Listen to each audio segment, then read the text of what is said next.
Shinomiya studied survival manuals while preparing for exams, treating every lesson as useful knowledge. Beyond reading, he researched videos and joined outdoor activities to strengthen his practical skills. Even after months of preparation, he believed more experience was necessary to reach his goal. Later, an unexpected transfer brought him into a dangerous wilderness unlike anything he imagined. Using his training, Shinomiya secured food while powerful beasts roamed the surrounding forests. A sudden noise pulled Shinomiya's attention away from his thoughts during another uneventful day at school. Meanwhile, several classmates gathered around, joking and showing off tricks while enjoying themselves. Uninterested in joining them, he remained distant, knowing his place among the lower-ranked students. Instead, Shinomiya rested at his desk and quietly waited for summer break to begin. Moments later, his fading awareness marked the first step toward an unexpected fate. Suddenly, Shinomiya opened his eyes and found himself sitting before a cave surrounded by dense tropical vegetation. Confusion quickly replaced his drowsiness as he searched for an explanation behind the unfamiliar scenery. Bright sunlight, endless trees, and the absence of his classroom made the situation feel strangely real. Next, he checked his phone, only to discover that neither the signal nor the internet worked. A damp handkerchief confirmed his memory of being at school moments earlier. Although uncertainty remained, Shinomiya searched his bag for anything useful and considered his next move. Relief replaced confusion when he discovered a survival knife among his belongings. He accepted the situation and focused on staying alive in the unfamiliar land. Carefully, he explored the surrounding forest while looking for a safe place to establish a base. Soon, animal tracks and small creatures revealed nearby food sources, encouraging him to begin planning for long-term survival. Before searching for food, Shinomiya discovered a flowing river and immediately recognized a reliable water source. He evaluated the risks and considered the safest way to use the water. Fortunately, a filtration bottle from his supplies solved the problem and made the river water safe to consume. After quenching his thirst, relief settled in as the fresh water tasted even better than expected. Shinomiya turned his attention toward finding a cave and preparing for the next challenge. While planning how to secure food, Shinomiya suddenly heard human voices echoing through the forest. Curiosity led him toward the sound, where he unexpectedly discovered one of his classmates nearby. Moments later, several girls recognized him and quickly gathered around the shocked survivor. Unlike Shinomiya, the group belonged to the popular students who rarely interacted with him at school. Among them were Eri Futagawa and Mana Yuyuki, two influential classmates whose appearance changed the situation considerably. He recalled details about the girls that he had quietly gathered during school life. Careful observation had always been one of his strengths, allowing him to understand people without drawing attention. Soon, the girls learned about his survival knowledge and the equipment he carried with him. Recognizing his usefulness, they concluded that staying close to Shinomiya would improve their chances of survival. Group agreed to travel together, making Shinomiya their partner in the unfamiliar world. Not long after forming the group, Arisa suddenly asked an embarrassing question that caught everyone off guard. Instead of focusing on survival, she became curious about how Shinomiya felt being surrounded by several girls. Unexpectedly, the conversation grew even more awkward as the girls openly shared their reactions. Shinomiya redirected everyone's attention toward the more urgent matter of survival. Soon afterward, he proposed searching for the coast and a suitable cave, leading the group deeper into the wilderness. While discussing their location, the group tried to determine whether they were still somewhere in Japan. Various theories emerged, but none could explain the missing phone signals or strange surroundings. Suddenly, Shinomiya noticed movement near a cave and immediately signaled everyone to stay quiet. A massive tiger emerged from the darkness, its presence far more dangerous than anything they expected. Hidden among the bushes, the group watched silently as the beast rested nearby, avoiding any reckless action. Observing the tiger carefully, Shinomiya pointed out that its presence alone contradicted their assumption that they were still in Japan. Furthermore, the strange combination of wildlife and the complete lack of phone signals deepened his suspicions. He explained that the surrounding ecosystem did not make sense geographically. Eventually, Shinomiya proposed a startling conclusion. They might have been transported to another world entirely. Silence followed as the girls struggled to process a possibility that seemed impossible moments before. Mana immediately rejected Shinomiya's theory, unable to accept the possibility of another world, remaining calm. Shinomiya explained that their sudden appearance in the wilderness, despite lacking definitive proof, he urged everyone to leave the tiger's territory before discussing the matter further. After retreating safely, the group paused beside the river and shared the filtered water. Grateful for Shinomiya's preparation, the girls began trusting his judgment as their chances of survival steadily improved. Arisa lightened the mood with playful remarks, briefly distracting everyone from their situation. Soon afterward, Mana voiced the concern shared by many of them, whether they would ever return home. Rather than offering false hope, Shinomiya explained that confirming their location was the first priority. Determined to leave quickly, Mana pushed for immediate action despite the uncertainty ahead. As a compromise, Shinomiya suggested using a phone camera from a high vantage point to search for clues nearby. Arisa jokingly dismissed Shinomiya's plan, prompting the group to search for another way to gain a better view. Karen offered a selfie stick and suggested using it to capture images from higher positions. Shinomiya climbed a tall tree while the girls watched from below in anticipation. He felt relieved that their spirits had improved despite the circumstances. At the top, Shinomiya secured the phone and began taking photographs, hoping to discover useful clues beyond the forest. While scanning the area from the treetop, Shinomiya noticed something unusual beyond the dense forest canopy. Before he could investigate further, a monkey suddenly snatched the selfie stick and fled across the trees. Laughter spread through the group as Shinomiya chased after the unexpected thief, without success. Moments later, Mana calmly approached the monkey and effortlessly took it into her arms. To everyone's surprise, she revealed a special ability that allowed her to befriend animals. After reviewing the photos, Shinomiya found no signs of settlements, roads, or any trace of human activity. Rather than feeling discouraged, he pointed out that the images still contained valuable information. Groups searched carefully for landmarks that might reveal their location. Eventually, a distant island became visible after they examined the image more closely and enhanced the view. Hope returned at once, and the discovery encouraged the group to continue investigating their surroundings. Encouraged by the discovery, Shinomiya suggested that another island might hold people or a way home.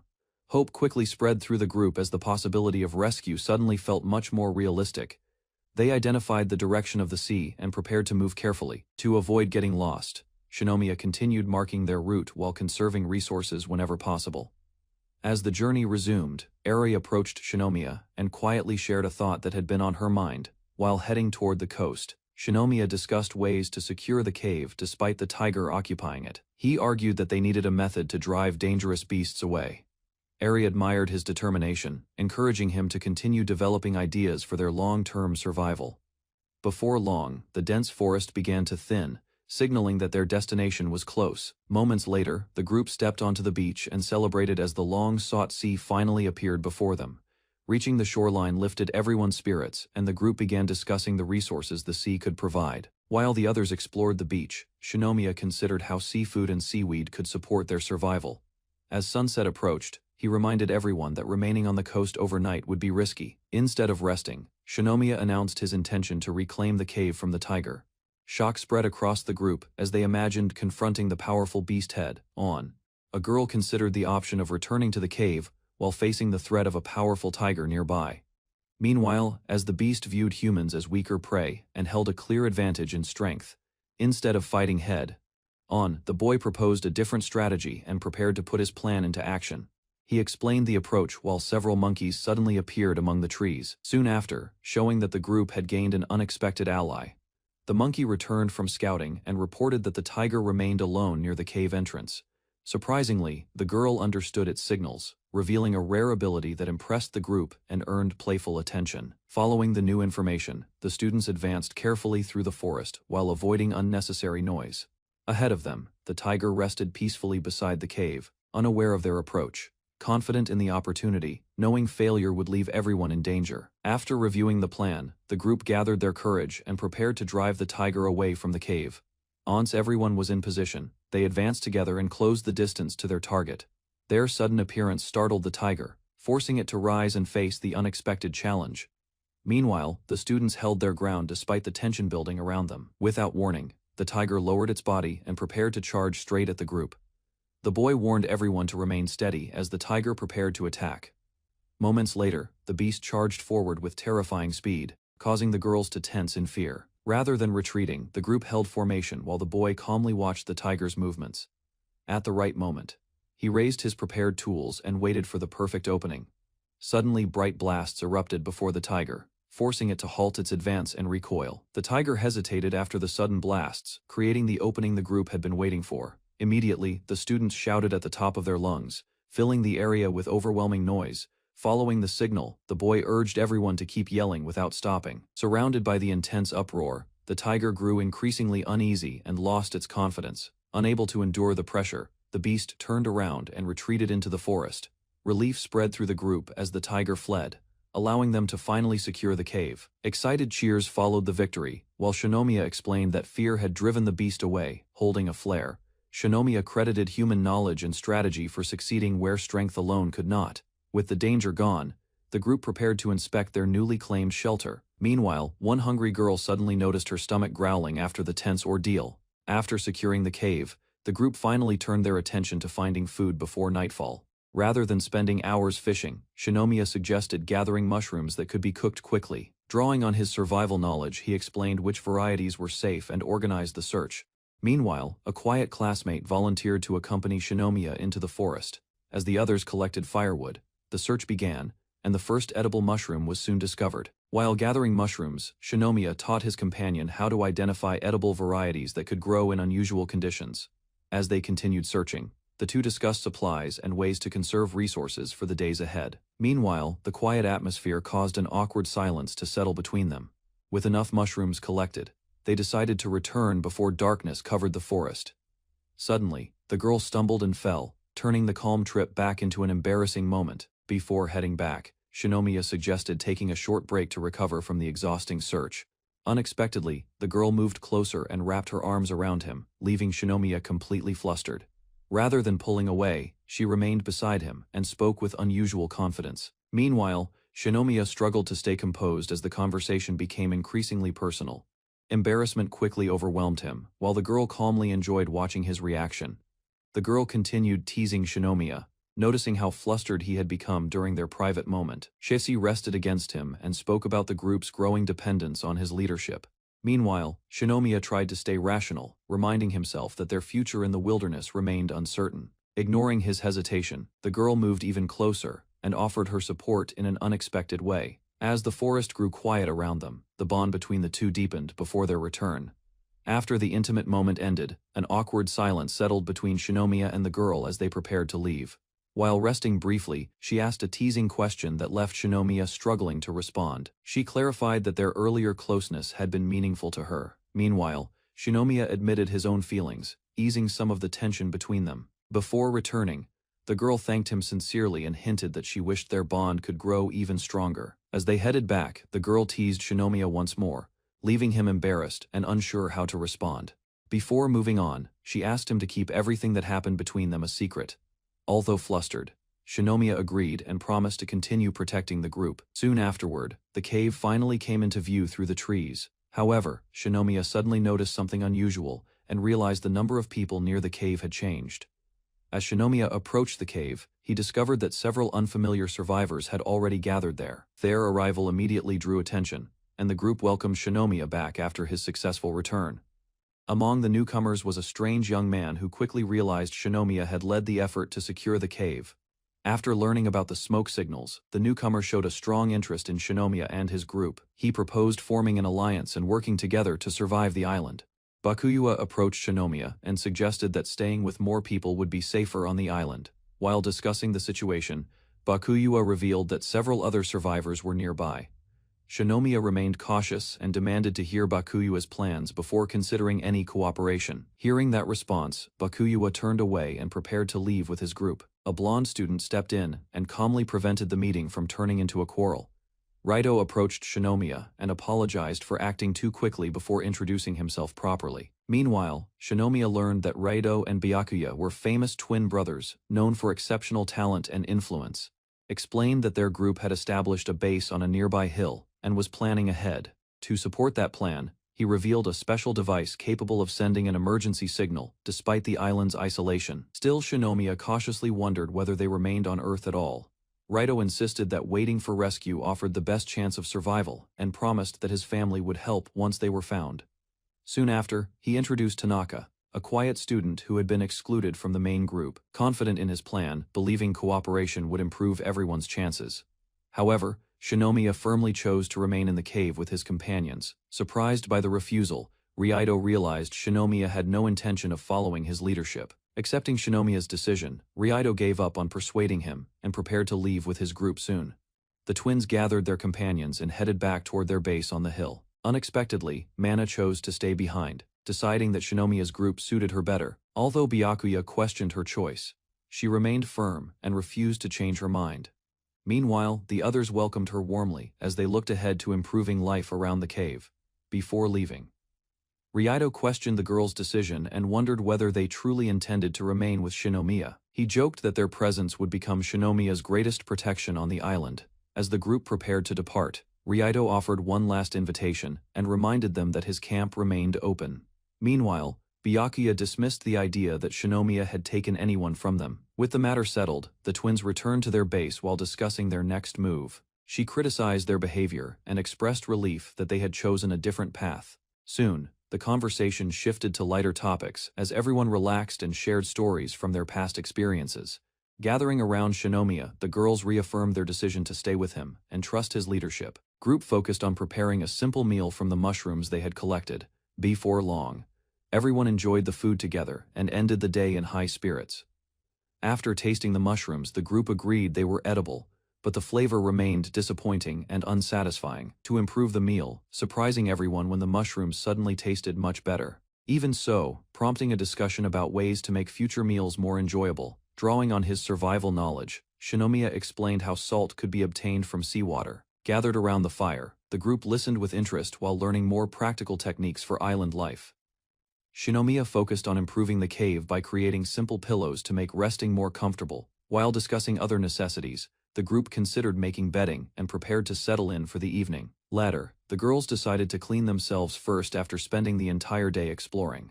Meanwhile, a brief argument broke out over conserving supplies, but Shinomiya emphasized the importance of reusing useful materials.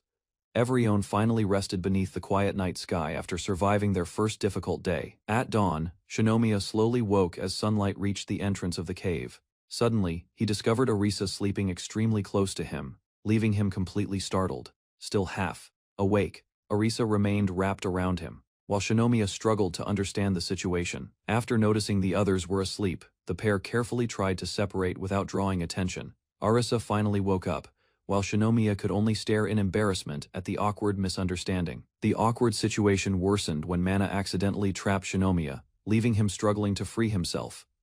Moments later, the others woke up and rushed over after hearing the commotion inside the cave. Aunt Shinomiya explained what had happened. The group pieced together the misunderstanding. Embarrassed by the confusion, Mana apologized sincerely for causing trouble. With the issue resolved, everyone quickly returned to their usual mood and started the morning with laughter. Watching his companions bond, Shinomiya felt hopeful about their future. After finishing their meal, the group gathered near the camp. Shinomiya listened to their questions and prepared a new task for the day. Instead of exploring, he instructed everyone to collect rocks scattered across the area. Curiosity spread through the group when Shinomiya refused to explain the reason. Some gathered wood, others searched for provisions, while Shinomiya organized the work. Shinomiya accepted the idea, though he considered it a lower priority for the moment. Mana received instructions to gather provisions while Shinomiya considered the remaining tasks. Soon, he revealed a plan to create earthenware using clay, fire, and charcoal for daily survival needs.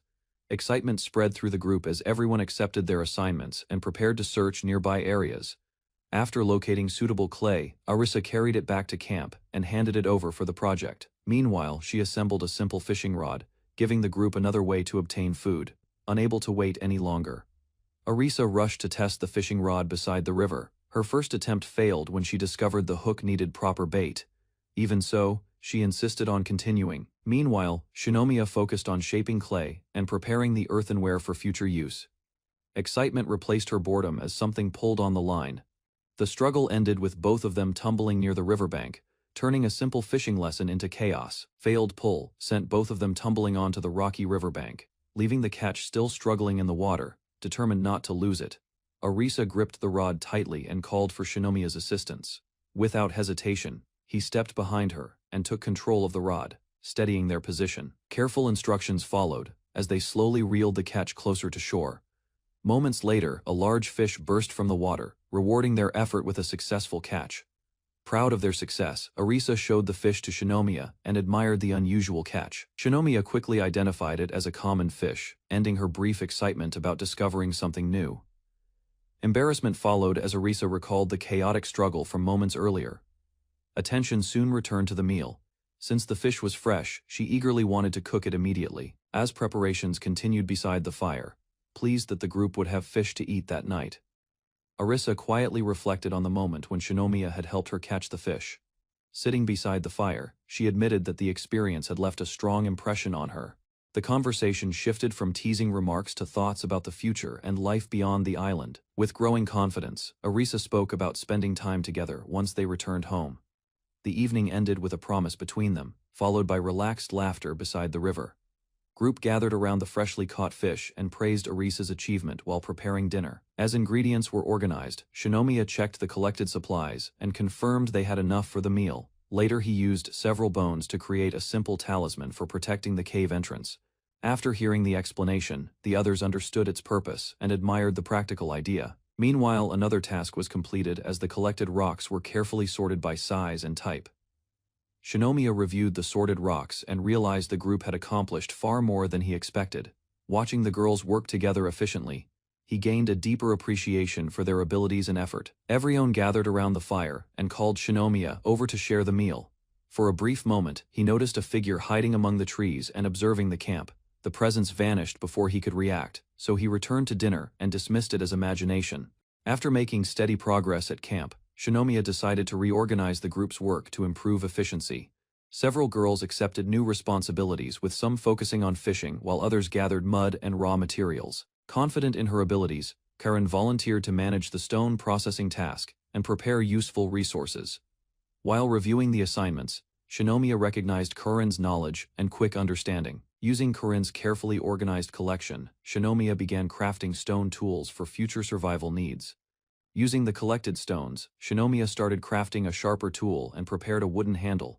With great effort he shaped the stone and tested its strength through repeated strikes. Careful adjustments followed as the stone was fitted securely into the carved wood. Soon, the completed stone axe impressed the others and promised faster resource gathering later. Shinomiya noticed a borrowed bag and continued preparing supplies for the group. While discussing the new tools, Shinomiya explained that the results came from everyone's combined effort. As the work continued, Eri reflected on the difficulty of collecting stones and quietly listened to his words.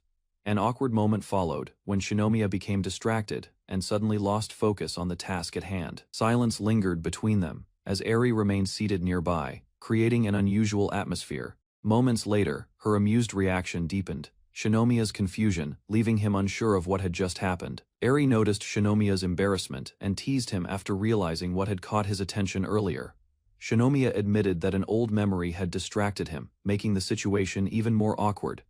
With a playful expression, Eri moved closer and continued testing his reaction. Caught completely off guard, Shinomiya panicked, while Eri enjoyed watching his flustered response. Although he attempted to focus on work, leaving him struggling to regain his composure. Eri continued teasing Shinomiya, moving closer while noticing his increasingly flustered reaction. Eventually, she leaned against him and suggested he accept it as a reward for supporting everyone's survival efforts. Caught completely off guard, Shinomiya froze as Eri remained comfortably at his side. The moment ended abruptly when Eri remembered her hands were still covered in mud. Realizing what might happen next, Shinomiya panicked and desperately searched for another solution. Eri's teasing finally faded, but the tension between her and Shinomiya remained difficult to ignore. A brief moment of silence followed as Shinomiya struggled to regain control of his thoughts. Without warning, he grabbed Eri's hand and hurried toward the cave, eager to escape the awkward situation. Soon, both disappeared inside the shelter, while the outside area grew quiet again. Group returned and admired the newly crafted primitive weapons, impressed by the progress made during their absence. After showcasing the newly made weapons, the group prepared a small presentation to reveal their latest achievements. Excitement spread through the camp when a pot filled with freshly caught fish was brought forward. Everyone gathered around and celebrated the successful fishing trip, relieved to secure enough food for the day. Another surprise followed as a container of homemade salt was unveiled from their recent experiments, with new cooking supplies and preserved seasonings available. As night fell, the group enjoyed their meal around the campfire, pleased that the salt improved the flavor of the fish. During dinner, they discussed the salt's quality and considered ways to refine it further. Karin then evaluated their surroundings, noting that the island provided excellent conditions for long-term survival. Shinomiya pointed out a serious threat that everyone had overlooked. His explanation about mosquitoes and disease quickly changed the mood, leaving the group shocked by the hidden danger. After discussing the island's dangers, the group felt relieved that no signs of large venomous creatures had appeared nearby. The conversation soon shifted toward comfort, and several girls eagerly requested a proper bath. Pleased by their improving morale, Shinomiya considered future projects that would strengthen long-term survival. Excitement quickly spread when he mentioned the possibility of producing soap from available resources. Everyone agreed to prioritize food preservation and soap making before working on a bath. Just as the discussion ended, a quiet classmate stepped forward after overhearing the plans for future projects. Without hesitation, she startled everyone by suddenly approaching Shinomiya, leaving the group completely confused. Meanwhile, the others watched the unexpected exchange unfold, realizing the camp's peaceful evening had become far more complicated. At sunset, a mysterious girl approached, confidently asking if she and her group could join. Recognizing her name, Asakura Meiko, though none seemed familiar with her presence, curiosity grew. They whispered among themselves. Asakura Meiko clearly wasn't a member of their class. Realization dawned, only students present in their classroom should have been transported. Meiko calmly signaled someone hidden from behind a tree. A shy younger girl nervously introduced herself as Asakura Hinako, clutching supplies. Hinako, Meiko's younger sister, is introduced. The girls joke about her size but accept her quickly. Shinomiya wonders just how many people were really transported to this strange island together. Meiko and Hinako ask directly if they can join the main group for survival. Welcomed warmly, he proposes Hinako and Meiko work together, since extra help is now much needed. They bring handicraft skills and supplies, impressing everyone with their ability to make clothes. She easily sews simple ancient-style clothes, using knowledge from historical periods to impress everyone. The group marvels at their skills, joking warmly. Meiko vows to overcome her own shyness. A classmate wonders about others' fate, asking if anyone else has been encountered since waking up. Meiko explains they watched the group, then moved toward a signal fire after leaving a cave. On their journey, Meiko and Hinako joined others together. They spent the previous night in safety. The group questions Meiko and Hinako's actions. Meiko agrees to explain everything honestly to everyone. Group gathers around a blazing fire, organized and working together to survive the night. A strict boy instructs them to maintain the fire. Meiko and Hinako help with preparations. Mysterious classmate offers food, reassuring Meiko and Hinako not to worry about surviving hunger. He whispers confidently about rescue, but underneath, Meiko senses his expression hides something unsettling and dangerous. The strange classmate corners Meiko, acting friendly but with a threatening, uncomfortable closeness and touch hidden from the main group. He leans on Meiko. She feels nervous but trapped. His grip tightens.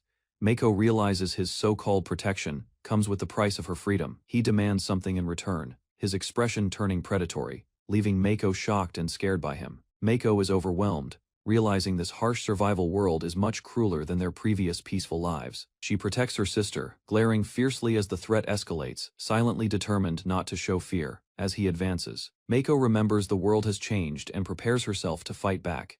With sudden bravery, Meiko forcefully defends Hinako, vowing never to allow anyone to hurt her. Classmate acts offended, feigning innocence, asking why she's treating him as if he's a villain. Standing firm, Meiko announces their departure from the group, rejecting both his protection and his behavior.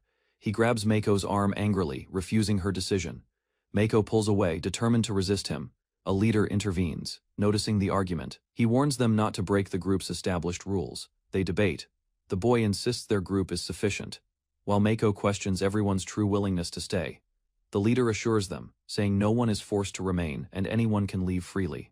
Meiko decides to leave, taking Hinako along. The boys argue, worrying rescue might take several days. The group's leader insists rules are necessary, and those who won't follow aren't worth worrying about, doubting rules without power or money, but clearly schemes something in his mind. Safe with friends by a new campfire, Meiko's group is relieved they left the others. Doubts fade as Meiko and Hinako finally feel comfortable among sincere, cooperative classmates. Meiko expresses gratitude, smiling at Shinomiya-kun, thankful to be accepted into a group she can trust. Shinomiya, surprised Meiko remembered his name so well. He insists she's the true savior. Plotting strategically, he realizes Byakuya is strong, but vulnerable if separated from his authoritative older brother. There is tension between group leaders Ryuito and Byakuya. A split seems likely, threatening the group's unity. The group welcomes Meiko and Hinako, offering food and comfort. Genuine smiles finally return to Meiko. Worried Byakuya targets the new girls. Preparations are necessary to protect everyone from danger. Mako and Hinako are welcomed warmly by everyone, offered food and kindness after their hardships. Amidst warmth and safety, someone quietly worries about Byakuya's intentions and the need for precautions. On the third day, Mana approaches the protagonist by the shore, cheerful and energetic as always. Mana explains she woke up early and followed him, wanting to help before others awaken. As they walk by the sea, they realize it's their first quiet moment alone together here, teasing him but offering to help despite embarrassment. Mana is shocked as he suddenly strips it as necessary, he claims, for the work he's about to do. Her mind spirals with misunderstanding, blushes furiously, and panics over what his actions might mean. He clarifies he's just gathering seaweed, oblivious to Mana's flustered state, asking why she's so red. Mana erupts, hitting him with a stick in embarrassment, shouting that it's not what he thinks. In a sudden, tender moment, Mana and the protagonist are drawn together, blushing feelings unresolved, lingering. A young woman suddenly found herself lying on top of the man. Nearby, the pair remained tangled on the sandy ground while she slowly realized their awkward position. She asked him to move. Yet he explained that her weight kept him pinned. Embarrassment quickly turned into frustration, but her anger faded when she noticed his uneasy expression. Shinomiya calmly revealed the real reason he wanted her to get off, leaving her stunned by the unexpected answer. A teasing smile appeared as the girl mocked Shinomiya's flustered reaction while staying very close. Instead of moving away, she remained on top of him and dismissed his complaints. Seeing his embarrassment grow, her playful mood quickly turned into confidence. Soon, she decided to prove she was in control of the situation. Before Shinomiya could respond, she stole a kiss and proudly celebrated her success, while he remained stunned. Shinomiya admitted the kiss had caught him off guard, though he recovered faster than expected. His calm reaction frustrated the girl, who wanted a stronger response and demanded another chance. Determination replaced her annoyance as she leaned closer with a clear goal in mind. Without hesitation, she pressed her lips against his and deepened the moment. Moments later, she remained close beside Shinomiya, satisfied with her effort while he stared back in complete surprise. The kiss continued as the girl pulled Shinomiya closer, refusing to break the moment. Growing bolder, she deepened the kiss and focused entirely on him. Eventually, she pulled back to catch her breath, her face glowing with satisfaction. Both remained speechless for a moment, while the reality of what happened settled in soon after. The girl suddenly noticed an unexpected reaction from Shinomiya, leaving her frozen in surprise. After understanding Shinomiya's reaction, the girl became even more confident and continued teasing him. A playful grin spread across her face as she claimed she could handle the situation better. Eventually, Shinomiya convinced her to calm down, and both shifted their attention elsewhere. The awkward atmosphere faded while they sat apart and recovered from the intense moment. Their conversation turned casual, allowing them to relax and enjoy each other's company again. Before returning to the group, the girl made Shinomiya promise to keep their secret between them. Meanwhile, the others stayed busy gathering useful supplies from the beach. After rejoining everyone, Shinomiya and the girl acted normally while explaining their absence. Attention soon shifted when the group discovered several makeshift futons inside the cave. Excitement spread among the survivors as they tested the bedding and prepared for a more comfortable night. After a day of gathering supplies, the group returned with fish and various edible ingredients. While checking the harvest, Shinomiya noticed a rare fruit hidden among the collected items. Excitement spread when he identified it and explained its value to everyone. Soon, the fruit was prepared and shared among the survivors, using simple wooden spoons. Smiles quickly appeared as the group enjoyed the sweet treat together after their hard work. While enjoying the fruit, the group reviewed their progress and realized their survival situation was steadily improving. A casual remark from Shinomiya about building a house immediately caught everyone's attention. Questions quickly followed as the girls became excited by the idea of having a proper home. Using simple examples, Shinomiya explained the kind of shelter he wanted to construct. Motivated by the plan, the group eagerly prepared to continue working toward a better future together. After a long day of work, the group finally rested on their handmade futons and enjoyed a rare moment of comfort. Meanwhile, Shinomiya lay awake thinking about future preparations and the challenges ahead. During the night, a sudden storm struck the island, bringing heavy rain and strong winds. Startled by the noise outside, Shinomiya quickly jumped up from his bed. Without wasting time, he rushed to check the situation as the storm continued to rage around the cave. Shinomiya hurried through the rain, determined to inspect the damage before conditions worsened. Near the shore, a girl failed to catch another earthworm and complained about her bad luck. Afterward, she asked for advice and learned that experience played a big role in catching them successfully. Another girl demonstrated her unusual method and claimed that becoming one with nature was the key to success. Rather than arguing further, the group decided to let Karen handle the task herself. In the end, Karen picked up a rock and offered a practical observation. Calmly, Karen revealed a forbidden fishing method that relied on disturbing the water with powerful vibrations. Moments later, she demonstrated the technique by striking rocks and creating waves across the stream. As the water rippled, a stunned fish surfaced near the shore.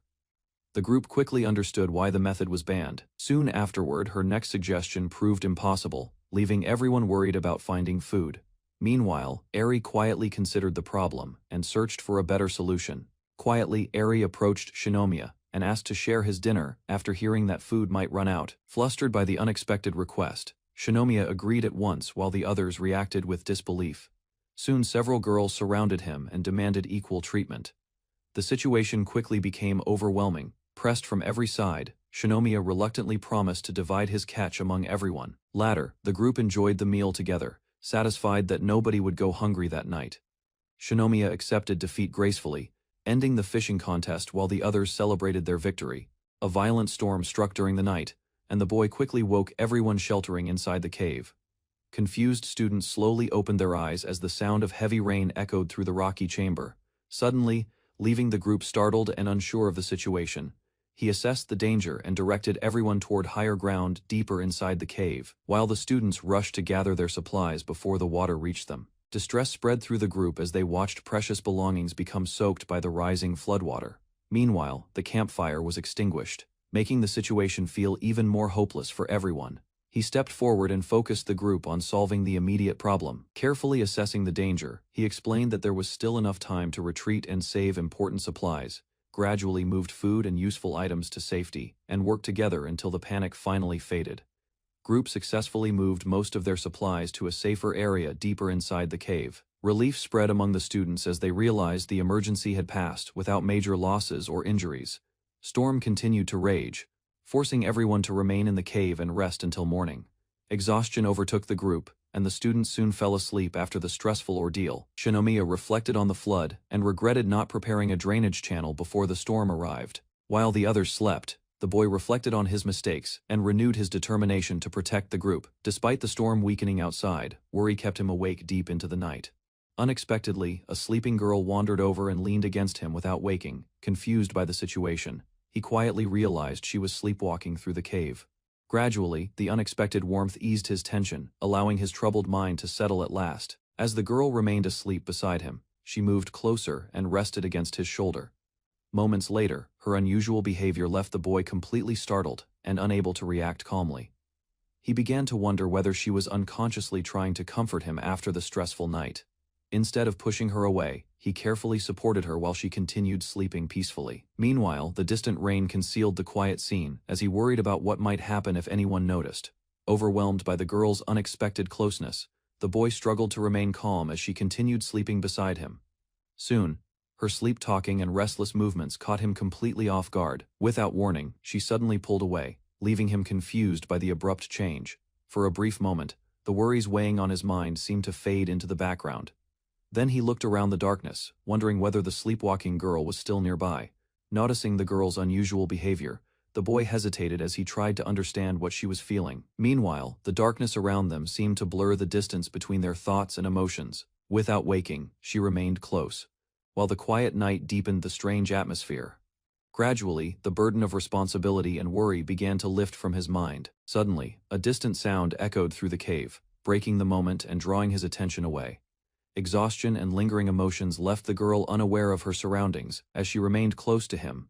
Meanwhile, the boy quietly recognized her presence, and the tense night continued in uneasy silence.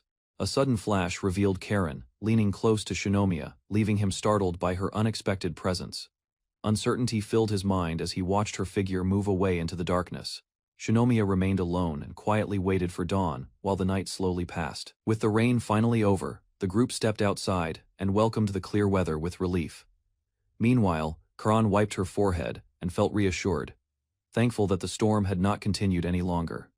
Seeing Karen act normally again, Shinomiya felt the strange events of the previous night fade like a distant memory. Soon, the group inspected the cave and decided to remove the remaining water pooled on the ground. Using simple methods, They planned to dry the soil before clearing the wet areas completely. Meanwhile, everyone gathered and received duties to keep the camp running smoothly. By afternoon, the work was divided, allowing each member to contribute to the group's survival. Karen joined Shinomiya's hunting team, and he began teaching her useful survival techniques. While others prepared fishing traps, the pair followed animal tracks deeper into the forest. After examining the area, Shinomiya demonstrated a simple falling rock trap for catching prey. Next, he explained how the mechanism worked and started preparing another trap for larger animals. As the lesson continued, Karen gathered materials nearby while Shinomiya dug a pit and refined their hunting plans. While gathering materials, Karen suddenly brought up the events of the previous night. Realization struck Shinomiya as he understood that the encounter had truly happened. Karen tried to end the discussion, leaving him unsure whether to ask further questions. Gradually, she admitted that fear had overwhelmed her during the storm and uncertainty. Remembering the danger they faced, Shinomiya reflected on how everyone had struggled to stay calm and hopeful. As Shinomiya reflected on Karan's unusual behavior, he realized she had been hiding her fears behind a calm appearance. She expressed gratitude for his support, believing their efforts had helped everyone survive. Meanwhile, Shinomiya quietly wondered whether the previous night held a deeper meaning. Instead, Karen revealed worries about experiencing life fully before facing an uncertain future. Relief replaced his confusion when he understood her concerns were driven by curiosity rather than affection. While Shinomiya focused on finishing the traps, Karen quietly watched him and struggled to hide her growing emotions. After the final pitfall was completed, both of them checked the setup and prepared to leave the area soon. Shinomiya suggested scouting a cave that had been mentioned earlier by the group. As they started moving, Karan followed closely behind and seemed hesitant about something. Without warning, she stopped him and brought up the unfinished events from the previous night. Without hesitation, Karan wrapped her arms around Shinomiya and pleaded for him to keep teaching her. Shock immediately froze him in place as he struggled to process her sudden closeness. After noticing his reaction, Karen released her grip and quietly apologized, confused by his refusal. She questioned whether he simply did not feel comfortable with her. Meanwhile, Shinomiya explained the dangers of their situation, convincing himself that caution mattered more than curiosity. A playful smile appeared on Karan's face, as she realized Shinomiya had been concerned about her safety. Rather than ending the discussion, she moved closer and continued teasing him with growing confidence. Before he could react properly, Karan suddenly kissed him, leaving him completely stunned. Instinctively, Shinomiya pulled back and created some distance between them in surprise.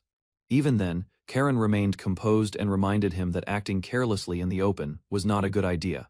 Just as the atmosphere settled, Shinomiya heard a suspicious sound echo through the forest and became alert. Believing a dangerous animal was nearby, he instructed Karen to stay back while he investigated alone. After sending her away, Shinomiya followed the noise deeper into the trees and searched the area carefully. Soon, a large tiger emerged from the brush, revealing the source of the disturbance. To his surprise, the beast appeared familiar, leaving Shinomiya confused by the unexpected encounter. A hostile group entered the area and boldly claimed control over the territory. From hiding, Shinomiya immediately recognized their leader and reacted with alarm. A white tiger was surrounded by a growing crowd, as dozens of people raised their spears. Meanwhile, noticed the group had become larger and realized several teams had gathered to hunt the beast together. Without warning, the tiger lunged forward and unleashed a powerful sweep. As fear spread through the crowd, one frightened boy tried to retreat while sharp spears flew past him, suddenly using him as a shield, while the desperate battle against the tiger continued. Facing the enraged tiger, the frightened boy froze as the beast locked its eyes on him and prepared to attack. Moments later, knocking people aside while the boy was thrown directly into danger, instead of helping, the crowd saw an opportunity and rushed forward. Heavy blows and countless spears rained down, forcing the tiger to endure the assault from every direction. Yet the battered beast roared fiercely, while a cruel youth watched with excitement as the chaos continued. With a crazed grin, the ruthless youth drove his spear forward and declared strength alone ruled this world. Soon after, the tiger collapsed under the relentless assault, leaving the hunters convinced they had secured victory. Cheers spread across the area, yet the protagonist saw a darker truth behind their actions. Rather than hunting for survival, the crowd pursued excitement and power through needless killing. Later, he returned to the cave, where two girls quietly welcomed him back. Back at the cave, Shinomiya learned the homemade soap worked well, and the girls happily shared the results of their test. He noticed two companions had not returned, and began worrying about their safety. Soon after, Mako found him alone, and immediately sensed the concern weighing on his mind. Rather than leaving, she stayed beside him and quietly sought reassurance about his feelings. Moments later, the conversation shifted as he started measuring her for a new outfit. While taking her measurements, he struggled to stay calm as Mako moved closer and inspected him carefully. A slight mistake brought them face to face, leaving him flustered while she remained surprisingly composed. After noticing the condition of his clothes, Mako pointed out the damage and reminded him to be more careful. Soon she wrapped her arms around him and expressed her trust through a quiet gesture. Embarrassment lingered as the discussion returned to the measurements. Mako lowered her gaze and quietly admitted that Shinomiya had seen through her feelings more easily than she expected. Meanwhile, Shinomiya reflected on how different she seemed compared to the distant girl he remembered from school. He realized the quiet reserve around her concealed a far warmer personality. Memories of her solitary days at school contrasted sharply with the confidence she now displayed. She focused on the future and began planning for the longer life awaiting their group. Shinomiya agreed to continue while Mako carefully prepared for the remaining work. Later she changed clothes and searched for materials needed to maintain her uniform with the newly made soap. An awkward accident followed when Shinomiya unexpectedly saw her, causing both of them great embarrassment. Before the mood could settle, news about the tiger hunt quickly reached the cave. Gathering everyone together, Shinomiya warned that the hunters had become dangerous. Several girls suggested traps and defensive measures while preparing for a possible attack. Meanwhile, Shinomiya admitted his weakness in fighting people and revealed that a direct confrontation would be too risky. Others placed their trust in him and agreed to follow whatever plan he decided. After reaching a conclusion, Shinomiya announced that everyone would leave the cave soon afterward. The group arrived at a beach and began exploring the unfamiliar coastline ahead. Group questioned Shinomiya's decision, expecting a confrontation with the hostile hunters instead. Soon, they discovered several openings hidden within the cliffs and began investigating the area. A large cavern stretched deep into the rock, providing far more space than expected. They confirmed the cave connected to the sea and could supply useful resources. Satisfied with the discovery, Shinomiya chose the cavern as their new base and focused on avoiding all contact with the hunters. Shinomiya explained that the new cave offered better protection and reduced the risk of being discovered. Hearing the reasoning, the group quickly agreed to relocate and accepted the cavern as their new shelter. Once the decision was made, everyone began discussing possible names for the place. Several playful suggestions filled the cave, turning the serious move into a cheerful gathering. In the end, the group settled on a simple name and proudly declared the cavern their new hideout. After settling into the hideout, the group divided their tasks and worked together to gather food, tools. Meanwhile, strips of meat were hung above a fire so they could be preserved for future use. Everyone enjoyed a rare feast and celebrated the success of their hunting traps. Group shared reports about recent discoveries and discussed their remaining challenges. Later, a hand-drawn map revealed a hidden lake and several useful areas deep inside the cave system. While exploring deeper sections of the cavern, Shinomiya discovered a route that offered safer access to the sea and future travel. He revealed a larger goal beyond survival and spoke about leaving the island someday. Group listened carefully and supported the plan without hesitation. Hearing his determination restored their hope, and several companions felt encouraged about the future again. That night, the quiet shoreline stretched beneath the stars as their next journey slowly took shape. Shinomiya remained focused on exploring the cave and uncovering its hidden passages. Following a tunnel deeper underground, he finally located the northern exit he had been searching for. Meanwhile, Mako sat alone beside a quiet lake, lost in thought beneath the night sky. After noticing her absence, Shinomiya followed the path and found her near the water. Approaching carefully, he watched as Mako adjusted her clothes and turned her attention toward his arrival. Shinomiya accidentally witnessed Mako in a private moment and immediately tried to look away. Panic took over as he hurried to retreat before she noticed his presence near the lakeside. Unfortunately, a sudden noise exposed him, causing Mako to discover exactly where he was hiding. Embarrassed by the misunderstanding, Shinomiya attempted to leave and escape the awkward situation. Before he could go, Mako stopped him and quietly asked him to stay by her side. Standing beneath the night sky, Mako admitted that Shinomiya had seen the side of her she had tried to hide. She gathered her courage and revealed feelings she could no longer keep to herself. Instead of turning away, Mako reached for his hand and led him toward the lakeside. As they walked together, Shinomiya recalled a memory from their school days. Mako realized her attention had long been drawn toward him, for reasons she only now understood. Beside the quiet lake, Shinomiya and Mako shared a peaceful moment together beneath the night sky. As their feelings grew clearer, Mako revealed how far she was willing to go for him in the future.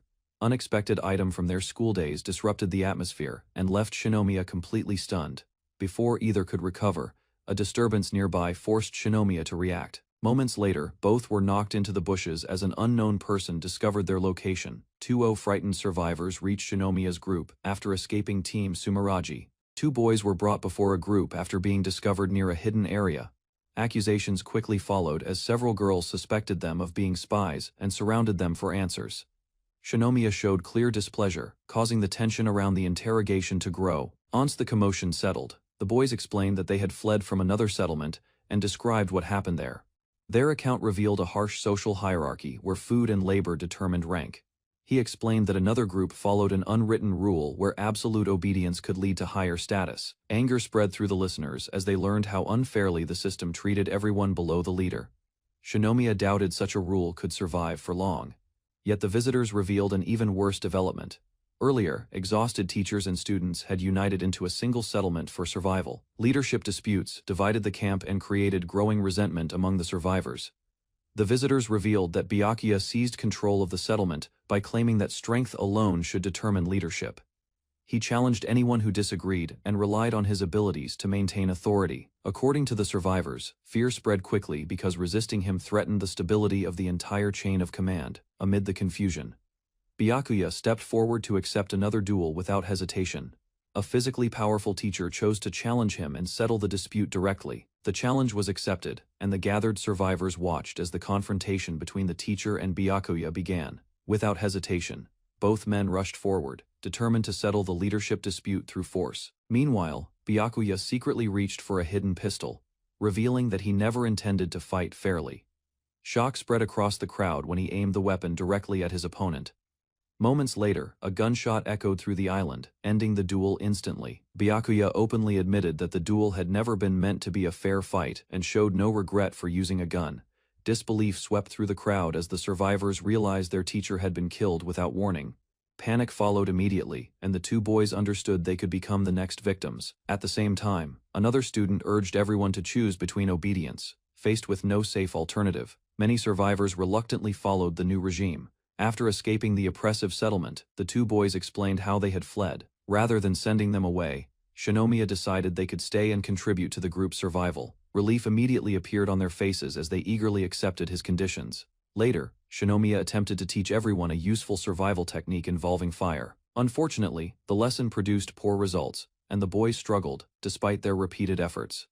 Newcomers adapted to camp life and proved useful by gathering resources alongside everyone else. Meanwhile, the monkeys continued bringing valuable fruits, strengthening their unusual bond with the group. Life around the lake gradually stabilized as food production, hunting, and fishing became routine activities. With immediate concerns under control, Shinomiya suggested taking a break from constant survival work. Soon afterward, everyone spent the day enjoying personal interests and relaxing together. During the group's day of rest, Hanako quietly approached Shinomiya and tried to get his attention. After gathering her courage, she asked him for a personal favor, leaving him surprised by her sudden request. Later, Shinomiya waited near the lakeside cave while Hanako disappeared for a short time. Although embarrassed, she returned and continued forward despite her hesitation. Finally, Hanako revealed herself in a swimsuit and waited nervously for Shinomiya's reaction. After overcoming her hesitation, Hanako gathered enough courage to reveal her feelings to Shinomiya. Meanwhile, life at the lakeside camp continued peacefully as the monkeys delivered another unexpected offering. Near the rocky shore, the girl hesitated and gathered her courage beside the boy. Gradually, she accepted his guidance and prepared to follow his lead. As the canoe passed a narrow cliffside, unstable waters caused her to lose balance for a moment. Soon, her attention shifted to the canoe, after learning it had been carved by hand from a fallen tree. They continued across the water, and her amazement grew as the journey moved forward. Excitement quickly replaced her hesitation as the canoe floated smoothly across the water. Meanwhile, the boy noticed her reserved nature beneath her cheerful reaction. Hoping to contribute, she looked for ways to help the group and shared an idea for catching fish. Unlike their school days, the island pushed everyone to take on new responsibilities. With enough food already secured, the pair spent the rest of the trip quietly enjoying the open sea. Diving beneath the clear water, the pair searched the seabed and gathered shellfish from the rocks. Soon, their efforts paid off as a large pile of seafood was brought back to the canoe. After returning, water still clung to her clothes, revealing how hard she had worked underwater. Realizing her appearance, she froze in embarrassment and struggled to react. Laughter quickly replaced the awkward moment, allowing both of them to move on. While recovering from an awkward moment, both noticed a distant fin cutting across the water. Suddenly, the girl pointed toward the sea, drawing attention to the approaching shape. Fear took over, and she clung to him as panic rocked the small canoe. In the confusion, an accidental mishap left them both stunned and speechless. Realization followed immediately, turning the tense situation into shared embarrassment. Panic spread through the canoe, and their desperate movements sent both of them into the sea. Separated from the boat, the girl struggled in the water as fear overwhelmed her. Without hesitation, the boy reached her and helped her regain control of her breathing.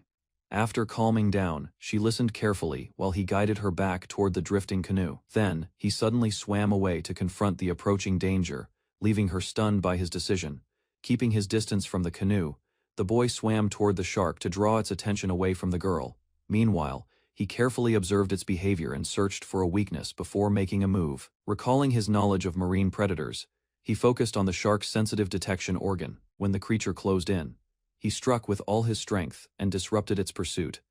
At first, but its sudden pause warned that the danger was not over yet. Relief washed over the girl when the boy finally returned safely to the canoe. He brushed off the danger and focused on reassuring her after the frightening encounter. Before they could relax, another classmate spotted them from the cliffs and called out excitedly. Soon afterward, the newcomer approached and teased the pair about sharing the small canoe. Embarrassed by the accusation, the girl quickly defended him and reminded everyone who had saved her life. The classmates' teasing only deepened the awkward mood between the pair in the canoe. Soon after, unable to hide her embarrassment from everything that had happened, gathering her courage, the girl finally revealed that she simply wanted to spend time with him. She spoke honestly about her feelings and the comfort she found in his company. Meanwhile, he listened carefully as she explained her worries and the reasons she had depended on him. Tears filled her eyes as she admitted that being with him made her feel safe throughout the day. Despite her embarrassment, she gathered enough courage to express feelings she had kept hidden. Relief followed when he understood her meaning, allowing the tension between them to ease. Meanwhile, he reflected on how much she had changed since arriving on the island. Before long, the canoe returned to shore, bringing their heartfelt conversation to a quiet end. Back at the camp, another girl greeted them and immediately noticed something unusual between the pair. Observing their reactions, she quickly sensed that an important event had occurred during the trip. Rather than celebrating their return, concern appeared on her face as she assessed the situation. Embarrassed girl apologized while the tension between the three became increasingly noticeable. After a brief silence, the newcomer calmly left the decision to the boy, bringing the awkward exchange to a close. Caught between growing tensions, the boy faced an uncertain future.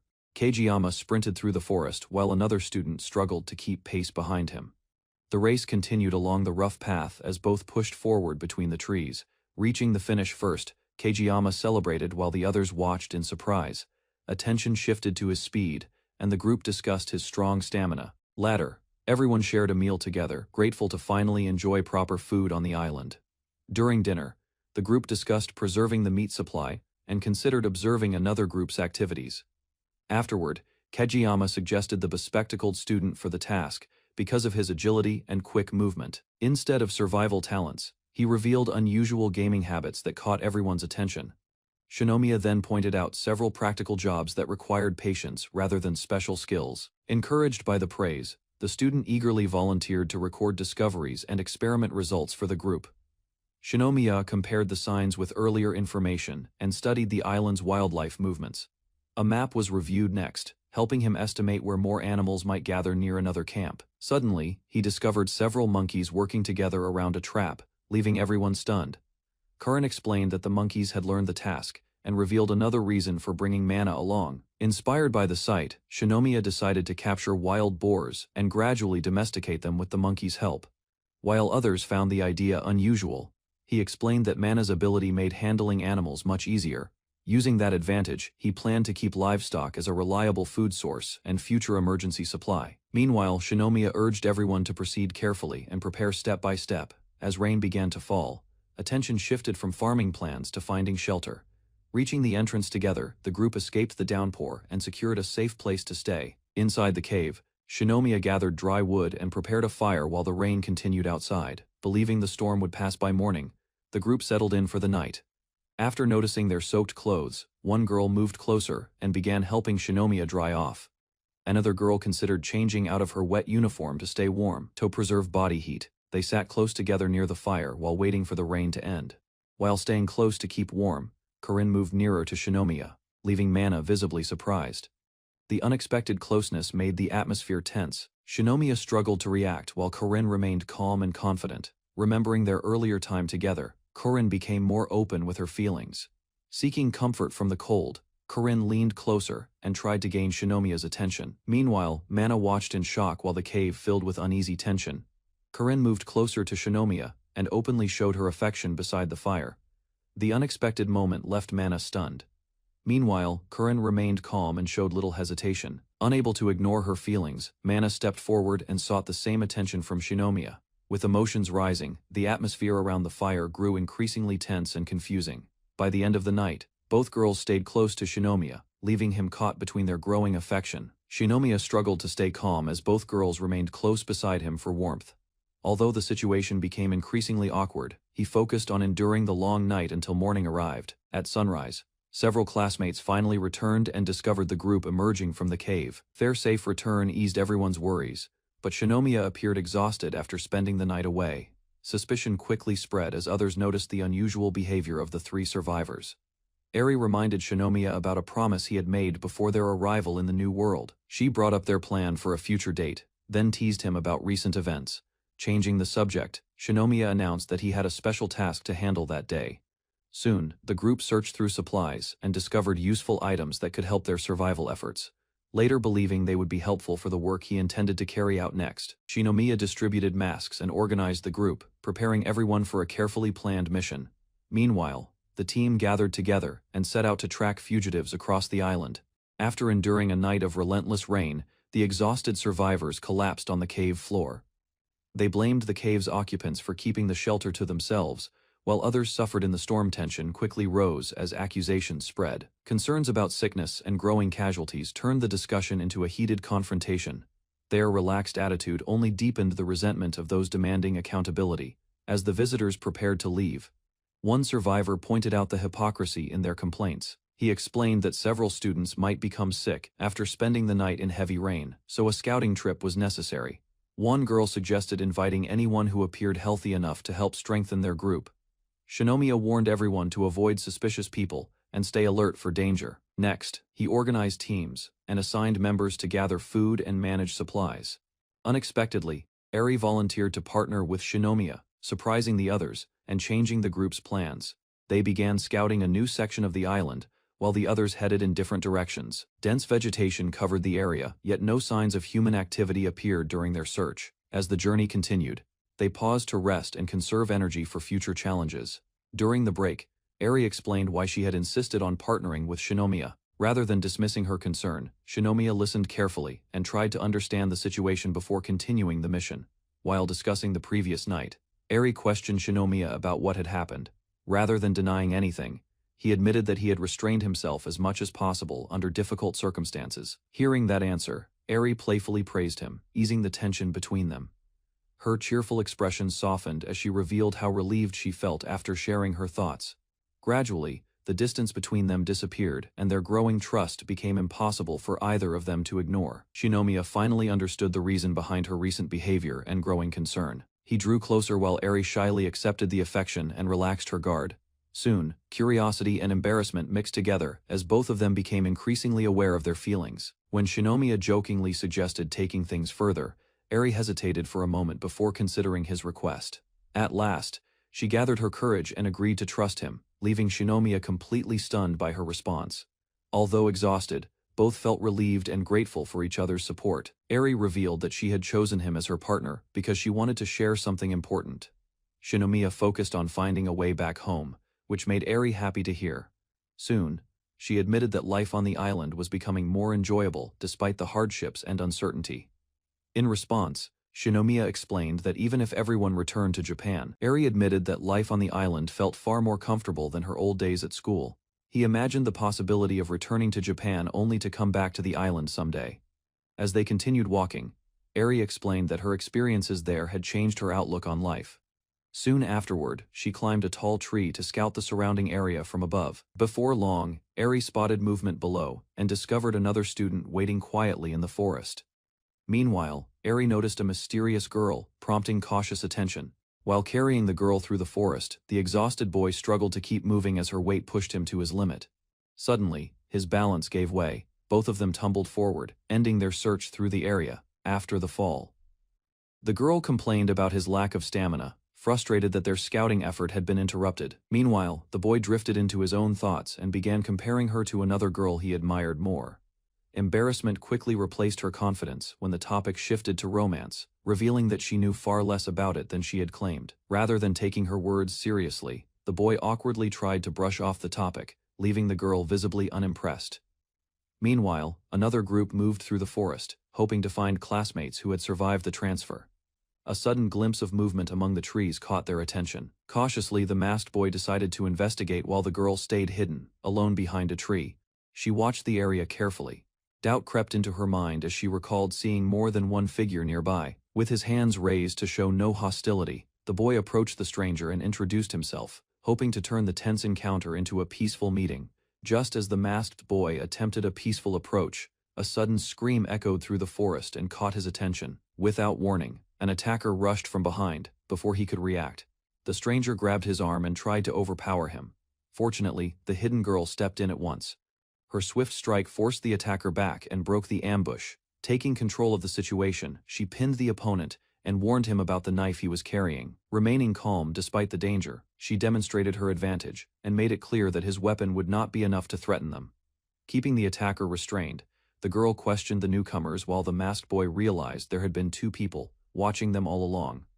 Soon, a calm and confident girl stepped forward. Her composed attitude suggested she already knew the outcome of the confrontation. Rather than showing fear, she revealed her connection to a powerful corporate empire that dominated the modern world.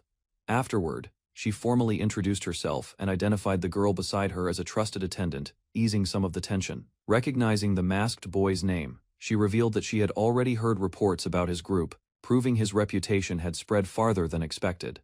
As the introductions continued, the masked boy realized the girl's background was far more influential than he had first assumed. Meanwhile, he carefully analyzed the earlier ambush and concluded that the attendants' actions had been part of a coordinated strategy. Recognizing their skill and leadership, he decided that learning more about the pair was worth the effort despite the risks. Soon, the noble girl spoke casually about their situation, showing surprising awareness of the people around her. At last, the attendant explained that she had detected hostile movement nearby and acted quickly, preventing a possible attack before it could reach her mistress. After hearing their explanation, the noble girl acknowledged their decision and began asking about their plans and shelter. Rather than seeking confrontation, the boy explained that protecting his companions had been his highest priority. Impressed by his reasoning, the noble girl showed greater interest in the group and requested permission to join them.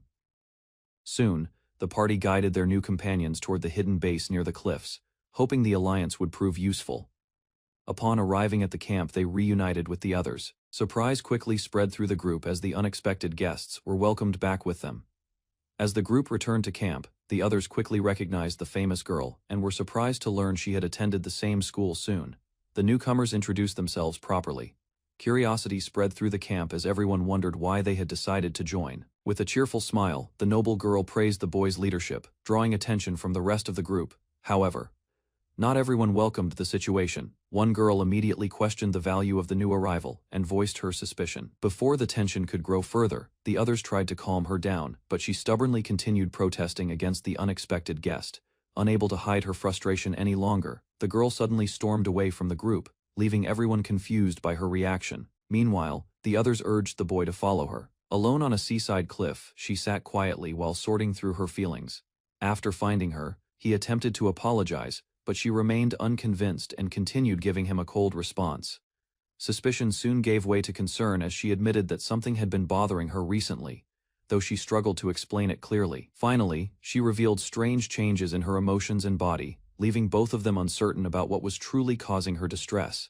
As her emotions finally overflowed, the girl grabbed the boy's hand and struggled to explain the confusion she was feeling. Concerned by her condition, he reassured her that she remained an important part of the group, regardless of what happened. Hearing those words, she instinctively moved closer and sought comfort in his embrace, unable to hide her relief.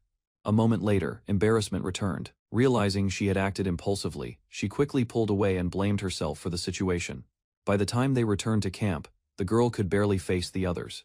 Meanwhile, the group prepared to introduce the newcomers. Later that day, the scouting team returned with new survivors, including a remarkably strong athlete whose appearance immediately drew attention.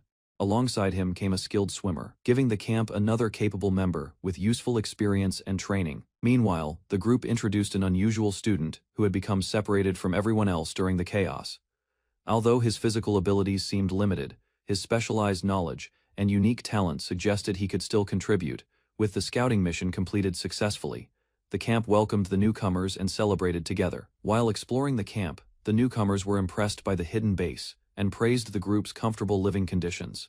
Later, the swimmer approached the leader with a proposal after discussing information they had gathered about the surrounding islands. Drawing on his experience as an endurance athlete, he explained a bold plan that could expand the group's knowledge of the area. Confident in his abilities, he volunteered to swim to a distant island and investigate what might be waiting there. Although the offer sounded promising, the others worried about the dangers involved and questioned whether such a risky journey was worth attempting.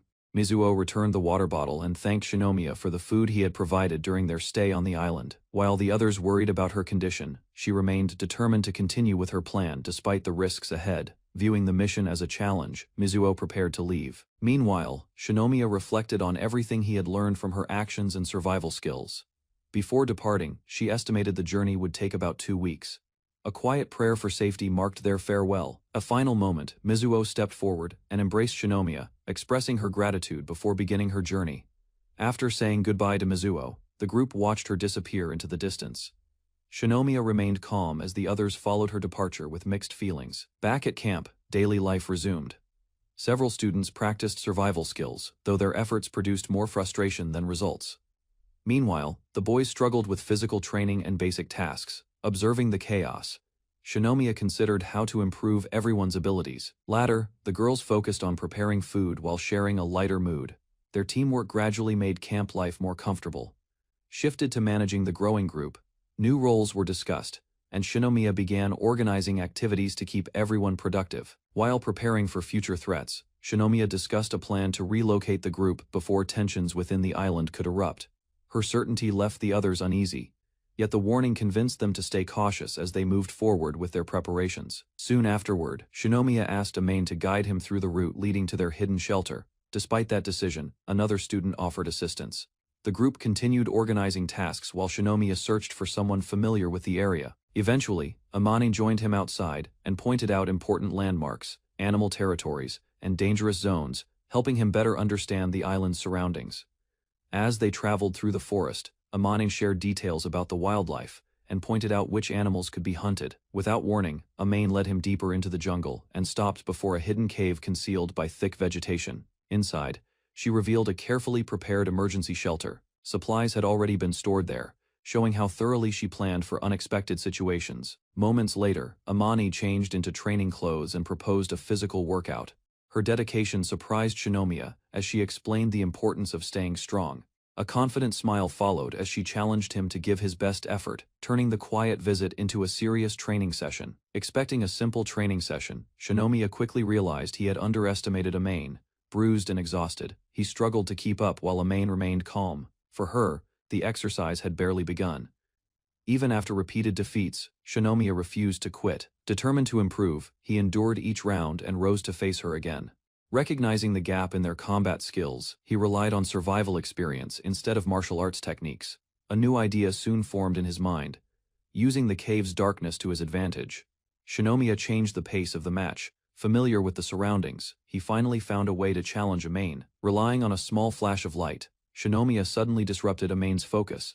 The unexpected move created the opening he had been searching for. Before she could fully recover, he pressed forward and seized control of the fight. For the first time, Owen was forced onto the defensive. Using his momentum, Shinomiya pinned her to the ground and prevented any immediate counterattack. Rather than strength alone, he explained that strategy had brought him this far. By exploiting her confidence and the cave's darkness, a pleased smile appeared on Owen's face as she acknowledged his success. The training session ended with her recognizing the growth he had shown. Although Shinomiya had gained the upper hand, Owen calmly pointed out that she was still capable of fighting back. her confidence remained completely unchanged. Instead of resisting, she relaxed and challenged him to continue. The unexpected reaction left Shinomiya uncertain about her true intentions. For a moment, he hesitated and questioned whether she was serious. The training session had already moved far beyond what he expected. As the distance between them narrowed, Owen showed no sign of fear. Her composed attitude only increased Shinomiya's confusion and tension. Realizing the situation was becoming increasingly awkward, he paused to collect himself. Meanwhile, Amani remained calm, leaving him unsure how to proceed next. Caught off guard during the close-range struggle, Shinomiya briefly lost focus. The intense training had pushed both of them beyond their expectations. For a moment, neither moved. An awkward silence replaced the fast pace of the match as they reassessed the situation. While Shinomiya searched for an opening, Owen quickly noticed his distraction. Her composure returned before he could react. Seizing the opportunity, she reversed the situation and regained control of the fight with a swift counter. A confident smile appeared on Owen's face as she declared the match over. Shinomiya accepted the outcome, realizing he still had much to learn. After the match ended, Amani admitted that Shinomiya had surprised her. Even so, she reminded him that the result had already been decided. Rather than criticizing his methods, she praised his determination. Strength, she believed, came from using every available advantage to survive. Looking directly at him, Owen encouraged him to continue growing stronger. Her words carried both approval and expectation. In response, Shinomiya asked her to teach him more. Though exhausted from training, he remained eager to improve. While Owen focused on supporting Sophia, Shinomiya reflected on the loyalty and dedication that guided all of her actions. After the training ended, Owen quietly reflected on the experience. The encounter left her with unfamiliar thoughts she had never considered before. Meanwhile, Shinomiya prepared to leave the cave. As they parted ways, both looked forward to continuing their training in the future. Shinomiya stood by the shore, watching the sea while thinking about survival on the deserted island. Behind him, Mizuno approached quietly and showed concern about the group's situation. Leaning closer, she sought reassurance. Shinomiya remained calm and trusted that the others could manage on their own. Their moment was interrupted when Arisa noticed them together. Embarrassment quickly spread across the group. Attention soon shifted to fishing. A large catch impressed everyone, and the successful harvest lifted the camp's mood for the day. A giant octopus stunned the group. While everyone reacted with surprise, the fresh catch proved their fishing efforts had paid off. Moments later, the heavy creature became difficult to handle. Several members rushed over to help carry it safely. Its unusual texture caught Shinomiya off guard, yet the others focused on preparing the octopus for cooking and storage. Meanwhile, the camp continued to grow. Increased manpower allowed the survivors to gather resources and craft useful tools. Soon after, a new stove was completed. Combined with improved shelter repairs, the island settlement became safer and more comfortable. Shinomiya explained the charcoal making process, showing how it could provide a stronger and longer-lasting source of heat for the camp. Eri listened with interest as he described future plans. The discussion gradually shifted from survival needs to hopes for improving their settlement. A gentle smile appeared on her face while she stayed close, clearly enjoying the quiet moment together. Without warning, Eri expressed her feelings through a brief gesture. The unexpected moment left Shinomiya flustered before they separated. Elsewhere in the cave, several students gathered around another project. Their curiosity reflected how everyone was contributing to life on the island. Voices echoed through the cave as several students excitedly showed Shinomiya a collection they had been hiding from the others. Instead of forbidden books, the discovery turned out to be a solar-powered device containing saved entertainment from their previous world. Soon afterward, Shinomiya learned more about their interests and skills. Their knowledge and enthusiasm revealed talents that could benefit the group. Pleased by their dedication, he encouraged them to keep improving and saw potential for them to contribute in the future. Before long, another classmate arrived and asked Shinomiya to follow her, drawing his attention away from the discussion. The group proudly showed Shinomiya their newly sprouted crops. Seeing the healthy seedlings, he felt confident that their food supply would continue improving. While discussing the garden, the students shared ideas for future experiments. Careful observation and planning became part of their daily routine. Soon afterward, a playful comparison drew Shinomiya into an awkward situation. Caught between the girls, he struggled to respond. Jealousy quickly spread, and several of them competed for his attention. Their teasing left him completely overwhelmed. The commotion ended when another classmate arrived carrying a fluffy animal. Her unexpected discovery instantly shifted everyone's focus. Mana proudly showed the rabbit fur she had prepared. Her growing skills impressed Shinomiya and highlighted the group's steady progress. Soon afterward, The monkeys displayed everything they had learned. Their unexpected abilities surprised Shinomiya, who realized they had become remarkably capable helpers. Feeling pleased, Shinomiya praised Mana's efforts. The recognition made her happy, though she wanted to be treated as an equal rather than a child. As the rain continued outside, she stayed close to him and enjoyed a rare moment away from the others. Unfortunately, the scene did not go unnoticed.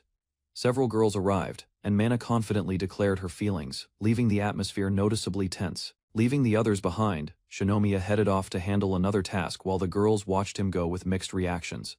Later, he sat beside a small fire and reflected on how much their situation had improved in such a short time. With charcoal, bricks, and mortar becoming available, new possibilities emerged. Farming, metalworking, and better tools no longer seemed out of reach. Ambitious plans filled his mind. Livestock, larger buildings, and even ships could eventually transform the island into a thriving settlement. Despite that progress, one concern remained. Thoughts of the separated Sumeragi group continued to weigh heavily on him. As the camp continued to prosper, Shinomiya relaxed by the fire and reflected on how smoothly their survival efforts were progressing. Before long, Amani approached him with a serious expression and revealed that she had something important to discuss. Rather than speaking openly, she guided him deeper into the cave, away from curious ears and unwanted interruptions. There, Amani shared details about her past. Her family's long service and unwavering loyalty had shaped much of her life. Listening carefully, Shinomiya gained a better understanding of her dedication. The conversation brought the two closer as trust gradually deepened between them. Amani spoke openly about her feelings and led Shinomiya farther into the cave. There, she revealed a private space she had prepared herself. Curious, Shinomiya stepped inside and admired the surprisingly neat room. The effort behind it left a strong impression on him. A sudden sight beyond the curtain caught him completely off guard. Shock quickly replaced his calm expression. Realizing the situation, Shinomiya tried to retreat while struggling to maintain his composure. The unexpected encounter left him flustered. Meanwhile, Sophia shyly revealed the reason for the invitation. Embarrassment filled the room as she expressed feelings she could no longer keep hidden. Sophia gathered her courage and revealed her feelings. The unexpected request left Shinomiya completely stunned. For a moment, his thoughts spiraled out of control. The peaceful life he had grown used to suddenly felt far more complicated. Caught between Sophia in front of him and Amane behind him, Shinomiya found himself trapped in an awkward situation. Panic quickly set in as he searched for a way out. Surrounded by strong emotions, he realized escaping the moment would not be easy. Sophia approached Shinomiya with a sincere expression and revealed her wish to become his companion. A strange situation soon became clear. Trapped inside an elegant room prepared for them, Shinomiya realized there was a condition tied to their escape. Confusion faded when he noticed Sophia's nervous state. Her actions and the carefully arranged surroundings suggested she had planned everything with great care. Looking around, Shinomiya examined the room and discovered unusual materials, unlike those they had been using on the island. Wrapped in a cloth, Sophia quietly reflected on the moment, satisfied that she had created a special setting for their first time together. Although surprised by the carefully prepared room, Shinomiya learned that Sophia had arranged every detail for a special occasion. To his shock, she even presented a ring and other items showing how seriously she had planned the event despite their unusual circumstances. Before he could gather his thoughts, another classmate suddenly entered, threatening to ruin the private atmosphere and complicating his situation further. Caught between the two girls, Shinomiya struggled to respond as both moved closer and competed for his attention. Pressure mounted from both sides, leaving him with little room to escape.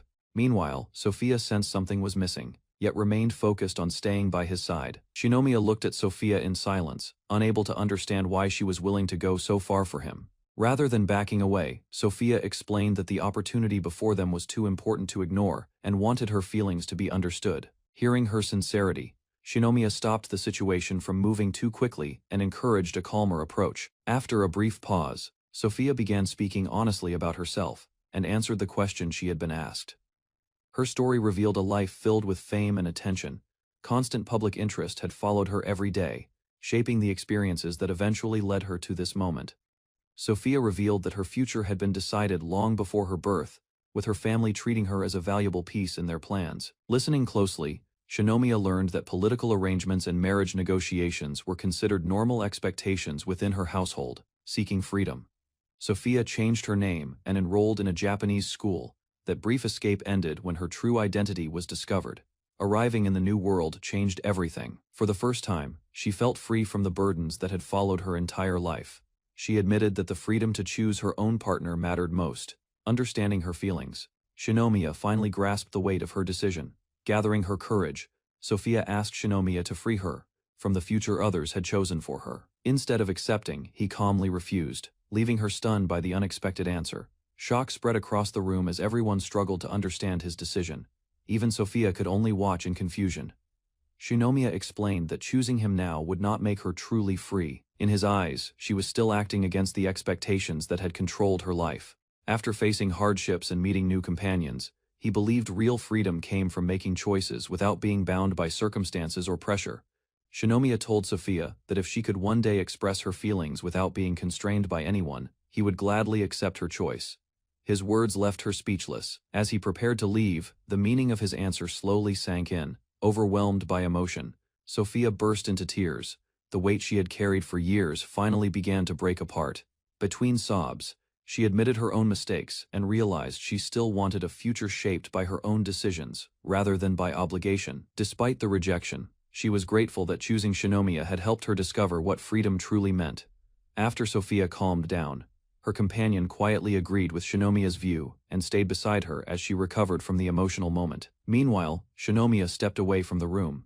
The lingering tension finally caught up to him. Memories of the encounter rushed through his mind. He reflected on how easily things could have gone differently under the pressure he had faced. Despite everything, he remained committed to his principles. Holding on to his beliefs, he convinced himself that he had made the right decision and headed off to rest. Soon, the island returned to its usual tranquility, bringing a peaceful end to a day filled with difficult choices and powerful emotions. The next day, Sophia joined the others by the river and happily enjoyed the cool water. Her cheerful mood quickly drew attention from everyone nearby. Watching from the shore, Shinomiya warned the group not to cause trouble that might scare the fish away during their outing. Instead of feeling discouraged by the previous night's events, Sophia approached with a bright smile and renewed energy. She declared that she would fully enjoy her life on the island while continuing to pursue her feelings for Shinomiya. Seeing her recover so quickly, the group relaxed and welcomed the return of her usual lively spirit. While preparing for the day's fishing, Hu pointed out that Sophia's actions showed how deeply she trusted him. Rather than dwelling on recent events, he focused on teaching a traditional bamboo fish trap and explained how it could catch fish prawns. Curious about the method, his companion volunteered to set up the trap herself. Following his instructions, she carried it toward a shaded area of the river. Soon after, another classmate arrived by the riverside, excited to join the activity and help with the fishing effort. As they discussed better ways to gather food, the group considered expanding their methods, while making sure not to disrupt the river's natural balance. While relaxing by the river, Shinomiya spent time with the group as the fishing activity continued. Nearby, one of the traps accidentally broke during the process. As attention shifted back to the river, a classmate moved closer to Shinomiya and quietly watched him. Without warning, she asked a very personal question, catching him completely off guard. Meanwhile, the girl calmly observed his response, curious about the truth behind his relationships with the others. A girl confronted Shinomiya after noticing unusual relationships forming among the stranded students. Curious about the situation, she listened as he explained recent events and the strange behavior spreading through the group. Shock crossed her face when she realized many classmates had already become intimate during their survival on the island. Embarrassment quickly turned into confusion after Shinomiya revealed he had avoided such relationships, believing parenthood would be dangerous in their harsh environment. Understanding his reasoning at last, she relaxed and viewed him with newfound interest while reconsidering her assumptions about him. The discussion grew more awkward as the girl pressed Shinomiya about his relationship experiences, leaving him visibly flustered. Gathering her courage, she tried to express her feelings while struggling to put the words together. Before the moment could continue, a sudden noise from the bushes caught Shinomiya's attention. Out of nowhere, a classmate rushed into the scene, startling both of them and completely interrupting the atmosphere. Rather than explaining the interruption, the newcomer excitedly reported a major discovery, drawing everyone's focus toward a herd of cattle spotted nearby. The newcomer explained that the animals he found looked exactly like the cattle shown on milk cartons from their old world.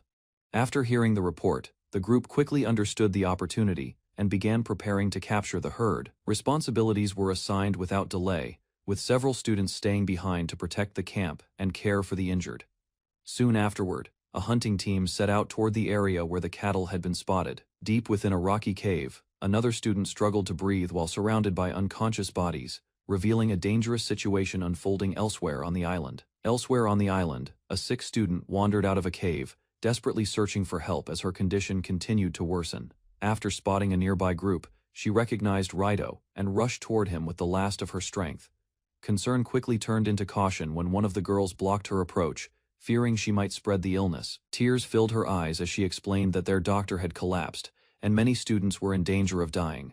Faced with the desperate plea, Raito listened while she revealed that their group had already exhausted supplies and reduced food rations, leaving them with few options for survival. Raito refused to take responsibility for the struggling group and directed the girl to seek help from someone else instead. Although disappointed, she accepted his answer and held on to hope that another solution might still exist.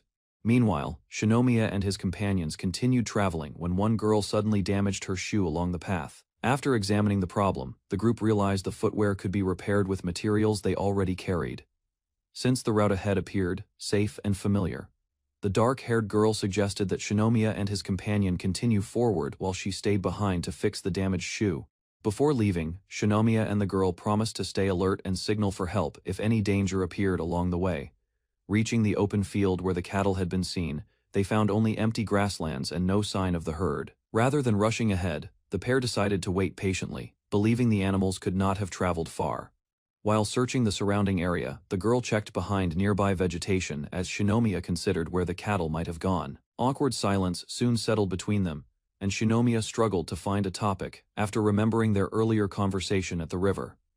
After a long silence, the girl gathered her courage and looked toward Shinomiya with a nervous expression.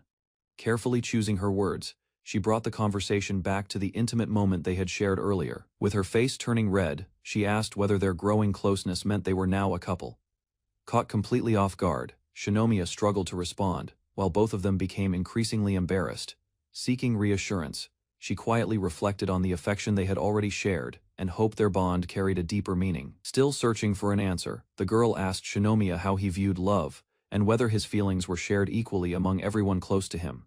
Rather than giving a clear response, he admitted that he had simply accepted the affection directed toward him and rarely thought deeply about it. Listening carefully, she watched as Shinomiya explained that their growing community needed trust, understanding, and clear boundaries to avoid future problems. Reaching her conclusion, she wrapped her arms around him and openly expressed the feelings she had been holding back. Warm praise followed her confession, leaving Shinomiya stunned as she described the qualities that made him important to so many people.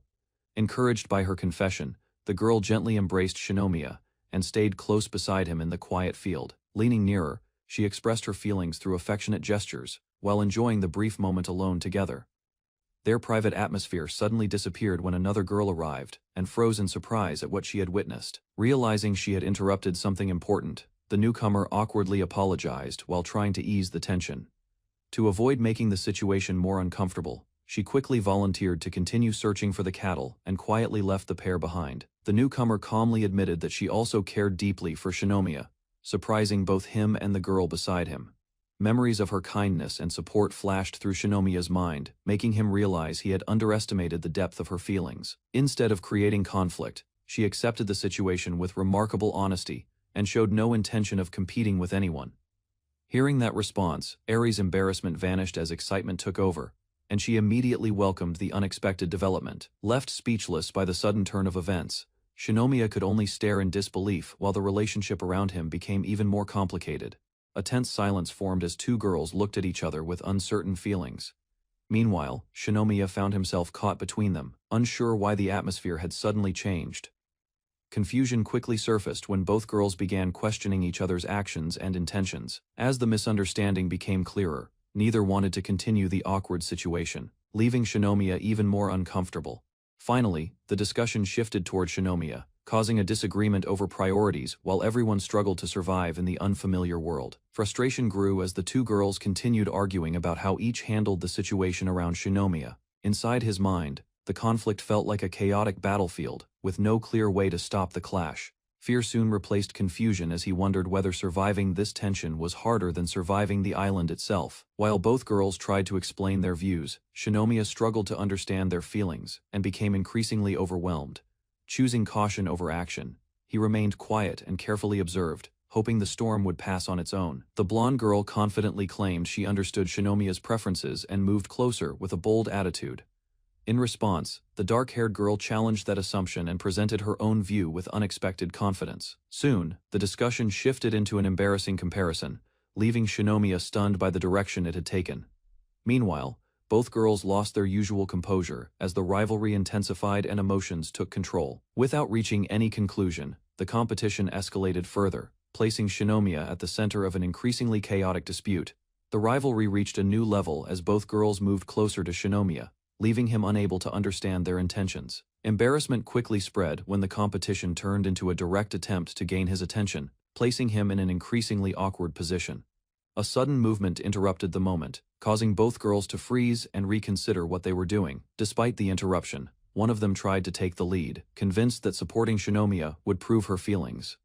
Soon afterward, the dispute resumed, with each girl refusing to yield while Shinomiya remained trapped between their growing rivalry. Confidence returned to the dark-haired girl as she moved closer to Shinomiya, convinced she now understood how to handle the situation. Surrounded from both sides, Shinomiya felt completely overwhelmed while neither girl showed any sign of backing down. Concern briefly replaced the rivalry when his condition appeared to worsen under the pressure. Suddenly, the blonde girl acted first, catching her rival off guard and breaking the tense balance between them. Moments later, the confrontation dissolved into playful chaos as both girls tumbled across the grass, leaving Shinomiya exhausted and speechless. Regret replaced frustration as the blonde girl realized their rivalry had hurt both Shinomiya and her friend. With honesty at last, she admitted her feelings while also acknowledging the bond she shared with the dark-haired girl. Rather than continuing the conflict, the two chose friendship and comforted each other on the grass. After making peace, they discussed the challenges ahead and recognized that other girls also cared about Shinomiya. A calmer mood settled over the group as they reflected on their unusual situation and wondered how they should move forward in this unfamiliar world. After calming down, the two girls agreed that fighting over Shinomiya would only create more problems for everyone. A new understanding formed between them, and they accepted a temporary arrangement built on trust and friendship. Rather than competing endlessly, both decided to postpone any final decision until they returned to their original world. Watching from nearby, Shinomiya felt relieved that the conflict had finally ended through cooperation instead of arguments. That relief lasted only a moment, as the girls approached him together, leaving him to face a challenge that had not truly been resolved. Having reached an agreement, the two girls decided to cooperate instead of competing, leaving Shinomiya uncertain about what would happen next. Without hesitation, both expressed their feelings at the same time, placing Shinomiya directly at the center of their shared affection. Relief washed over him as the conflict finally seemed to end in an unexpected but peaceful way. A moment later, his reaction drew immediate attention, and the calm atmosphere quickly began to crack. Soon afterward, another misunderstanding sparked fresh chaos, proving that life around Shinomiya would remain far from peaceful, despite their new arrangement. The tense atmosphere vanished when an unexpected animal suddenly appeared behind the group, startling everyone. Recognition quickly followed as Shinomiya identified the visitor, and the others realized it was an ordinary cow. A closer look revealed that the animal was not alone, as two more cows stood nearby with a calf. Excitement spread through the group when they discovered a valuable source of milk and possible livestock. Instead of resisting, the cows calmly approached on their own, making the task of bringing them back far easier than anyone expected. Encouraged by their success with the cows, the group began leading the animals back while discussing how useful they would be. Suddenly, a loud disturbance came from the nearby bushes, causing everyone to stop and look around in alarm. To their surprise, the source of the commotion turned out to be a single chicken perched confidently nearby. Moments later, dozens more chickens burst from the vegetation, turning the quiet field into complete chaos. Acting quickly, the group gathered as many birds as possible, securing another valuable source of food and resources for their camp. With cows and chickens in tow, the group returned to camp carrying an impressive collection of supplies and livestock. Pride replaced exhaustion as Shinomiya reflected on the day's achievements and the progress they had made together. As night fell, the camp settled into a routine, and the growing stockpile strengthened everyone's hope of survival. While the camp continued to prosper, quiet preparations in the shadows hinted that new challenges were approaching. While exploring near a rocky wall, the group spotted several white, round objects hidden in a narrow crevice. A closer look revealed a basket full of chicken eggs, giving everyone an unexpected source of food. Soon, the eggs were cooked into a hearty meal, and the dishes were quickly emptied by the hungry survivors. Delight spread across the camp as everyone enjoyed the rich taste, while they discussed collecting more eggs from the hens. Meanwhile, another student proudly presented handmade lacquerware bowls, adding a touch of comfort and craftsmanship to their survival life. During a discussion about preserving food, the group realized they lacked the proper equipment needed for drying and storage. Soon after, one energetic girl proposed using milk from the cows, drawing amused reactions from the others.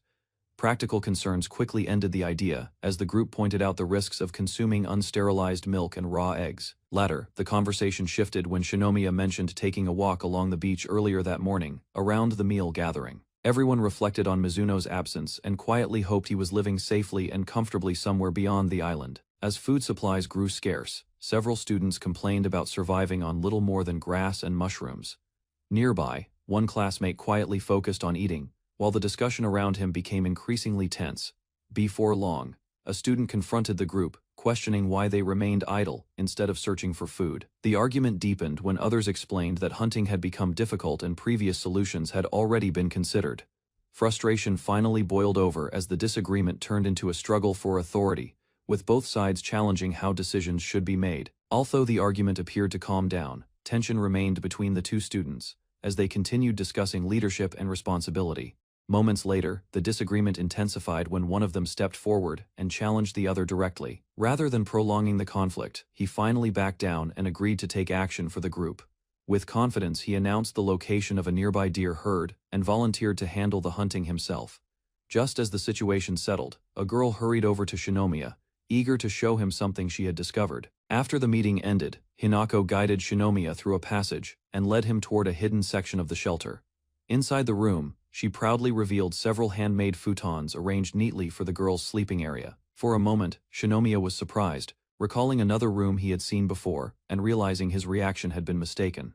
Curious, he examined the bedding and discovered that the cushions were made from soft materials instead of straw. Seeing his genuine admiration for her work, Hinako beamed with pride as her efforts finally received the recognition they deserved. While resting on the newly made bedding, Shinomiya learned how Hinako had gathered cotton and reused spare cloth to create the futons. As they talked, she seemed more open than usual and quietly admitted that she had wanted to surprise him with her work. Curiosity soon turned into excitement when Shinomiya pressed the soft surface and imagined finally getting proper sleep. Without hesitation, he threw himself onto the futon and relaxed, amazed by a level of comfort he had not felt since arriving on the island. Then, as he lay there enjoying the moment, the bedding suddenly began to shift beneath him. As the futon shifted unexpectedly, Shinomiya sensed someone moving beneath the blanket and quickly became confused.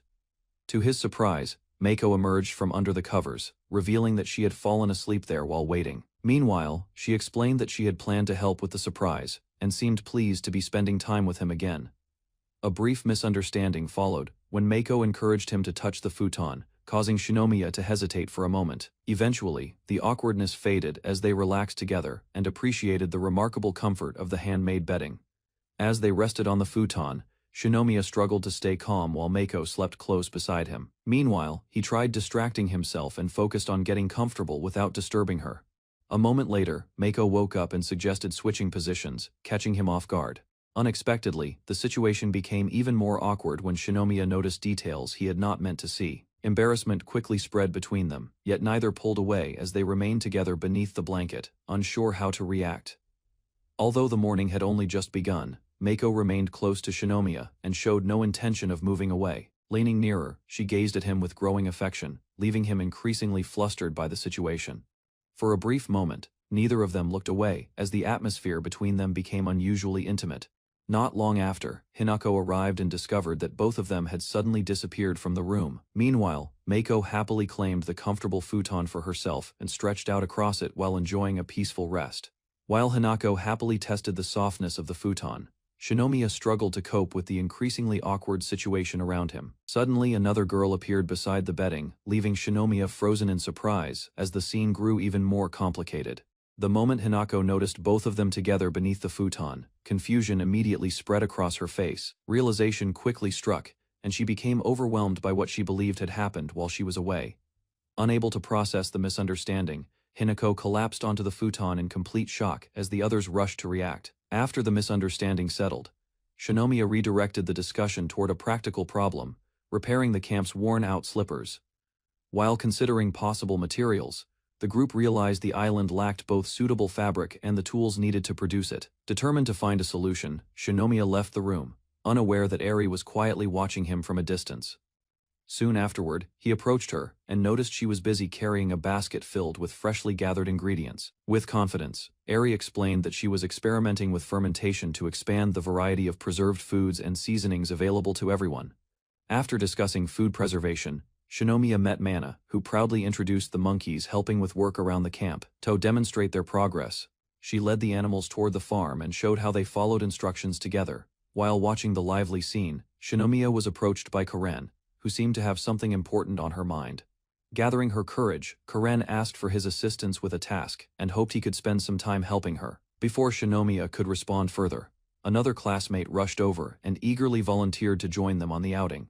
A cheerful girl led the way through the forest while the young man and another companion followed behind. During the journey, one girl noticed they finally had time alone and decided to stay close to him. With some hesitation, she walked beside him and tried to enjoy the rare moment together. Instead of accepting, he kept his distance and focused on safety, worried that traveling too closely could cause trouble. Later, he reflected on the danger they had faced and felt relieved everyone remained calm, despite the complicated relationships within the group. Shinomiya followed the path behind the girls until one of them suddenly noticed something ahead. At the edge of the forest, a dark tunnel appeared between the trees, immediately catching the cheerful girl's attention. Although the route was not far from their destination, he hesitated and warned that entering an unknown place could be dangerous. Rather than refusing outright, he considered the option and pointed out that the light at the far end suggested a possible exit. Meanwhile, the quiet girl watched the situation unfold and secretly hoped the decision would bring her closer to him as the group prepared to move on. After making up his mind, Shinomiya reached out and took Karen's hand, leading her toward the tunnel entrance. A blush spread across her face as she quietly followed him, unable to hide her excitement. Soon, the group entered the tunnel together with Karen staying close beside Shinomiya, while the cheerful girl walked ahead. A sudden touch startled the girl in front, causing brief confusion before Shinomiya realized it was only insects brushing against them. Once they emerged, Karen appeared flustered and disheveled. Seeing her condition, the other girl immediately became suspicious. After leaving the tunnel, Shinomiya checked on Karen and helped clean the insect bites with water, while the other girl watched with concern. The group soon arrived at a clearing they had prepared during an earlier trip and decided to stop there for supplies. While examining the area, Shinomiya pointed out a strange tree. Curiosity quickly replaced the group's earlier worries. Natural latex slowly flowed from the trunk as Shinomiya collected it and explained how it could be used as an adhesive for making simple footwear. Using his knowledge, he instructed the girls on gathering and processing the material, earning their admiration as they worked together in the forest. After collecting enough latex, Shinomiya prepared another item and gathered the girls to help with the next task. To Karen's surprise, the finished product turned out to be a hammock woven from materials they had gathered during their travels. Carefully, she climbed onto it while Shinomiya explained how to adjust its height for comfort and protection from insects. Soon Karen tested the hammock and gradually became more relaxed as it swayed gently between the trees. Watching her settle in, Shinomiya demonstrated the proper way to use it. Only then did Karen realize he had been focused on teaching her the entire time. Before anyone could object, the energetic girl claimed the hammock for herself and settled in comfortably. A moment later, Karen joined Shinomiya on another hammock, testing whether it could support both of them. Despite saying she disliked outdoor activities, Karen remained beside him and appeared more relaxed than before. As the hammock swayed gently, Shinomiya noticed her behavior and teased her for acting differently than she claimed. While recalling how he had tested survival equipment, Shinomiya suddenly remembered that Karen had been one of the first people he met in this strange world. Karen adjusted her damp clothing, unintentionally catching Shinomiya off guard. Trying to remain composed, Shinomiya avoided looking at her, determined not to lose control of the situation. Rather than backing down, Karen noticed his reaction and became more confident, teasing him by drawing attention to herself. Meanwhile, Shinomiya grew increasingly nervous as Karen compared herself to the other girls and questioned how he truly saw her. Eventually, his restraint gave way to honesty. Hearing his sincere opinion, Karen froze in surprise while the atmosphere between them became noticeably closer. While talking with Shinomiya in the hammock, Karen moved closer, causing the narrow space to become increasingly cramped. At the same time, the energetic girl shifted position in a nearby hammock, creating an unexpected situation that caught Shinomiya off guard. Confusion quickly spread as the hammock swayed, leaving everyone struggling to understand what was happening. Meanwhile, Karen noticed the source of the commotion and immediately realized the other girl had carelessly prepared for her rest. Before anyone could recover, the tangled hammocks lost balance. The entire setup collapsed, sending the group tumbling down together in a chaotic heap. After the hammocks collapsed, the three companions landed in a tangled pile.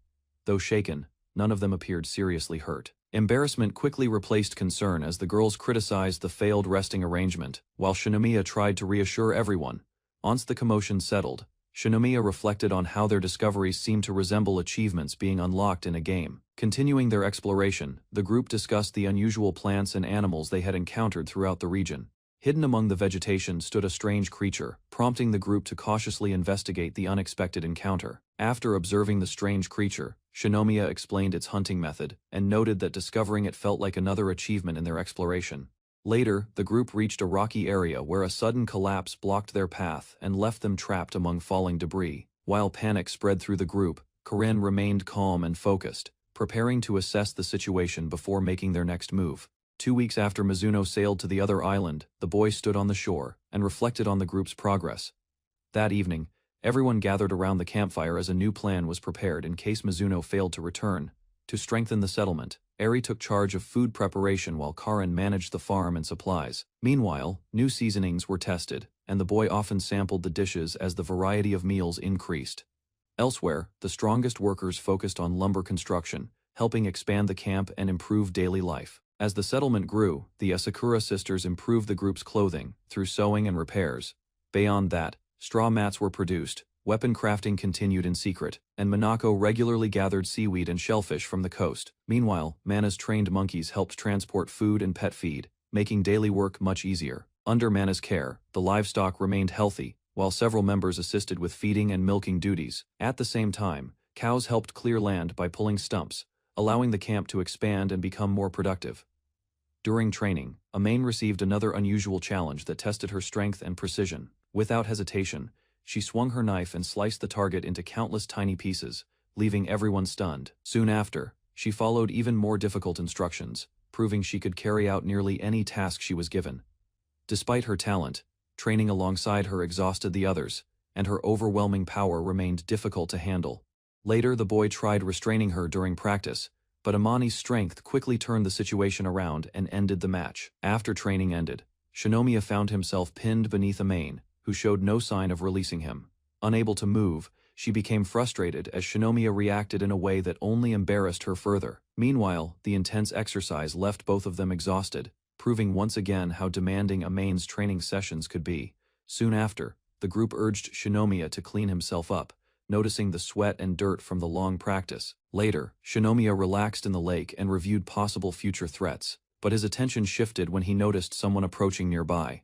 While bathing in the lake, Shinomiya noticed movement near the shore and suspected someone was secretly watching him. Suddenly, Amain sprang from hiding and grabbed him, revealing that the suspicious activity had been a trap all along. Soon after, Sophia appeared wearing a newly made swimsuit, proudly showing the result of the group's sewing work. Meanwhile, she explained that the outfit had been obtained through an exchange using lumber collected by Amain. As the discussion continued, Amain stayed close to Shinomiya, while Sophia demonstrated the swimsuit's features, leaving him increasingly flustered. While the teasing continued at the lake, Shinomiya found himself surrounded by Amain and Sophia. Unable to escape the awkward situation, determined to help, Sophia stepped forward and volunteered to take responsibility for the next part herself. Unfortunately, her lack of experience caused unexpected trouble, leaving Shinomiya in pain and confusion. Meanwhile, Amain confidently took over, insisting that Shinomiya could endure far more than Sophia expected. Before long, the event became another strange memory of island life, and a full week passed as the group continued their daily routines. A week later, tension spread through the camp as Byakuya scolded a classmate for ignoring orders and acting on his own. Meanwhile, the gathered students watched closely, wondering what Byakuya intended to do next. Before anyone could react, a figure emerged from a nearby cave, moving slowly while carrying a long spear. Blood covered the newcomer's clothes and weapon, showing clear signs of a fierce battle that had taken place inside. As the group stared in shock, the injured survivor approached the entrance and revealed a connection that immediately caught everyone's attention. Standing at the cave entrance, the injured survivor declared that he had reduced the number of people competing for resources. Meanwhile, Byakuya listened calmly as the survivor explained how he had carried out the plan he was given. Rather than showing anger, Byakuya stepped forward and welcomed him back, acknowledging the result of his actions. A faint smile spread across the survivor's face as he realized his efforts had been accepted under the night sky. He reflected on his role in their group and concluded that he had simply done what was necessary to support Byakuya's ambitions. After discussing the aftermath of the attack, the injured survivor asked Byakuya to handle everything that remained, without warning. Byakuya drew a weapon and struck him down, ending the conversation in an instant. As he collapsed, the survivor expressed gratitude, believing he had fulfilled his purpose. Later, Byakuya stood alone and praised his fallen companion for carrying out the most dangerous tasks on behalf of the group. Hidden behind a nearby tree, a girl witnessed the entire scene and struggled to contain her shock as the truth unfolded before her eyes. As the sun rose, Shinomiya gathered the group near a large structure they had worked on together, preparing everyone for the next stage of their plan. Standing before the assembled survivors, he declared the project complete and presented it as their first step toward escaping the island. Dark water surrounded Shinomiya as he drifted downward, unable to understand where he was. A distant hand appeared before his eyes while panic grew. Meanwhile, his body continued sinking deeper as he searched for a way to survive. Moments later, he suddenly woke inside a cave. Exhaustion weighed on him, and memories of leaving the island by boat felt confusing and unreal. Believing fatigue had affected his mind, Shinomiya closed his eyes and tried to rest again. Soon, he realized Arisa was sleeping against him. The unexpected sight left him startled as he quietly processed the situation. Still pretending to sleep, Shinomiya remained close to Arisa while wondering if she had been caring for him during his recovery. Rather than moving away, he stayed where he was. Before long, Arisa accidentally fell asleep beside him. A short time later, she woke up and noticed the awkward situation. Embarrassment quickly appeared on her face as she looked at him. Trying to help, Arisa attempted to warm Shinomiya with her body while he continued resting. Meanwhile, she searched for a way to wake him. Despite several attempts, Shinomiya showed no sign of opening his eyes. Arisa held Shinomiya tightly and worried that everyone would suffer if he failed to recover soon. While staying beside him, she admitted her concern was not only for the group. Gradually, her feelings became harder to ignore. Gathering her courage, Arisa moved closer and tried another way to wake him, hoping for a response. Unexpectedly, Shinomiya opened his eyes. Confusion quickly spread across his face as he realized how close she was. Before either of them could react further, another classmate arrived with food.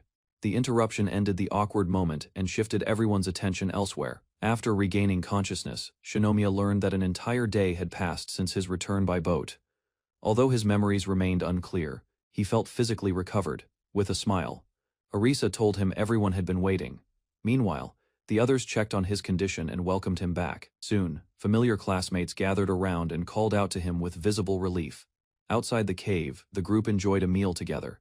Seeing everyone safe lifted a weight from Shinomiya's mind later. Attention shifted to the damaged boat. As they discussed the recent storm, Shinomiya noticed something strange about the island's unusual weather patterns. Shinomiya explained how the storm had trapped their boat.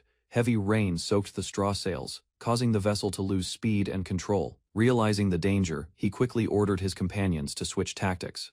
Without hesitation, the group cut down the sails and grabbed the oars. Suddenly, a powerful wave struck the boat. As chaos spread across the deck, Yoshikata was thrown into the raging water. Reacting immediately, Shinomiya jumped overboard. Meanwhile, Takahashi took control of the vessel and struggled to keep it steady. Back at camp, everyone reflected on the incident. Thanks to teamwork and quick decisions, the group survived the disaster and returned safely. Shinomiya explained that the group had returned safely after deciding the storm made further travel impossible. During the retreat, Takahashi's strength played a crucial role. His powerful rowing helped the boat push through the dangerous conditions. Once they reached shore, both Shinomiya and Yoshikata collapsed from exhaustion. Fortunately, they regained consciousness after being carried back from the beach. As the discussion continued, the group realized the storm's behavior was unnatural. Evidence suggested that dangerous weather appeared only beyond a certain area. Gathering around the campfire, everyone listened carefully. The strange discovery raised new concerns about whether escaping the island would be possible. After hearing the group's concerns, Shinomiya quietly considered their next move and searched for a solution. Rather than giving up, he proposed building a stronger boat capable of surviving the violent storms surrounding the island. Although several classmates worried about the risks, the recent voyage had proven that their methods worked. Standing before the group, he shared a new theory. Something important might exist beyond the storm barrier blocking their escape. To support his idea, Shinomiya recalled a strange sound he had heard during the voyage. Moments before Yoshikata was swept away, an unknown presence seemed to pass nearby. Recalling the storm, Shinomiya revealed that the clouds had briefly parted. During that moment, he caught sight of the moon above the sea. Surprise spread through the group as they listened. At first, the observation seemed ordinary, but Shinomiya believed it was important. Soon, everyone remembered a strange fact. Since arriving on the island, none of them had ever seen the moon. Building on that discovery, Shinomiya explained that the island also lacked normal tides together. The clue suggested that something unusual existed beyond the storm barrier. Hope quickly replaced uncertainty. Encouraged by the possibility, the group began believing that a path home might truly exist. Encouraged by the recent discovery, Shinomiya shared new ideas for improving the boat and preparing another expedition beyond the storm. However, one classmate questioned the plan. From her perspective, the evidence remained weak, and the risks were still too high. Rather than supporting another voyage, she suggested settling permanently on the island and building a stable future there. Then, she openly declared her desire to create a family with Shinomiya and help develop the island. The unexpected announcement left the entire group stunned. Shinomiya and Karin spent a quiet moment together beside their shelter. After growing closer through their survival life, they finally shared the feelings they had kept hidden. Suddenly, another girl reacted in shock after learning what had happened between them, unable to accept the idea so easily. Rather than risking their lives searching for a way home, Shinomiya proposed staying on the island. Some classmates immediately pointed out the problems with that idea, reminding everyone that they were still too young. Meanwhile, others supported the proposal. Seeing the island's rich resources and steady progress, they felt a lasting settlement could eventually become reality. Confidence spread among the girls as they discussed the island's future. With abundant resources and growing experience, several classmates concluded that his survival skills and leadership made him the most suitable person to guide the group's next generation. Surprisingly, many of the girls showed little opposition to that idea. Their reactions suggested that Shinomiya had already earned their trust. Embarrassment and confusion quickly filled the gathering. While some openly accepted the possibility, others struggled to express their feelings. Meanwhile, the boys relaxed nearby and avoided joining the discussion. Under the clear sky, they enjoyed a peaceful break while the debate continued without them. Since Shinomiya was close to several girls, they assumed he was far more popular than any of them. One student proudly revealed that he already had a girlfriend back home. The announcement immediately changed the mood around the table. Excitement erupted among the group. Feeling left behind, the boys jokingly declared that returning home had become their most important goal. Their reaction strengthened the argument for going back, refusing to abandon hope. One of the girls insisted that a path home might still exist, while others dreamed of familiar comforts and old hobbies. Several girls remained focused on the life they had already begun building on the island. A quieter mood settled over the group when one girl admitted she missed her family and friends. Her words reminded everyone of the people they had left behind. Several classmates gathered around her, sharing the same unspoken feelings. Shinomiya realized he had focused too much on the island's future. In doing so, he had overlooked the emotions that others had been carrying all along. Seeking a compromise, he suggested pursuing both goals at once. The group could search for a way home while continuing to improve their settlement. Questions about the island's future were set aside until everyone had a clearer understanding of their situation. The group would continue improving their lives on the island, while also preparing for whatever future awaited them. Karin quietly explained that she had spoken up because she understood the worries shared by the others. Relief finally overwhelmed her. Fear and uncertainty spilled out as she admitted how worried she had been about losing Shinomiya after his dangerous actions. Recognizing her feelings, Shinomiya accepted responsibility and promised to be more careful. In return, Karin made him agree not to take reckless risks again. Warmth returned to the group as the tension faded, surrounded by friends. They renewed their resolve to face the future together as one united community. Unlike the many resources they had found before, this one seemed far more important. His companions remained skeptical and doubted the finding could be as significant as he claimed. As they walked, the group reflected on how much their lives had changed. The island no longer felt as strange and hostile as it had when they first arrived. Pride quietly spread among them as they looked back on their progress. Their growing settlement proved how far they had come together. At last, Shinomiya led everyone to the edge of a cliff. Curious and uncertain, the others gathered around, eager to see what had captured his attention. The group looked down from the cliff and spotted a vast field spreading across the landscape. The sight immediately caught everyone's attention. Curiosity quickly turned into excitement as they examined the plants more closely. Familiar features suggested that the field contained a valuable food crop. The realization stunned the group. After confirming the discovery, they celebrated the possibility of finally adding a staple food to their diet. Shinomiya remained cautious despite the excitement. Since the crop differed from ordinary rice, he explained that they would need to test it first. If the grain proved edible, they could cultivate it themselves and strengthen their food supply. Back at camp, excitement filled the group as they discussed the newly discovered grain. Everyone eagerly imagined what it would be like if the harvest turned out to be edible. While preparations began, one girl quietly slipped away. Her unusual behavior immediately caught Shinomiya's attention and made him concerned. The reason was soon revealed, causing a wave of embarrassment among the others. Afterward, Shinomiya demonstrated how to process the grain properly. The group watched closely as he explained each step needed to prepare it for cooking. Despite the promising discovery, caution remained necessary. The students understood that relying on the crop would require time, effort. While discussing the future, Shinomiya reflected on how much Karin's support had influenced the group. Without hesitation, he rushed toward the source. Moments later, one of the girls pointed deeper into the area with visible alarm. Confusion spread as the group followed her gaze. A disturbing figure appeared among the trees, leaving everyone frozen in place. Shock turned into horror when they realized a classmate had been found hanging there. The unexpected sight brought their hopeful mood to an abrupt end. Several students brought a girl they had found hanging from a tree and gathered around her motionless body. After checking the situation, one student realized the cause was unclear and quickly ordered her to be taken down. Careful examination revealed that her pulse remained, though she showed no breathing or consciousness. Shock spread through the group as they learned she had only recently hanged herself. Recognizing a small chance to save her, the boy decided to act immediately, while the others watched in concern. He prepared to perform CPR and rushed to rescue the girl before it became too late. Despite his uncertainty, the boy forced himself to stay calm and recalled the CPR procedure he had learned before. Next, he instructed a classmate to support the girl's head while positioning his hands at the center of her chest.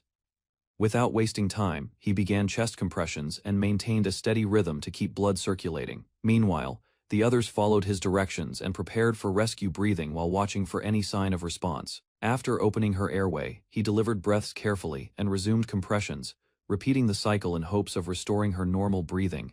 Sweat ran down the boy's face as he counted each compression and pushed through his growing exhaustion. Moments later, he continued the rescue breathing, refusing to stop, while the girl's condition remained uncertain. Suddenly, a memory surfaced in the girl's fading mind, carrying her back to an ordinary day in the classroom. There, she spent her time discussing fictional stories and favorite characters with her classmates. As the memory unfolded, she became absorbed in the conversation and the familiar atmosphere surrounding her, unaware of the struggle taking place beyond the dreamlike scene. Within her memory, two boys sat together discussing manga, while treating their conversation with great importance. Nearby, the girl quietly listened from a distance and became curious about the unusual pair. Soon afterward, one of the boys proudly celebrated a small interaction while she continued observing the group. Before long, a teacher noticed the commotion and reminded everyone that their voices could be heard across the room. Later that day, the boy received a message about a late-night gathering and headed down the hallway, setting the stage for the next event in the girl's recollection. As the memory continued, the boy quietly walked through the school while reflecting on the events of the day. Soon afterward, an older student questioned him about rumors surrounding his unusual behavior and survival habits. Across the classroom, gossip spread among several students who viewed him as strange and difficult to approach. Rather than responding, he kept his distance and continued through the hallway while others chose not to get involved. Later, he apologized for leaving club activities early and headed off to another responsibility, leaving a lasting impression on the girl who watched him from afar. In her memory, the girl left the classroom with renewed determination and reflected on the future she hoped to build. Suddenly, the scene faded away. She opened her eyes and found herself lying on unfamiliar bedding, confused by the abrupt change. Panic quickly followed when she realized she could not see clearly and struggled to understand where she was. After locating her glasses, her vision returned and revealed two girls standing nearby. With relief replacing her fear, she observed the sisters closely and became captivated by their striking appearance while trying to grasp her new reality. Upon seeing the two sisters clearly, the girl became overwhelmed and briefly wondered if she had arrived in heaven. After calming down, she apologized for her awkwardness while learning that both sisters had helped care for her.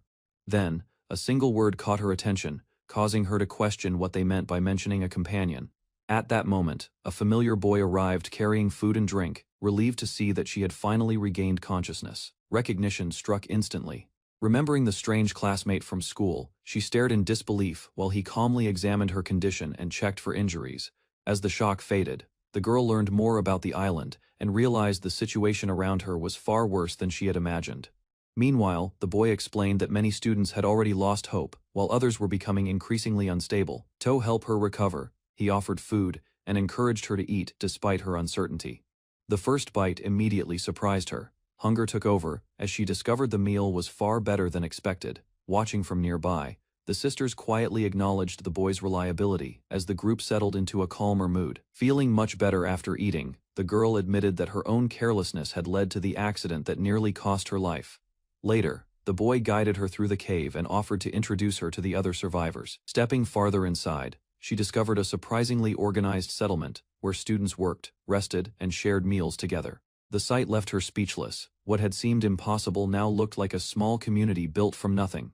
Several girls welcomed her warmly. Startled by the sudden attention, she awkwardly greeted them while beginning her new life among the group.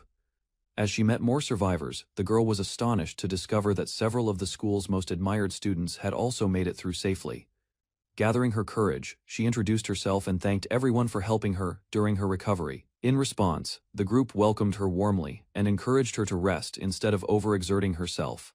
One cheerful girl explained that many of the survivors owed their lives to the boy who had organized and protected them. Listening closely, she became increasingly fascinated by the people around her, especially the kind and talented students she had only admired from afar at school.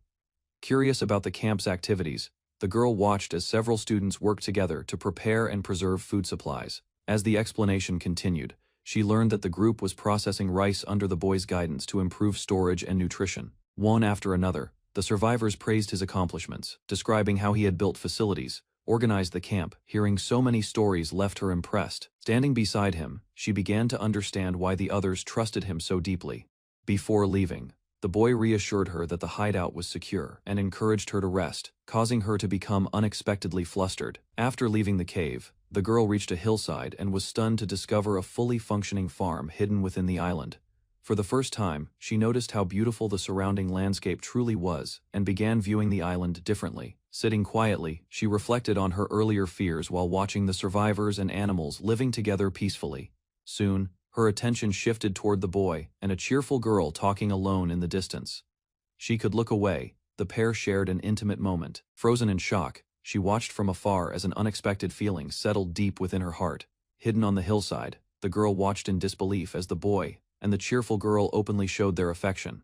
While struggling to process what she had seen, she listened as another girl casually joined their conversation. Moments later, a different girl approached the boy and spoke to him in a surprisingly intimate manner. Curiosity quickly replaced her shock.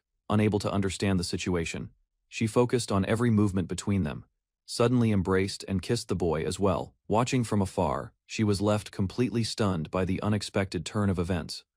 Watching from afar, the girl became frustrated after seeing one survivor receive more affection from the boy than the others.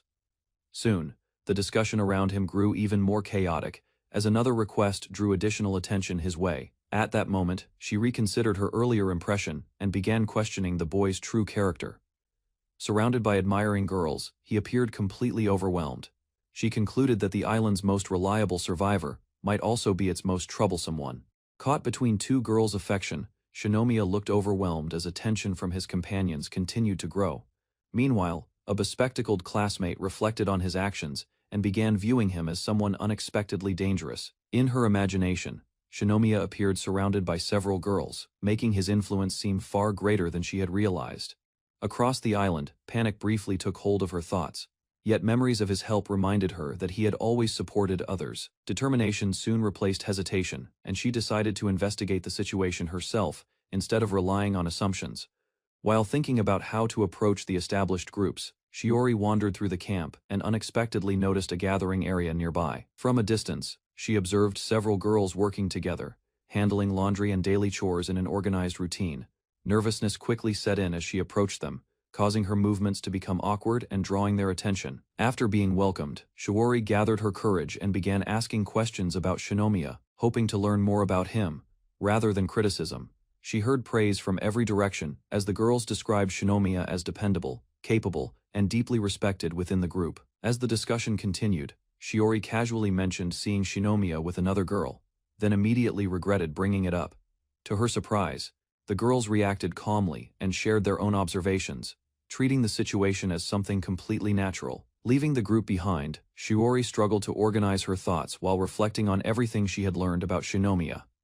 Soon afterward, she discovered another group working on new tools and structures, all made possible through Shinomiya's ideas. Watching the boys enjoy their work together, Shiori realized that Shinomiya's influence extended throughout the camp, helping people cooperate and improve their daily lives.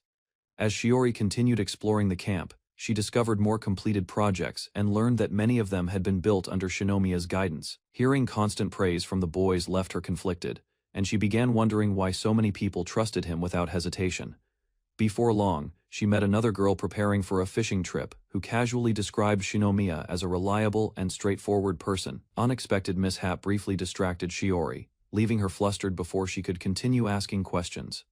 Later, she joined two girls by the shore and listened carefully as they spoke about Shinomiya, hoping their perspective would finally help her understand him better. As the conversation shifted toward Shinomiya, one girl suddenly asked whether Arisa had feelings for him, catching her completely off guard. Embarrassment quickly spread across the group, while attempts to deny the suggestion only drew more attention to the topic. With growing confidence, Arisa boldly claimed that winning Shinomiya's heart would not be difficult if she seriously tried. Her boasting escalated even further, leading her to imagine a future alongside him in the new world. The declaration left everyone stunned, and Shiori could only stare in disbelief after realizing she had heard every word clearly. Arisa's bold statement left Shiori stunned, making her question whether she had truly heard the conversation correctly. While she struggled to process everything, Shinomiya suddenly appeared near the shore and greeted the girls without knowing what had happened. Curiosity brought him closer, and he casually asked what they had been discussing before he arrived. Both girls reacted differently to his presence, yet neither seemed willing to reveal the real topic of their conversation. Trying to hide her embarrassment, Arisa changed the subject and prepared to head toward the sea, while Shinomiya calmly offered practical advice that immediately shifted the mood. Shinomiya calmly offered advice to deal with the heat, while Karin listened with unusual attention and appeared pleased by his concern. Without warning, Karin leaned against him and held onto his arm, leaving Shinomiya visibly surprised by the sudden contact. As she moved even closer, Karin's actions became impossible to ignore, causing both Shinomiya and the nearby girls to react in shock. Arisa burst into laughter at the awkward scene, while Shinomiya tried to understand what Karin was actually doing. Frustration quickly showed on Karin's face when she realized Shinomiya completely misunderstood her intentions, making the situation even more embarrassing. Karin's persistence only made the situation more awkward, while Shinomiya remained completely confused by her behavior, and Arisa watched with amusement. Unable to endure any more surprises, Shiori hurried away and finally reached a conclusion after observing the camp for so long. In her imagination, Shinomiya appeared surrounded by nearly every girl on the island, convincing her that an unusual situation had developed. The realization left her deeply unsettled, and she began wondering whether anyone could avoid being drawn into his growing circle. Before her thoughts could spiral further, Shinomiya found her again and offered to continue showing her around the island, pulling her back to reality. Shinomiya guided Shichori through a storage area filled with preserved food, explaining how the camp had been preparing supplies for the future. Surrounded by rows of containers, Shiori was amazed by the amount of food the group had managed to collect and store. While listening to his explanations, she noticed how ordinary he seemed despite everything she had heard from the others. Once they were alone, uncertainty returned, and Shiori nervously wondered whether speaking with him directly was a good idea. Gathering her courage at last, she stopped Shinomiya and decided it was time to discuss the thoughts that had been troubling her. Shikori's imagination suddenly ran wild, turning her worries about Shinomiya into an absurd and frightening scenario. The moment she returned to reality, panic took over, and she instinctively tried to back away before saying anything reckless. Her confused reaction only puzzled Shinomiya further, forcing him to stop her before she rushed off again. Attempting to escape the awkward situation, Shiori stumbled through the storage room and lost her footing among the containers. In the chaos, both of them fell to the ground together, leaving Shiori frozen in shock as she found herself face to face with Shinomiya. After their fall in the storage room, Shiori panicked while Shinomiya quickly checked whether she had been injured. Seeing him motionless beneath the scattered debris, she became alarmed and called out to him in confusion. Questions raced through her mind as she struggled to understand how the accident had happened and what others might think if they saw it. Soon, Shiori imagined the incident becoming a major scandal, leaving her convinced that her situation had become far worse than before. Shiori discovered a body inside the storage area and immediately realized the situation could put her in danger. Fear settled in as she thought nobody would trust her explanation. Returning to the Koju group seemed like the only realistic way to survive. While considering her next move, her attention shifted towards several containers lined up nearby. Curiosity pushed her closer. After opening one of the baskets, she found preserved food hidden inside, and froze in surprise. A quick plan formed in her mind, but hesitation stopped her. Taking the supplies would only make her situation even more suspicious. Shishori tried to put the container back, but it slipped from her hands and struck Shinomiya, causing her to panic. Instead of getting angry, Shinomiya handed her another container and calmly explained that the food inside was difficult to use. Relief slowly replaced her fear. While checking on him, she admitted that she had planned to take supplies and leave. Shinomiya pointed out that she had returned the food rather than keeping it, showing that her actions did not match her worries. With the tension fading, he revealed that he wanted to speak with her, regardless of whether she stayed or departed. Shinomiya gave Shinori a choice. Leaving was possible, but she would need to find her own food and water without access to the group's preserved supplies. A further explanation followed. To protect the camp, he intended to keep their hidden resources secret from the Koju group. Meanwhile, Shinomiya introduced several alternative food sources and recommended dried meat as the best option. Soon after, he offered her a sample. Tears formed as the flavor reminded her of how long she had gone without a proper meal. Embarrassment quickly surfaced. Memories of earlier misunderstandings faded, and for the first time, Shiori began to see Shinomiya differently. Shiori revealed her original intention. By taking the stored food, she hoped to help her friends and the 6 students in her group. Soon afterward, doubt overcame that plan. Realizing the consequences, she returned the supplies and condemned her own decision. Grief finally burst out. The classmates she wanted to protect had already died, leaving her with nothing but regret and sorrow. Unable to hold back her emotions, she broke down in tears. Shinomiya moved closer and listened as her pain surfaced. Gathering her strength, Shiori reached a conclusion. Determined to face the truth, she decided to tell everyone what had happened that day. Standing before the gathered survivors, Shiori finally found the courage to reveal the truth she had kept hidden. She explained her role within the Kojo group and described the worsening conditions as illness and hunger spread. Soon her account reached the events of that tragic day. A distant noise had drawn her attention toward a secluded area of the island. From a hiding place among the trees, she witnessed a horrifying scene. A student stood over a fallen victim while holding a weapon. Shock froze her in place as the reality became clear. The incident she had feared to discuss was not an accident but a deliberate killing. Shishori continued her testimony, describing how she secretly watched the scene from a concealed position. Meanwhile, Byakuya approached the injured victim and attempted to retrieve the weapon, seemingly trying to handle the situation himself. To his surprise, the wounded student was still conscious. A weak hand stopped him and delivered a chilling message. Without warning, a struggle broke out over the gun. Desperation filled the air as both sides fought for control. Suddenly, voices echoed from the distance.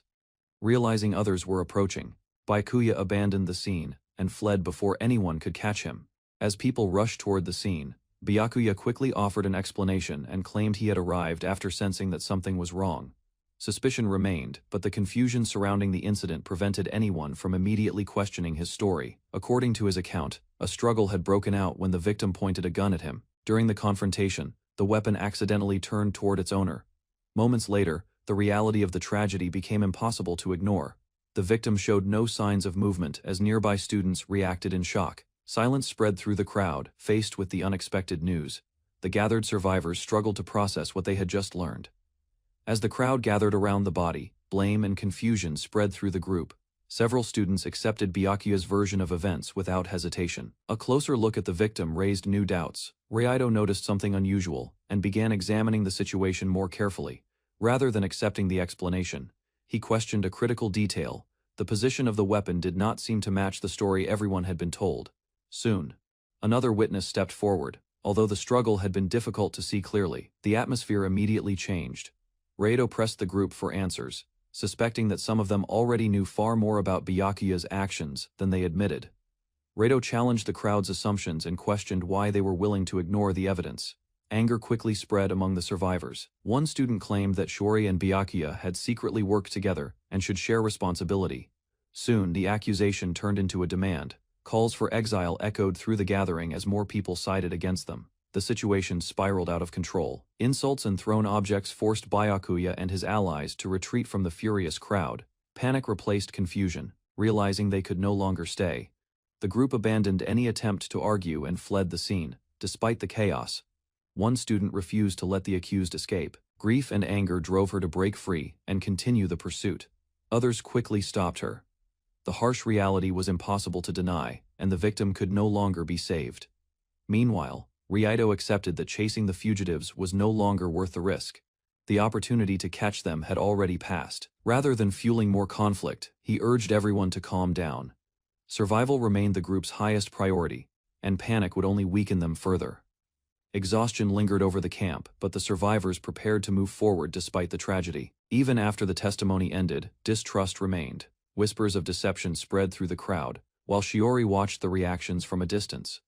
Instead of facing reality, the survivors had chosen easier targets for their anger, and ignored the warning signs around them. Those words struck Shiori deeply. For a moment, she realized that his criticism applied to her own actions as well. Fear had kept her silent for too long. Although she witnessed the truth, she wandered alone afterward, and avoided telling anyone what she knew.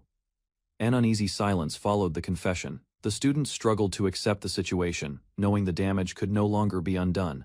After the tense gathering ended, Shinomiya guided Shiori away from the crowd. While the others rested, she struggled to hold back her emotions. Guilt still weighed heavily on her mind, believing her mistakes had contributed to the tragedy. Instead of blaming her, Shinomiya offered a different perspective. Surviving long enough to reach their group was proof that she had not completely lost hope. Gradually, his words eased her pain. For the first time in a long while, Shiori felt that someone truly understood her. Comfort replaced despair as she moved closer to him. With renewed trust, Shiori chose to remain by Shinomiya's side and begin moving forward again. Shiori sat alone inside the cave, trembling as worries overwhelmed her. Despite her fear, she tried to handle her problems without depending on others. Soon after, several girls approached and encouraged her to join them. Their support left her flustered, yet she slowly accepted their kindness. Warm water and handmade soap helped her relax during a long-awaited bath. As the dirt washed away, comfort replaced much of her anxiety. Later, thoughts about fitting in lingered in her mind. Even so, hearing about better facilities ahead gave her a little hope. Their friendliness eased her concerns, allowing her to feel more accepted among the group. After settling into the cave shelter, Shiori looked around the sleeping area and felt as if she were on a school trip. Not long afterward, she climbed into bed and hugged her pillow tightly. The familiar comfort helped her relax as the long day finally came to an end. Surrounded by so many people, Shiori became increasingly self-conscious and struggled to calm her thoughts. Suddenly, one sleeping girl rolled over and landed on top of her. The unexpected weight startled Shiori and turned the quiet night into a brief commotion. Though still shy, Shiori joined the group and started helping with the bedding, feeling a little more connected than before. Curious about the morning offering, Shiori listened as the others explained their daily routine. While discussing water collection and cooking, the girls shared how much easier life had become through teamwork. A classmate soon noticed that Mana's hair looked healthier than before. The improvement caught everyone's attention and sparked interest in the reason behind it. Before long, several girls crowded around Shiori, eager to learn about her hairbrush. Admiration quickly turned into excitement as they praised its quality. Later, Shiori returned, carrying a large bag that drew curious stares from the group. Wonder spread among the girls as they waited to discover what she had brought back. After several days of work, the boys finally returned from an expedition carrying supplies. Their arrival immediately drew attention from everyone in the shelter. Judging by the amount they brought back, the camp would remain well supplied for the next few days. Soon, a cheerful welcome greeted the returning group. The girls gathered around, excited to see everyone safely back. As the reunion continued, the boys noticed that something seemed different. The girls appeared more polished and confident than before. Thanks to Shiori's grooming tools and careful styling, the girls had neatly maintained hair, making the camp feel a little more like home. As praise spread through the group, attention shifted toward the shy girl, who had quietly helped everyone. Hidden behind a tree, Shiori nervously waited for their reaction. Doubt filled her mind as she wondered whether her styling looked strange. Instead, the boys were amazed by the transformation. Their admiration surprised Shiori and erased much of her worry. Shinomiya revealed that he had also brought contact lenses. With her glasses removed and outfit adjusted, Shiori stood out even more. What seemed like an unusual collection turned out to be the tools that had helped boost everyone's appearance and confidence. Encouraged by the girls, Shiori agreed to help with the boys' hair as well. Their excitement quickly turned the idea into the camp's next activity. One by one, the boys received haircuts and grooming. The refreshed look lifted their spirits and made them feel more comfortable. Meanwhile, Shinomiya became the center of attention as the girls teased him about getting a new hairstyle. Eventually, Shinomiya sat down and left the decision to Shiori, Although nervous, she carefully prepared her tools and focused on the task. With steady hands, Shiori began cutting his hair. The quiet moment reflected how much her confidence had grown since arriving on the island. As Shiori worked on Shinomiya's hair, she carefully asked about his preferences. Trusting her judgment, he left the details entirely in her hands. While trimming and styling, Shiori reflected on how much she had changed. The friendships she built within the group had helped her become more confident. Shinomiya admitted that surviving together had broadened his perspective and changed his outlook. Listening closely, Shiori learned more about his thoughts and experiences. The relaxed atmosphere made it easier for both of them to speak honestly. Feeling comfortable enough to ask what was on her mind, Shiori brought up a personal question. Embarrassed by her own question, Shiori quickly clarified her intentions. She explained that she only admired how naturally Shinomiya connected with the others. While she continued trimming his hair, Shinomiya admitted that social situations still made him uneasy. Hearing that surprised Shiori to her, Shinomiya seemed dependable and courageous. Someone who naturally earned the trust and affection of the group. As the haircut continued, Shinomiya shared thoughts he rarely revealed to anyone. The quiet conversation deepened the bond they had gradually built on the island. The peaceful moment itself was enough, leaving both of them with a sense of comfort and understanding. After finishing the haircut, Shiori proudly announced that her work was complete. Shinomiya examined the result while she waited anxiously for his reaction. Relief quickly replaced her nervousness when the others praised the new look. Seeing everyone's approval made Shiori genuinely happy. A quiet exchange followed, as both shared a satisfied smile. The peaceful atmosphere reflected the trust that had grown between them. Soon afterward, Shinomiya gathered everyone on a hill overlooking the settlement. The serious tone immediately caught the group's attention. The mood shifted as he declared his intention to confront Reito Koju, setting the stage for a major conflict ahead. After announcing his decision, Shinomiya explained that remaining hidden would only allow their problems to grow. Rather than seeking violence, Shinomiya proposed confronting the situation with the skills, tools, and knowledge they had developed through survival. With his plan decided, the group prepared to move forward.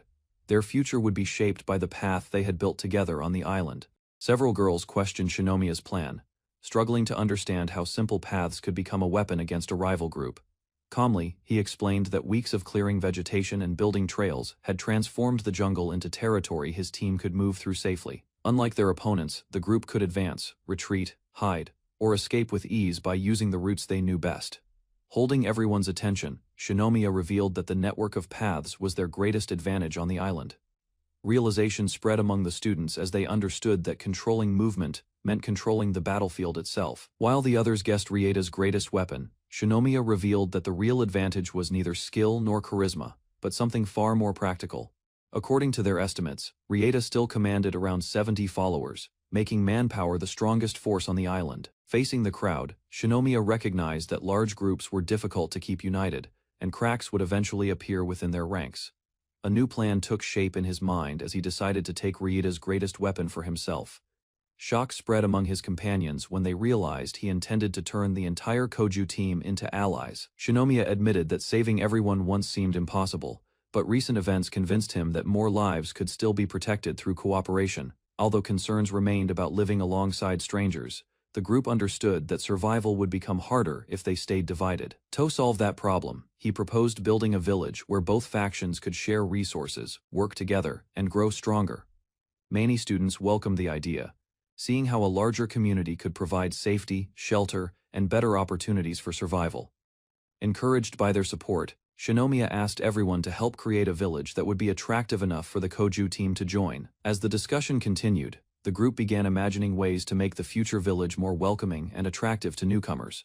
Meanwhile, Sophia pledged her support to Shinomiya, offering her strength and loyalty to help achieve the plan. Soon, the students exchanged ideas that could improve daily life and raise morale within the growing community.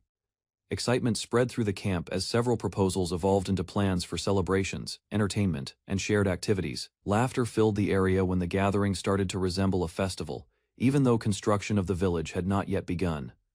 As preparations continued, Sophia excitedly approached Shinomiya with a new idea and asked him to meet her at the beach later. For the moment, he set the invitation aside and focused on improving the group's hunting equipment and supplies. While testing their weapons, Shinomiya realized their bows and arrows were still too unreliable for effective hunting. Before further progress could be made, news arrived that another group had returned injured after losing their catch. Concern spread through the camp as the students recognized that competition for food was intensifying, and the struggle for survival was becoming increasingly dangerous. After hearing about the failed hunt, Shinomiya decided the group needed better weapons, and immediately began working on a new design. Using detailed sketches, he instructed the others to follow the plans exactly so production could start without delay. Curious students gathered around the drawings, eager to understand how the improved tools would strengthen their chances of survival. Once the work was arranged, Shinomiya headed to the beach to keep his promise and meet Sophia. Waiting there, she proudly revealed a large sand bed she had prepared, surprising him with her unusual idea. At the beach, Sophia revealed the true purpose of the sandbed and asked Shinomiya to relax while she prepared a special treatment. Without much warning, she began giving him a massage, leaving him surprised by the unexpected turn of events. As the tension left his body, Shinomiya gradually accepted the treatment and enjoyed the rare moment of comfort. Meanwhile, Sophia explained that the oil she had prepared was meant to help tired survivors recover from exhaustion. Feeling refreshed, Shinomiya listened as she proudly shared her idea of creating a place where everyone could rest and regain their strength. While continuing the treatment, Sophia worked harder than before, determined to help Shinomiya recover from the strain of recent events. An awkward accident suddenly brought them closer than either expected, leaving both momentarily flustered by the situation. Recovering his composure, Shinomiya quickly suggested they calm down before the misunderstanding grew any further. For a brief moment, the atmosphere remained tense as each tried to regain focus and return to normal. Their embarrassment was interrupted when several curious island creatures unexpectedly appeared, turning the serious moment into a chaotic and humorous scene. The massage ended abruptly when a group of monkeys appeared, attracted by the scent of the special oil and causing chaos around the beach. Later, Shinomiya returned to work and tested a newly designed weapon, striking a target with far greater force than expected. After examining the results, the group confirmed that the improved tool delivered powerful direct impacts and could greatly enhance hunting efficiency. Seeing its potential, one student realized the weapon could be effective not only against animals, but also against people. Recognizing its importance, Shinomiya ordered enough weapons to be produced for the entire hunting team as quickly as possible. Tensions with the main group had become frequent. Sasazaki's faction attacked again, trying to seize both food. Meanwhile, the attackers rushed forward with spears raised high. Confident in their numbers, they charged toward the students defending the camp. From behind the front line, several students prepared their throwers. Careful aim replaced panic as they targeted the advancing enemies. Soon, projectiles struck their marks and broke the assault. Confusion spread through Sasazaki's group as more attacks landed and forced them to retreat. After the failed raid, Sasazaki and his followers were branded as villains, worsening the food shortage and deepening the division between the groups. A new leadership committee replaced the old hierarchy, helping the group stay united and maintain order. Watching people follow any leader who promised safety, he worried they would stop questioning decisions and repeat past mistakes. Later, while sitting alone in a cave, he remained lost in thought. The quiet surroundings offered little relief from his growing concerns. Before long, a classmate approached and shared news from outside. Reports suggested that members of Sasazaki's defeated group had disappeared after the battle. Noticing his fatigue, she checked on him with concern. Although he appeared calm, the burden of responsibility continued to weigh heavily on him. Any injured survivors would likely leave traces that could reveal the location of their base. Meanwhile, work continued at the settlement. Students tied logs together and steadily raised the frame of a new pit. Dwelling soon, the structure gained a roof made from straw and bark. Lessons from the rainy season helped them design a warmer and more durable shelter. As more houses appeared, thoughts turned toward expansion.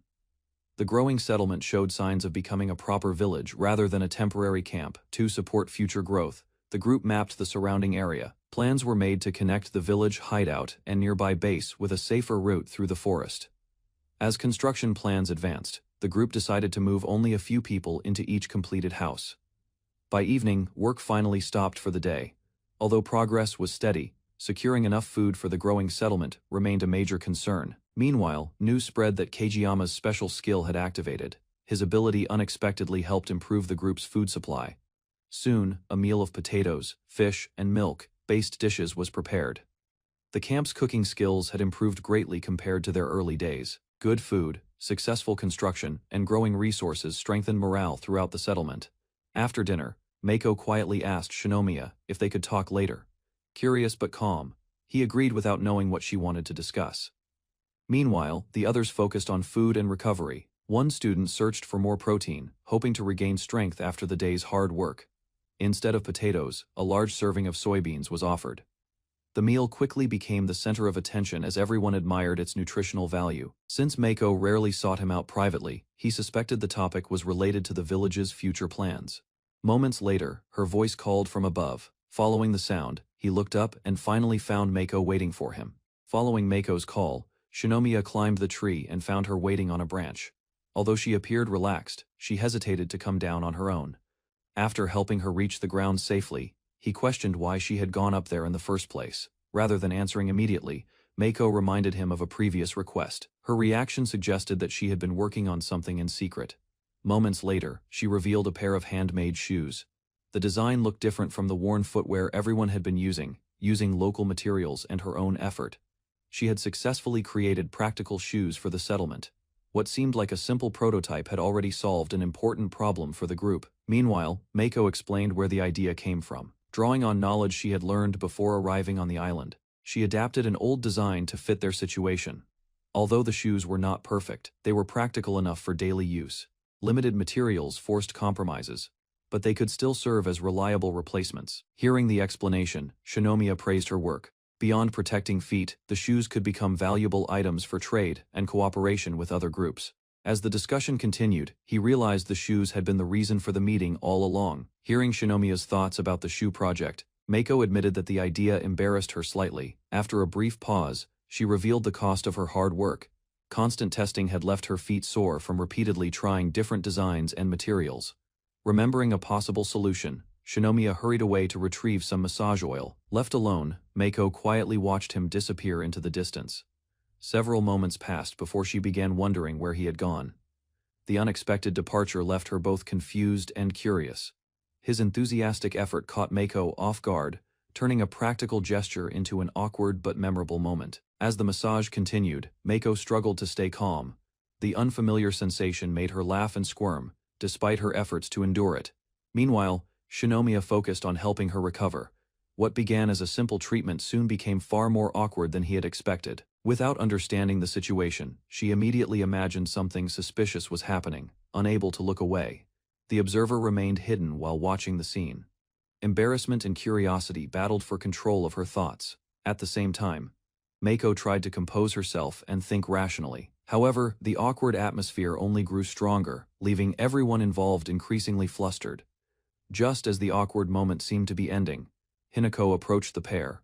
Caught completely off guard, Shinomiya struggled to process the request. Nevertheless, the situation quickly shifted as attention turned toward Hinako instead. Before long, the massage began, and the result was immediate. Hinako collapsed into laughter from the intense ticklish sensation, while the others watched in amusement. Gradually, she relaxed and accepted the experience. Although it was not what she had expected, the treatment helped ease her tension. Meanwhile, a group of monkeys suddenly gathered around them. Their unexpected arrival puzzled the students and brought the strange evening to an even stranger conclusion. The village made steady progress as the students completed 2 new houses and secured enough food for the coming days. Inside one of the finished buildings, everyone gathered to celebrate another successful step toward building a stable settlement. Meanwhile, several girls carefully prepared a large sack of rice while the others watched with anticipation. Soon, a steaming pot filled the room with warmth, drawing the group's attention to the long-awaited meal. At last, the rice was served, and the students sat together around the food, enjoying the results of their hard work and cooperation. The freshly cooked rice exceeded everyone's expectations. After weeks of hardship, the simple meal felt like a reward for their efforts. Even those who rarely enjoyed it found themselves impressed by the flavor and texture. Ideas for the future quickly followed. Several students began imagining a steady rice harvest that could improve life on the island. While the discussion continued, a sudden realization interrupted the celebration. Someone noticed that an important classmate had not appeared at the gathering. Silence replaced the cheerful mood for a moment as the village rested beneath the evening sky. Thoughts turned toward the missing student they had accidentally left behind. Following the celebration, the students organized a formal council to manage village affairs. Some students felt the result simply reflected the same social structure that had existed before their arrival on the island. Attention soon shifted to the influential figures surrounding the newly elected leaders. Rumors and family connections became a popular topic among the students. Discussion then focused on a girl known for her rivalry with another faction. Her actions during the election continued to attract curiosity and speculation. As questions spread through the gathering, one student revealed that the matter had already been handled, bringing the conversation to an unexpected pause. Later, a student returned from an investigation and reported that he had finally uncovered new information about a suspicious group. Guided by the report, several students searched the forest and discovered injured individuals hiding among the trees.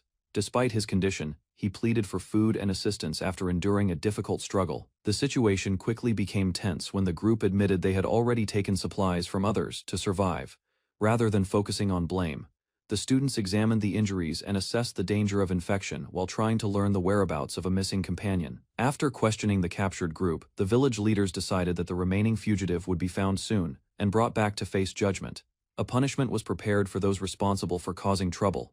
The council wanted to set an example. With the matter temporarily settled, Shinomiya returned to his house and enjoyed a rare moment of peace beside the fire. Not long afterward, a visitor arrived to thank him for his efforts and discuss plans concerning future responsibilities within the village. Before the conversation could become serious, a cheerful girl appeared with an unexpected dessert, instantly brightening the atmosphere inside the home. The cheerful girl proudly revealed her surprise, appearing in a traditional apron and announcing her intention to prepare a special meal. As she continued helping around the house, her confidence and sincerity caught Shinomiya off guard soon. She focused on cooking and carefully organized the ingredients. Watching her work, Shinomiya found it difficult to predict what she would do next. Peaceful domestic scene made the small house feel warmer than usual. For a moment, life on the island seemed almost ordinary. When the meal was nearly complete, the atmosphere grew more intimate. Their quiet time together deepened the sense of trust that had gradually formed between them. After finishing the meal, Sophia proudly presented a homemade fruit cobbler. The dessert became the highlight of the evening and immediately caught Shinomiya's attention. Everyone admired the dish as Sophia explained how she had learned the recipe. The familiar taste also reminded her of memories from her former life. Her worn hands and handmade apron revealed how much practice and dedication went into her cooking. Encouraged by his reaction, Sophia eagerly offered another treat and shared it with a bright smile. As the quiet evening continued, the two remained together by the fire, enjoying the food and the comfortable atmosphere they had created. A sudden accident shattered the peaceful mood. Sophia lost her balance and stumbled forward in surprise. Unable to stop herself, she crashed into Shinomiya. The unexpected collision left both of them startled and embarrassed. During the commotion, the container holding the fruit cobbler slipped from her hands and flew toward the ground. The dessert landed hard on the rocky floor. For a moment, Sophia could only stare at the ruined treat in disbelief. Silence filled the area as she crouched beside the fallen cobbler. Seeing her disappointment, Shinomiya stepped forward to inspect the damage and think of a way to help, refusing to let Sophia's effort go to waste. Shinomiya picked up the salvaged pieces and tasted them. Relief gradually replaced her disappointment. As they talked, Shinomiya explained a simple way to make popcorn from dried corn over a fire. Curious and attentive, Sophia listened while he described how people had prepared similar snacks long ago, using basic methods. The conversation soon took an emotional turn. Overwhelmed by his kindness and encouragement, Sophia struggled to hold back her feelings. Without warning, she leaned into his arms and began trembling. Concerned by her reaction, Shinomiya gently held her while trying to understand what was troubling her. Held safely in Shinomiya's arms, Sophia finally revealed the burden she had hidden for a long time. Looking at the ruined dessert, she admitted that she had always worried her true feelings would be discarded once she stopped meeting expectations. For the first time, Sophia spoke openly about her weaknesses. Accepting her emotions, Shinomiya listened without judgment and allowed her to be herself. The confession eased her fears. Confidence slowly returned as she decided to face the future without hiding behind a perfect image. With renewed determination, Sophia stayed close to Shinomiya. Unaware of their intimate moment, another girl quietly watched the scene from a distance. After noticing Sophia from afar, Eri quietly decided to keep an eye on her and offer support if needed. The next day, attention shifted to the search for Sasaki. Armed with newly crafted bows, the students prepared to begin a large-scale expedition. Before departing, the group gathered around Raido, who had taken a leading role in organizing the search effort and equipment. To improve their chances, Raido demonstrated a stronger bow design. The upgraded weapon could launch arrows farther and more accurately than previous versions. With preparations complete, the students exchanged final words and headed out, hoping their search would finally uncover Sasazaki's whereabouts. As the search preparations continued, reports arrived that unfamiliar visitors had appeared near the village. The news immediately drew the attention of the leaders. Raito quickly pushed through the crowd and ordered everyone to return to their duties while he investigated the situation himself. Upon reaching the entrance, he discovered that the visitors were connected to the Koju group. Their arrival suggested an important purpose. Accompanied by an assistant carrying a large case, she claimed to possess something valuable for negotiation. The unexpected appearance left Raito stunned. Realizing that Sophia was acting on behalf of the Koju team, he prepared himself for a serious discussion. After staying out of major affairs for a long time, Sophia Shinamine suddenly appeared before Kito and the other. Without wasting time, she revealed that her visit was meant to negotiate, surprising the group and shifting the atmosphere around her. As a gesture of goodwill, Sophia distributed sweets to everyone. The unexpected gift caught them off guard, while she calmly observed their reactions. Realizing the group had been struggling with hunger, Kito accepted her offer and invited her inside. Meanwhile, daily life in the settlement continued as people gathered materials, repaired shelters, and worked together while Sophia's arrival remained the center of attention. While observing the settlement, Sophia noticed how exhausted the students had become. Harsh living conditions, poor shelters. Soon afterward, Kito identified the true purpose behind her visit. Sophia calmly admitted that she was seeking additional manpower for her own group. Around the camp, several students voiced concerns about their lack of resources. Even so, Sophia remained composed as she listened to their situation. Moments later, she opened a case and revealed a supply of rice. The unexpected sight immediately captured everyone's attention.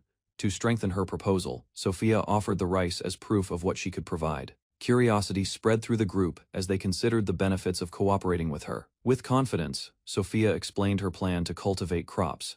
She promised that anyone who joined her effort would receive a fair share of every harvest. Rather than accepting immediately, Kito chose to consider the proposal carefully around him. The students waited to see what decision would be made. The offer of polished rice and other supplies seemed too generous, making Sophia's true intentions difficult to understand. As the discussion continued, Kito reminded everyone that Sophia was a capable and influential figure. Because of that, he preferred negotiation over unnecessary conflict. Concerned about their hidden base being discovered, they planned a cautious approach while relying on Sophia to handle future negotiations. After reviewing the situation, Kito's group discussed a plan that would keep their village hidden, while using a separate worksite to deal with Sophia's faction more safely. Different opinions emerged, but most agreed that unnecessary fighting would only create more problems. Elsewhere, one student completed a rough design for a boat. Excitement quickly spread as the group realized it could become an important project. Encouraged by the progress, everyone began preparing materials for construction. Even Sophia quietly watched as cooperation within the camp continued to grow. Certain details about Sophia's actions did not add up, leading him to suspect that she was hiding an accomplice somewhere nearby. As the discussion continued, several students argued that Sophia's influence could be used to their advantage. After listening to the debate, Kito reached a conclusion. Sophia's position and resources made her valuable, and cooperation appeared to be the most practical choice. Not long afterward, Sophia returned with her companion to hear the final answer. Both calmly waited while the group prepared its response. In the end, Kito agreed to the proposal and promised to send volunteers soon. The decision marked the beginning of a new partnership between the two factions. Leaving the camp behind, she departed knowing that the first stage of her plan had been accomplished. After leaving Kito's camp, Sophia and her companion traveled through the forest toward their destination. Before long, Sophia noticed signs that someone was following them. The discovery raised concerns that their movements might have been observed. Instead of confronting the pursuers, the pair decided to change their route. Avoiding conflict remained their priority as they moved deeper into the jungle. Meanwhile, Sophia's companion carefully analyzed the situation. The followers seemed inexperienced, suggesting they were tracking the group rather than preparing an attack. Moments later, an unexpected misstep sent Sophia tumbling into the grass. The tense atmosphere briefly disappeared as the journey was interrupted by the sudden accident. After the fall, Sophia and Amain quickly realized that the people following them had no intention of turning back. Although exhausted and covered in dirt, Sophia urged Amain to remain calm. Determined to protect their hidden settlement, she accepted the risks ahead. Rather than allowing a confrontation, Amain proposed drawing the followers away. Sophia immediately rejected the idea, unwilling to place her companion in danger. Meanwhile, the pursuers suddenly found themselves overwhelmed by a swarm of mischievous monkeys. Seizing the opportunity, one determined student pushed forward. Despite the confusion, Even with obstacles slowing him down, he refused to abandon the chase. While pushing through the jungle, one of the pursuers suddenly triggered a hidden trap. Moments later, a strange masked figure appeared from the forest. The unexpected sight left the trapped student completely stunned. Panic quickly took over as the mysterious guardian charged forward. Fearing what might happen next, the pursuer immediately tried to escape. From a distance, Sophia and Amain watched the commotion unfold. Relief spread between them as the intruder abandoned the chase and disappeared into the jungle. After the danger passed, the masked figure revealed himself to be Shinomiya. His timely intervention ensured that Sophia's group remained undiscovered and safe. Shinomiya explained that the monkeys and the masked guardian had merely been part of his improvised plan. Rather than seeking praise, Shinomiya remained humble. Even so, both girls admired the effort he had made to protect their hidden settlement. Soon afterward, they reminded him that the success was not his alone. Aman and Sophia had also worked hard to keep their village safe from discovery. With the danger gone, the two girls playfully demanded recognition for their contributions. Embarrassed by the attention, Shinomiya urged everyone to stop teasing him. Before long, the group decided to leave the area and return safely to their base. After returning safely, Sophia and her companions reflected on the success of their efforts.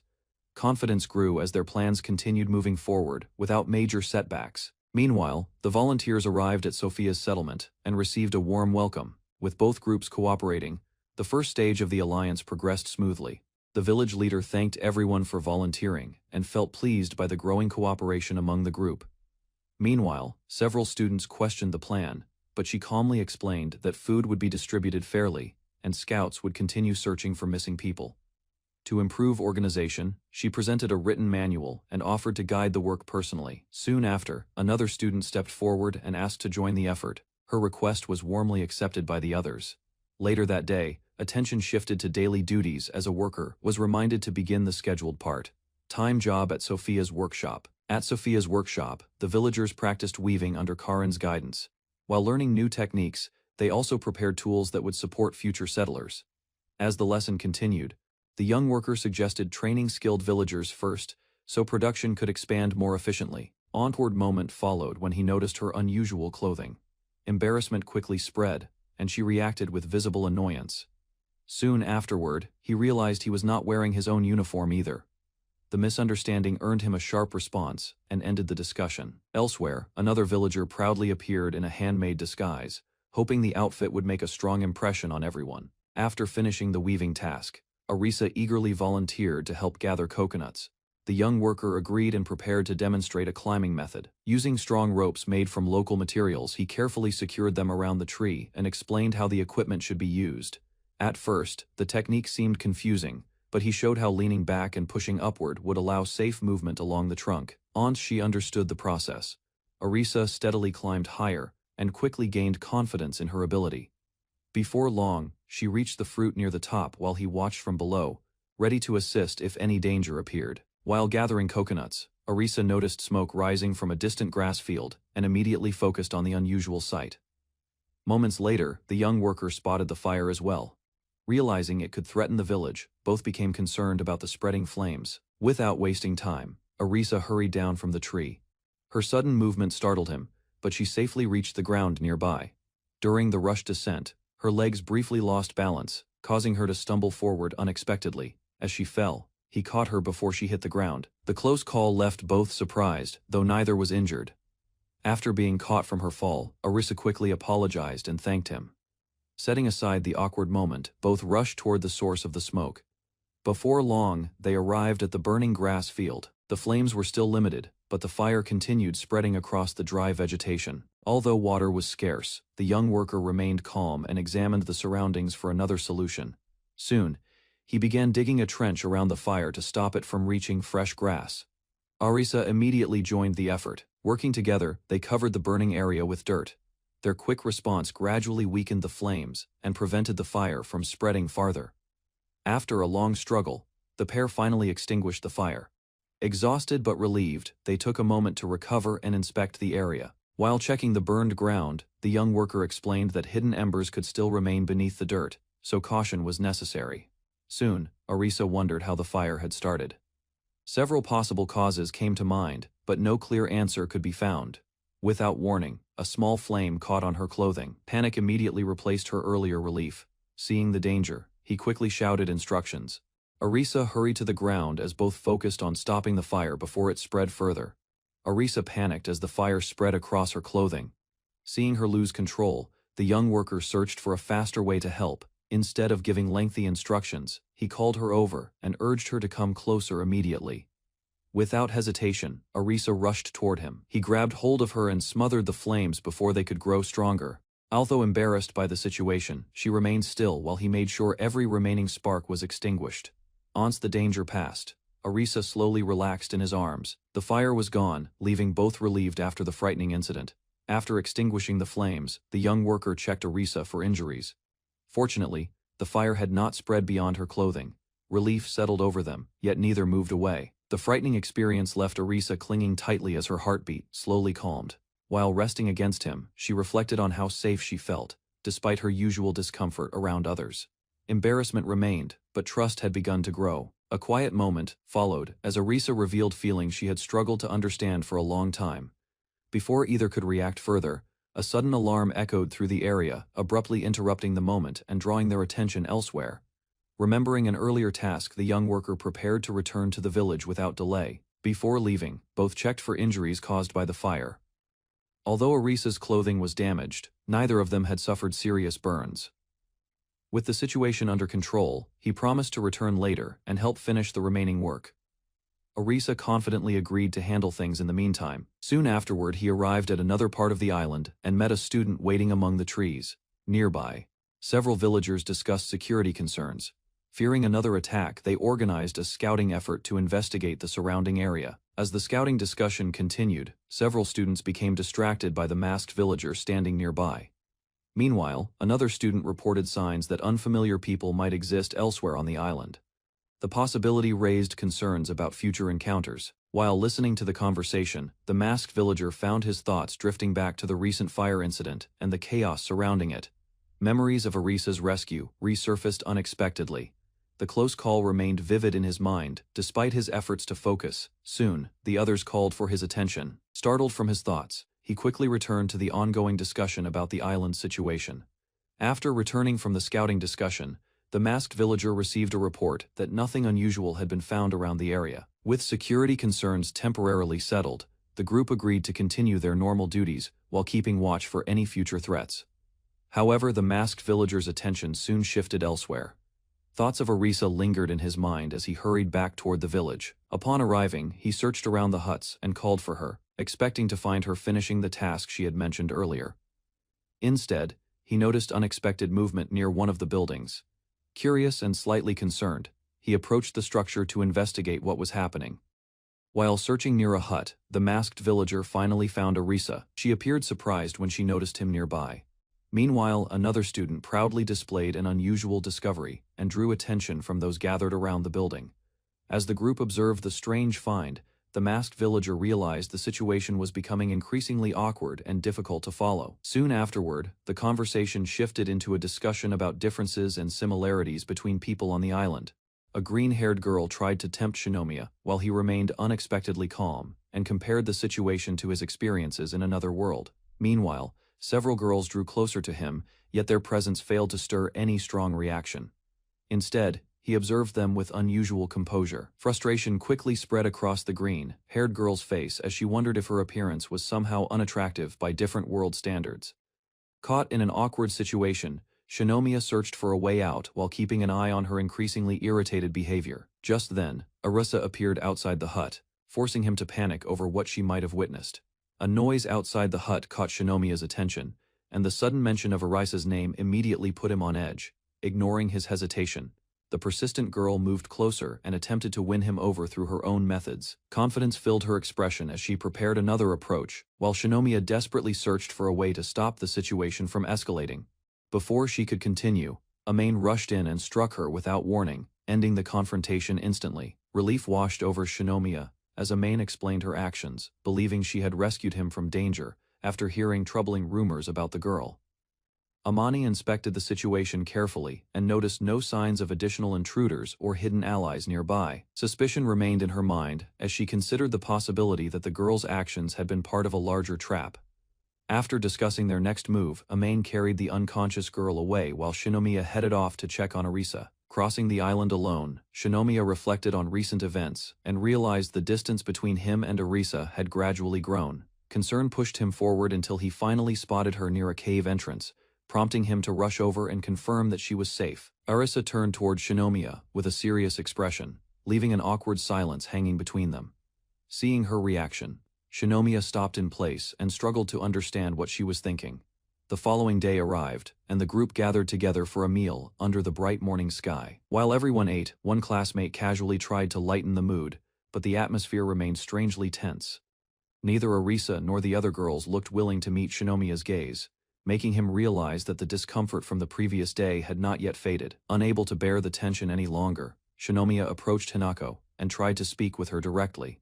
Before he could explain anything, she unexpectedly accepted his apology, leaving him completely confused.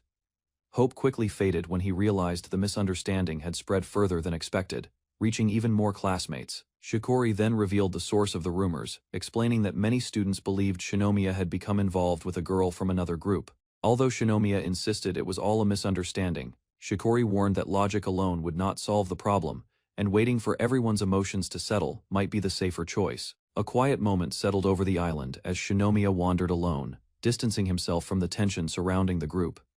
Thoughts of the camp weighed heavily on his mind, and he questioned whether his efforts had truly improved everyone's situation. Doubt gradually took hold, leading him to wonder if living apart from the others would be the better choice. Before those thoughts could deepen further, Shiori found him sitting alone and immediately sensed that something was wrong. Trying to ease the mood, Shinomiya picked up a nearby rock and casually showed it to her, steering the conversation away from his worries. Shitori's curiosity grew as Shinomiya examined a rock, prompting her to ask about the strange things he had discovered on the island. Memories from childhood surfaced as the discussion shifted to collecting unusual objects and exploring unfamiliar places. Soon Shiori recalled a bizarre creature she had spotted shortly after arriving, describing it as a monster shaped like a jagged stone. Interest immediately replaced Shinomiya's gloom as he questioned her about the sighting, and learned where it had appeared.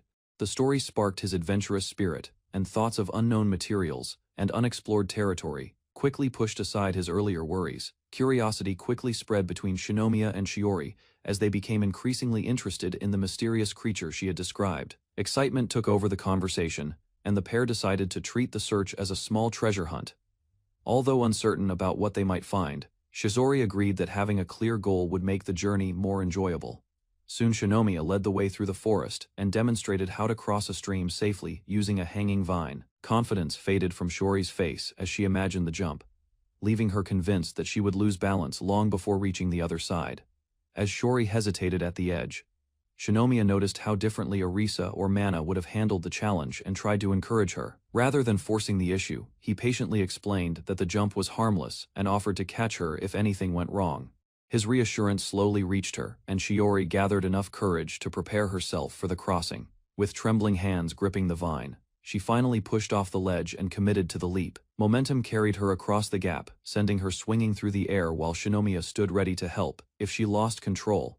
The jump ended badly as Shishori fell short of the opposite side, leaving both of them embarrassed by the failed attempt. After climbing out of the water, she realized her clothes were completely soaked, making the situation even more awkward. An uncomfortable silence followed before the pair quickly composed themselves and continued their search through the forest. Moments later, a sudden sound from nearby bushes caught their attention, causing them to stop and investigate the area. Their exploration eventually led them to a narrow path along the cliffs, where a vast rocky coastline stretched out before them. Following the cliffside path, Shinomiya and Shiori finally reached the coast, where she had first arrived after coming to the island. As they walked among the rocks, Shiori recalled the confusion of that day and pointed out the area she remembered. A sudden discovery stopped them in their tracks when she uncovered the strange spiky object she had described earlier. Surprise quickly replaced excitement after they realized the object was far lighter than expected and did not resemble an ordinary stone. While Shiori celebrated the easy find, Shinomiya examined the unusual material closely and began wondering what mysterious creature it had come from. Curiosity led Shinomiya higher along the rocky cliffs, and he asked Shichori if she had explored the area above them.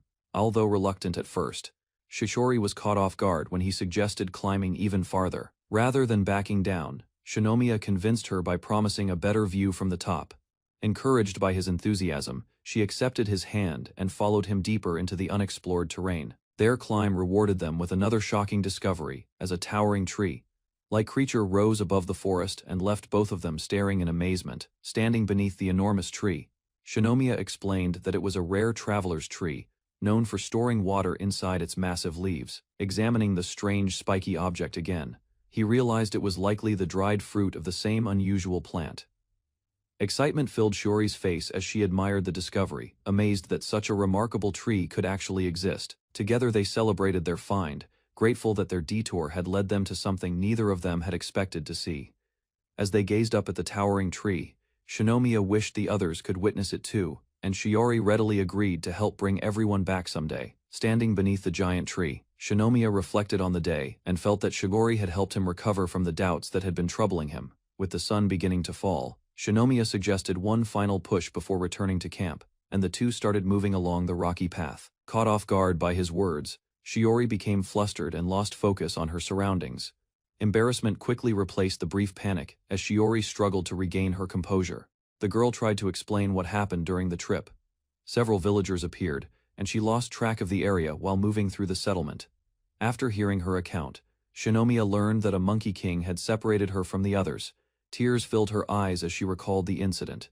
Fear overwhelmed her, though she insisted her companion had done nothing wrong. The group gathered more details about the village. Its population seemed small, but the settlement itself covered a wide area. Listening carefully, Shinomiya reached a conclusion. Anyone who harmed his companions would face consequences, and he resolved not to let the matter go unanswered. While considering how many people from another world might exist, Shinomiya received unexpected news. Soon after, the group reached a growing settlement. New houses stood firmly, giving everyone hope for a safer and more stable life. Residents explained that the village could support itself. Skilled students worked together and offered help to improve daily living conditions. Training quickly began. Some taught cooking and stove safety, while others shared knowledge about building homes and starting farms. As the settlement expanded, trusted members prepared to guide new arrivals. Their efforts strengthened the community and ensured more survivors could live securely. Migration into the village continued steadily. Everyone focused on assigned tasks, allowing the settlement plan to progress without major problems. Although daily life improved, some personal relationships remained strained. Even so, the group felt relieved that people were fulfilling their responsibilities. Later, a nervous girl approached Shinomiya with a woven basket. Unsure of her intentions, he quietly accepted what she brought. Gathering her courage, she encouraged him to keep trying. The small exchange helped ease the tension between them. Meanwhile, two girls decided the lingering conflict had lasted long enough. Determined to restore harmony, they set out to improve everyone's mood and repair damaged relationships. The village lessons continued, as the girls taught everyone how to control fire and improve charcoal production. Later, he reflected on his own shortcomings. Determined to improve, he decided to speak more honestly with Karen and Eri. To break the awkward atmosphere, Shinomiya presented a small gift and invited the two girls to try it first. The discussion soon shifted towards sweets.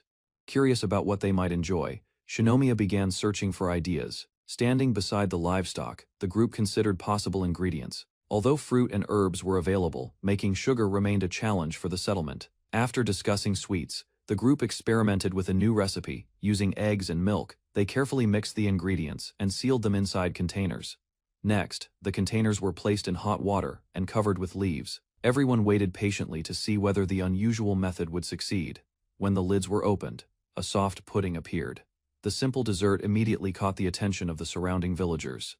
Karen and Eri tasted it first. Its smooth texture and rich flavor impressed them, making the experiment an unexpected success. Excitement quickly spread through the settlement. Inspired by the result, Shinomiya began considering other sweets that could be made from local ingredients. The pudding was meant for Karen and Eri, but its popularity spread quickly. Before long, many girls gathered around and eagerly shared the dessert. Encouraged by the success, Shinomiya searched for another project. Wanting to create something useful, he asked the girls what they would like next. After some thought, they suggested cosmetics. Items such as sunscreen and moisturizer seemed valuable for daily life in the settlement. Soon, plans were made to experiment with local materials and produce basic skincare products. Meanwhile, other villagers focused on construction. Working together, they raised wooden supports and continued expanding the growing community. She examined the newly completed products and were impressed by the results. Their praise confirmed that the settlement's efforts were paying off. While construction materials continued to gather near the workshop, conversation turned toward Shinomiya. Even so, Eri quietly reflected on the situation. Beneath her calm response, complicated feelings remained unresolved. Later, Shinomiya approached the two girls with another experiment. Using local resources, he had created simple cosmetic products for them to test. The mixture proved surprisingly practical, made from natural materials.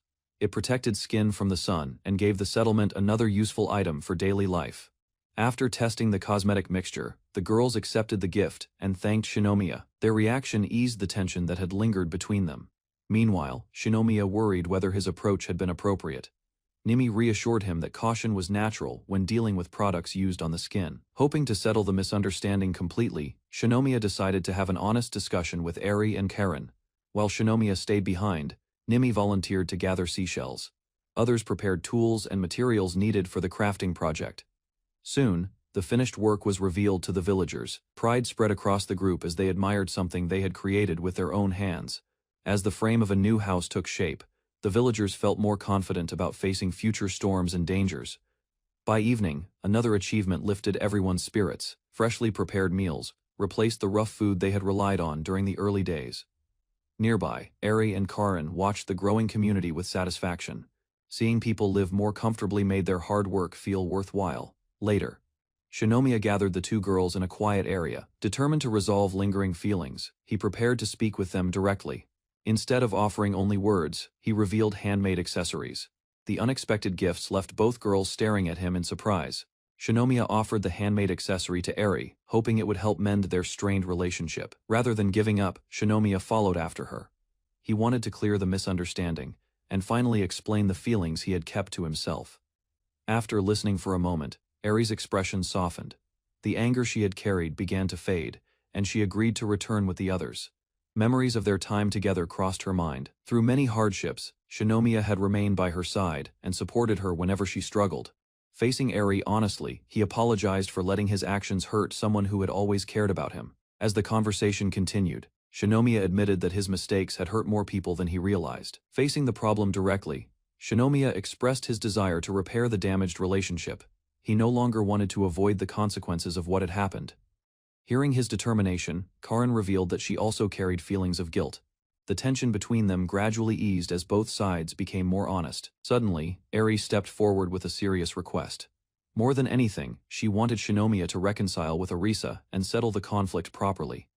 Protective of her friend, Eri reminded him how easily Arisa could be hurt despite her strong appearance. After hearing Shinomiya's sincere apology, Eri finally let her guard down. Overcome by emotion, she stepped forward and embraced him. The unexpected gesture left Shinomiya completely stunned. Karen watched nearby, equally surprised by how suddenly the situation had changed. Before he could react, Eri expressed her affection in a direct and unforgettable way. The moment shocked everyone around them. With her feelings finally revealed, Eri admitted how painful it had been to keep everything bottled up. Karen could no longer hide her own emotions either. Rather than standing aside, Karen joined Eri and moved closer to Shinomiya. The long misunderstanding finally ended, replaced by warmth, relief, and genuine affection. Hidden among the plants, Nimi quietly watched the scene unfold. Relieved that the conflict had ended, she felt happy seeing her friends reconcile. Soon afterward, the settlement shifted its focus to a new challenge. Risato gathered the villagers, armed them for battle, and launched the operation against Sasazaki's faction. Without warning, a hidden attack erupted inside the cave. Panic spread as students stumbled across the ground while strikes came from every direction. Believing betrayal was the only answer, they ordered their followers to surround the group and prevent anyone from escaping. Across the cavern, the trapped students were overwhelmed and quickly subdued. With no route out, resistance collapsed under constant pressure. After the battle ended, the captors gathered the survivors. Attention then shifted to Sasazaki, who had fled through a passage at the back. Determined to resolve the situation, one student volunteered to pursue him, while the others remained behind and prepared for what might come next. After tracking Sasazaki's escape route, the group devised a plan. They decided to move everyone outside to avoid being trapped inside the cave. Hidden in the darkness, he prepared himself, in case Sasazaki emerged before anyone else arrived. Deep within a narrow passage, Sasazaki was finally found. Fear overtook him as he realized Rito had reached his hiding place. Rather than attacking immediately, Rito revealed that the others would be spared. His attention remained fixed on the man responsible for the betrayal. Cornered and desperate, Sasazaki erupted in anger. Convinced that Rito was behind a friend's death, he lashed out with a furious accusation. A voice from Rito's past echoed in his mind. Memories of friendship clashed with the harsh reality standing before him, strengthening his resolve. Without hesitation, he demanded the location of Byakuya's gun.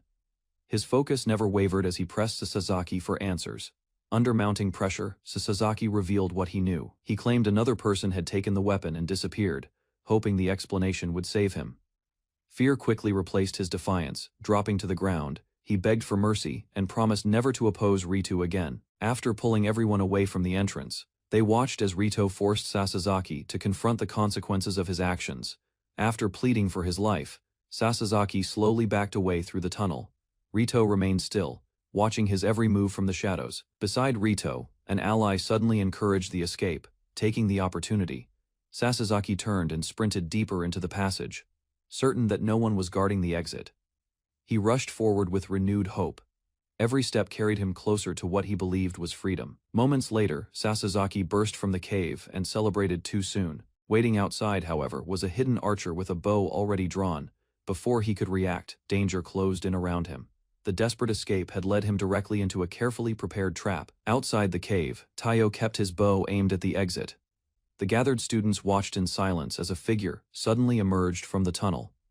An arrow struck its target before Sasazaki could react. Shock spread through the crowd, while several students cried out after witnessing the outcome. From a distance, Rito acknowledged Taiyo's success. With the pursuit finally over, he calmly approached the fallen traitor. Leaning down beside him, Rito looked directly at the defeated boy. The long conflict had reached its conclusion. Later, life in the settlement returned to normal. New settlers continued arriving, and the village steadily expanded as reconstruction efforts moved forward. As the settlement stabilized, the people around Shinomiya gradually grew closer to him. Even those who had once been distant began showing signs of trust. Meanwhile, Mana's behavior became increasingly unusual. Watching from behind a tree, she quietly observed the others without revealing her feelings. When Shinomiya approached, Mana immediately pushed him away. Before the situation could become more awkward, another classmate arrived at the perfect moment. Rather than discussing the misunderstanding, the newcomer quickly redirected everyone's attention. An urgent request for help soon drew the group away. Built from limited materials, the improved design offered greater stability and promised smoother travel across the water. To test the new boat, the group launched it onto the lake. Excitement spread as they prepared to see whether the design would succeed. Gliding across the water, the prototype performed better than expected. Its improved stability made the trip far smoother than previous attempts. While circling the lake, Shinomiya and Mana spent time alone together. Away from the others, an opportunity finally emerged to address unresolved tensions. Carefully choosing his words, Shinomiya admitted his mistakes. He hoped to clear up the misunderstandings that had strained their relationship. Although the atmosphere grew awkward, Shinomiya continued searching for a way to mend things. As the boat drifted across the lake, Mana finally revealed the reason behind her frustration.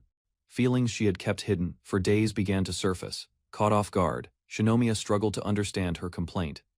What seemed like a small issue to him clearly meant much more to her.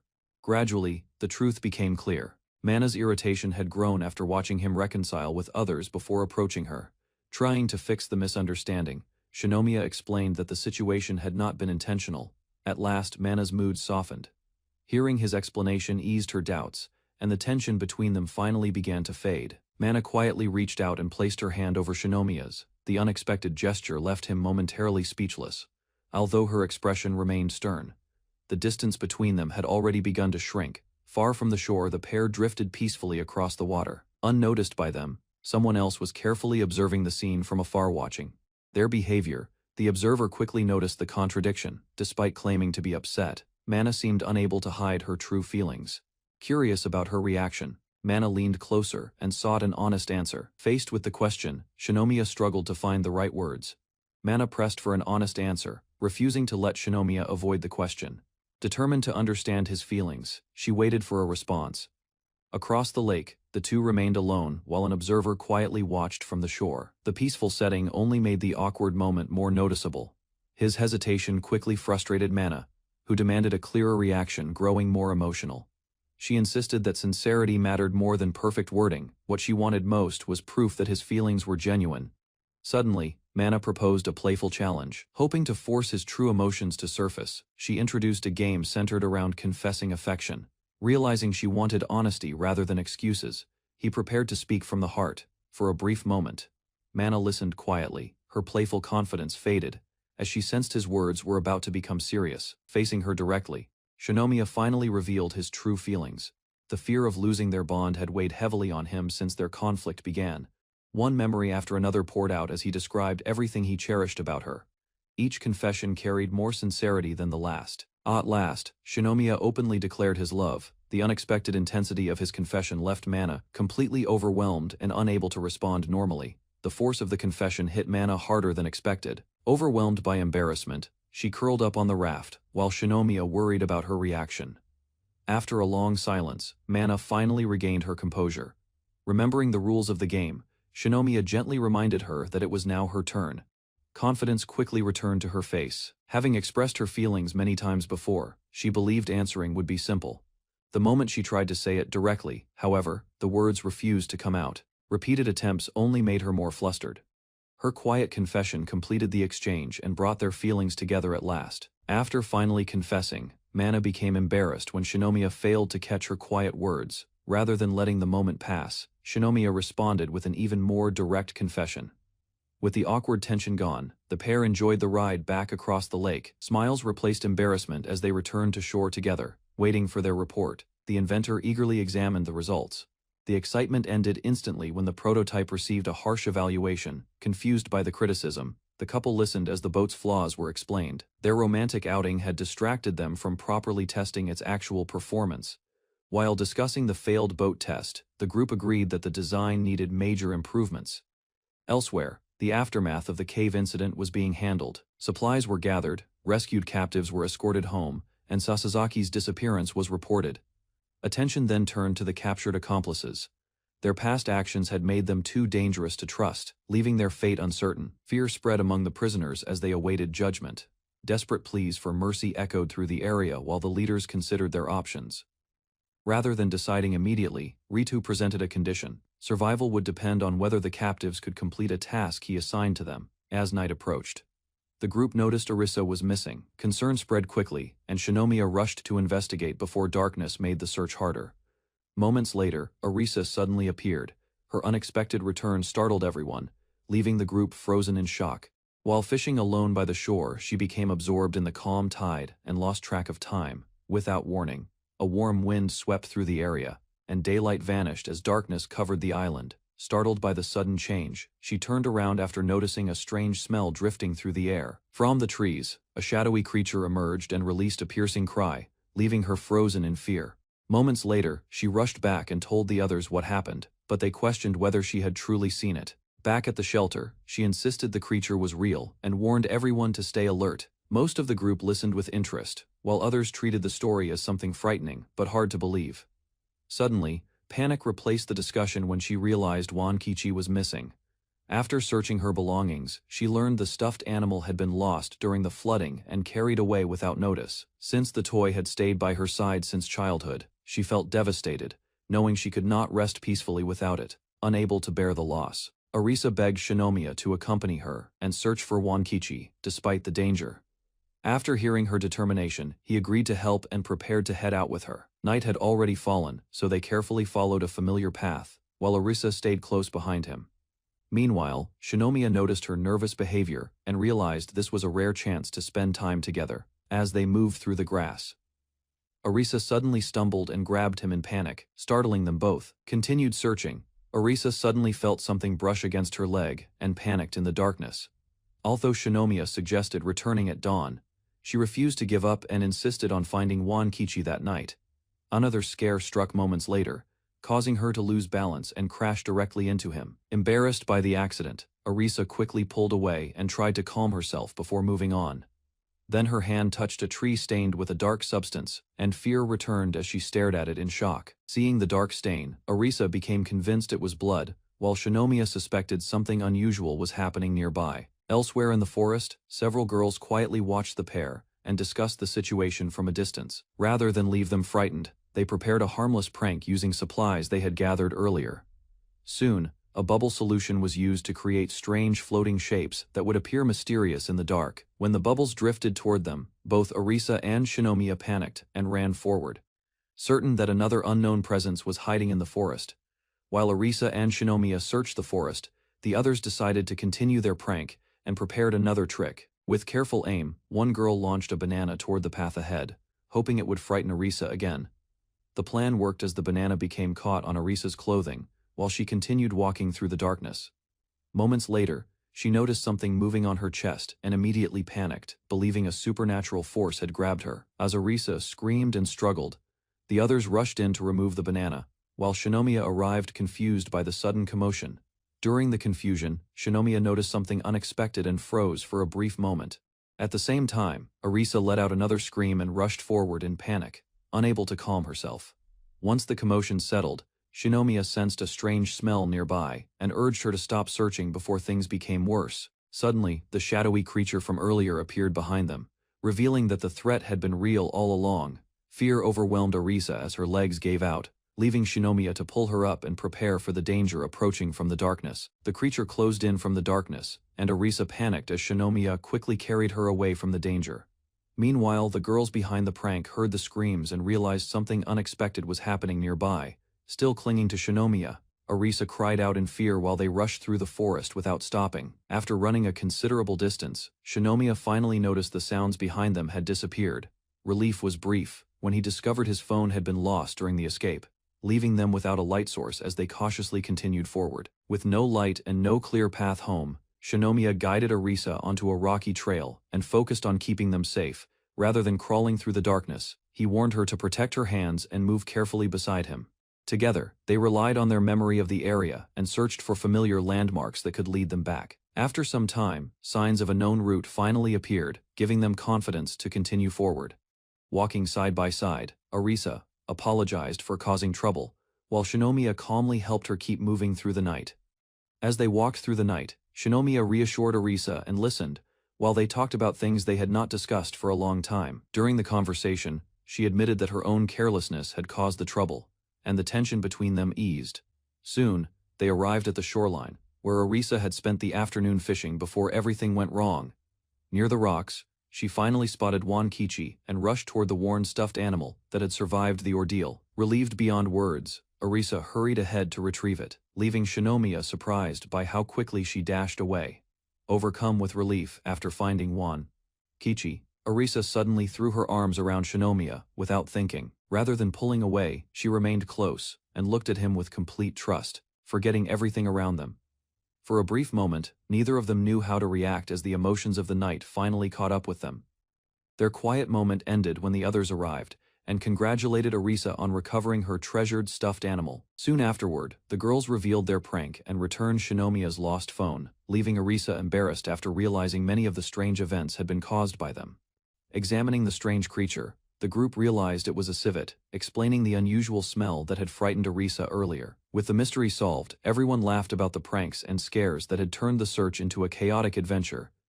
Before leaving, Arisa noticed her fishing basket was empty, despite the large catch she remembered making earlier. As the group headed back relieved, a hidden figure quietly watched from the rocks, suggesting the island still held secrets they had not uncovered.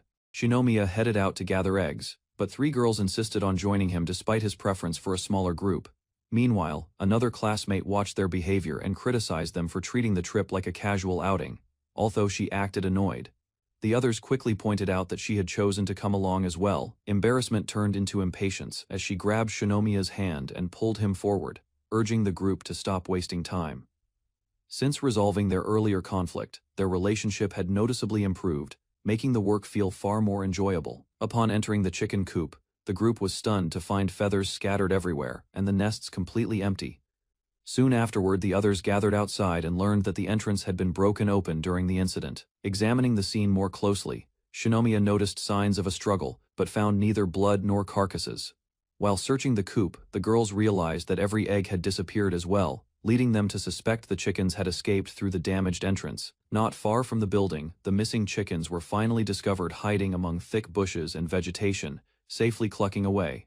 Relief spread through the group when they found all the missing chickens gathered safely in one place. As they discussed the cause, One girl recalled that fish stored near the coop had disappeared earlier, raising a new possibility. Meanwhile, Shinomiya inspected the damaged structure and began connecting the clues left behind at the scene. After considering the situation, he instructed the others to repair the coop while he investigated the surrounding fields.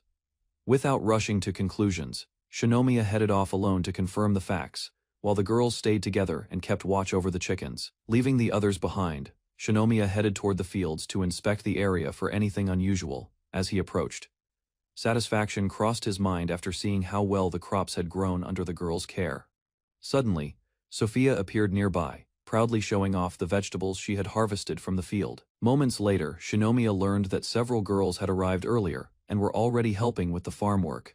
Meanwhile, Amani drew attention in an unusual outfit while carrying oversized watermelons, demonstrating her effort to harvest the produce, despite lacking experience with farming. While inspecting the harvest, Shinomiya was suddenly approached by a main, who eagerly asked him to verify the quality of the crops.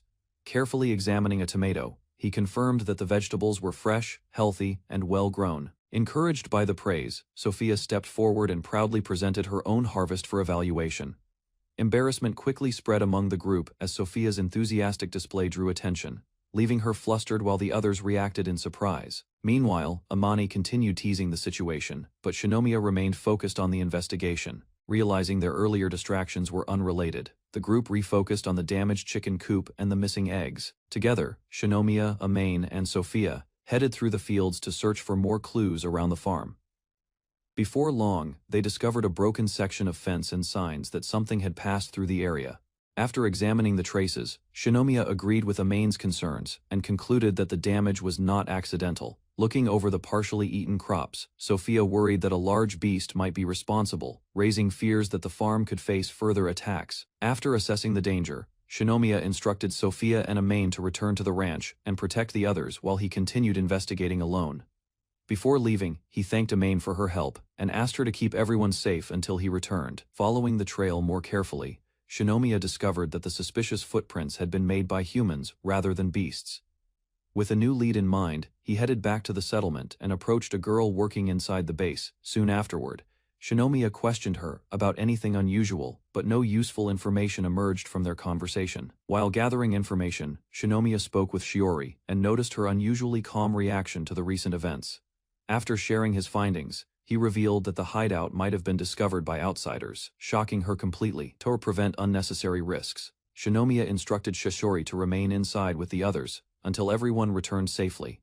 Although still flustered by the situation, Shiori accepted the task while Shinomiya continued checking on the rest of the group. Reviewing the evidence, Shinomiya concluded that the intruders possessed survival knowledge, but lacked the ability to handle livestock. Following another lead, Shinomiya decided to inspect Mako's room and entered after announcing his presence. Upon stepping inside, he was surprised to find the cave dwelling far cleaner and more organized than before. Careful observation revealed newly plastered walls, convincing him that someone had been improving the room for long-term use. Before he could think further, Mako suddenly appeared behind him and caught him off guard with her close approach. As Mako proudly showed the improvements she had made, Shinomiya realized she had devoted considerable effort to creating a comfortable living space. Inspecting Mako's room, Shinomiya was caught off guard when she moved too close, forcing him to quickly apologize and regain his composure.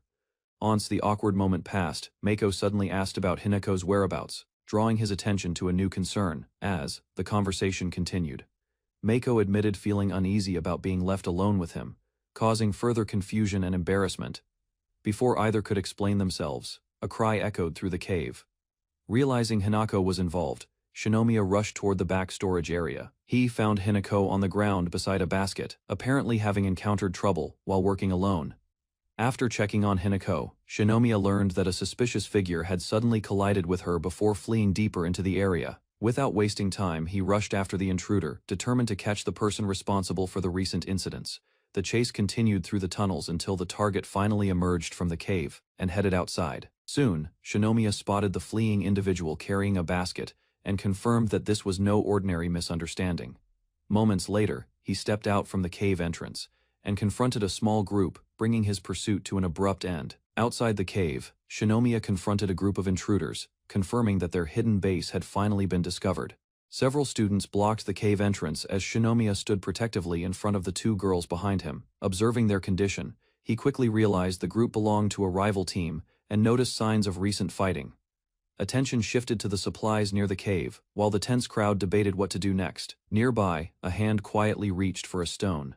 Meanwhile, the opposing students stepped forward and demanded control of the cave, using threats to pressure the smaller group. Remaining calm, Shinomiya assessed the situation in silence as the girls stayed close behind him, waiting for his next move. Facing the hostile group, Shinomiya pointed out that they had been abandoned after being used by their former leaders and forced to survive on their own.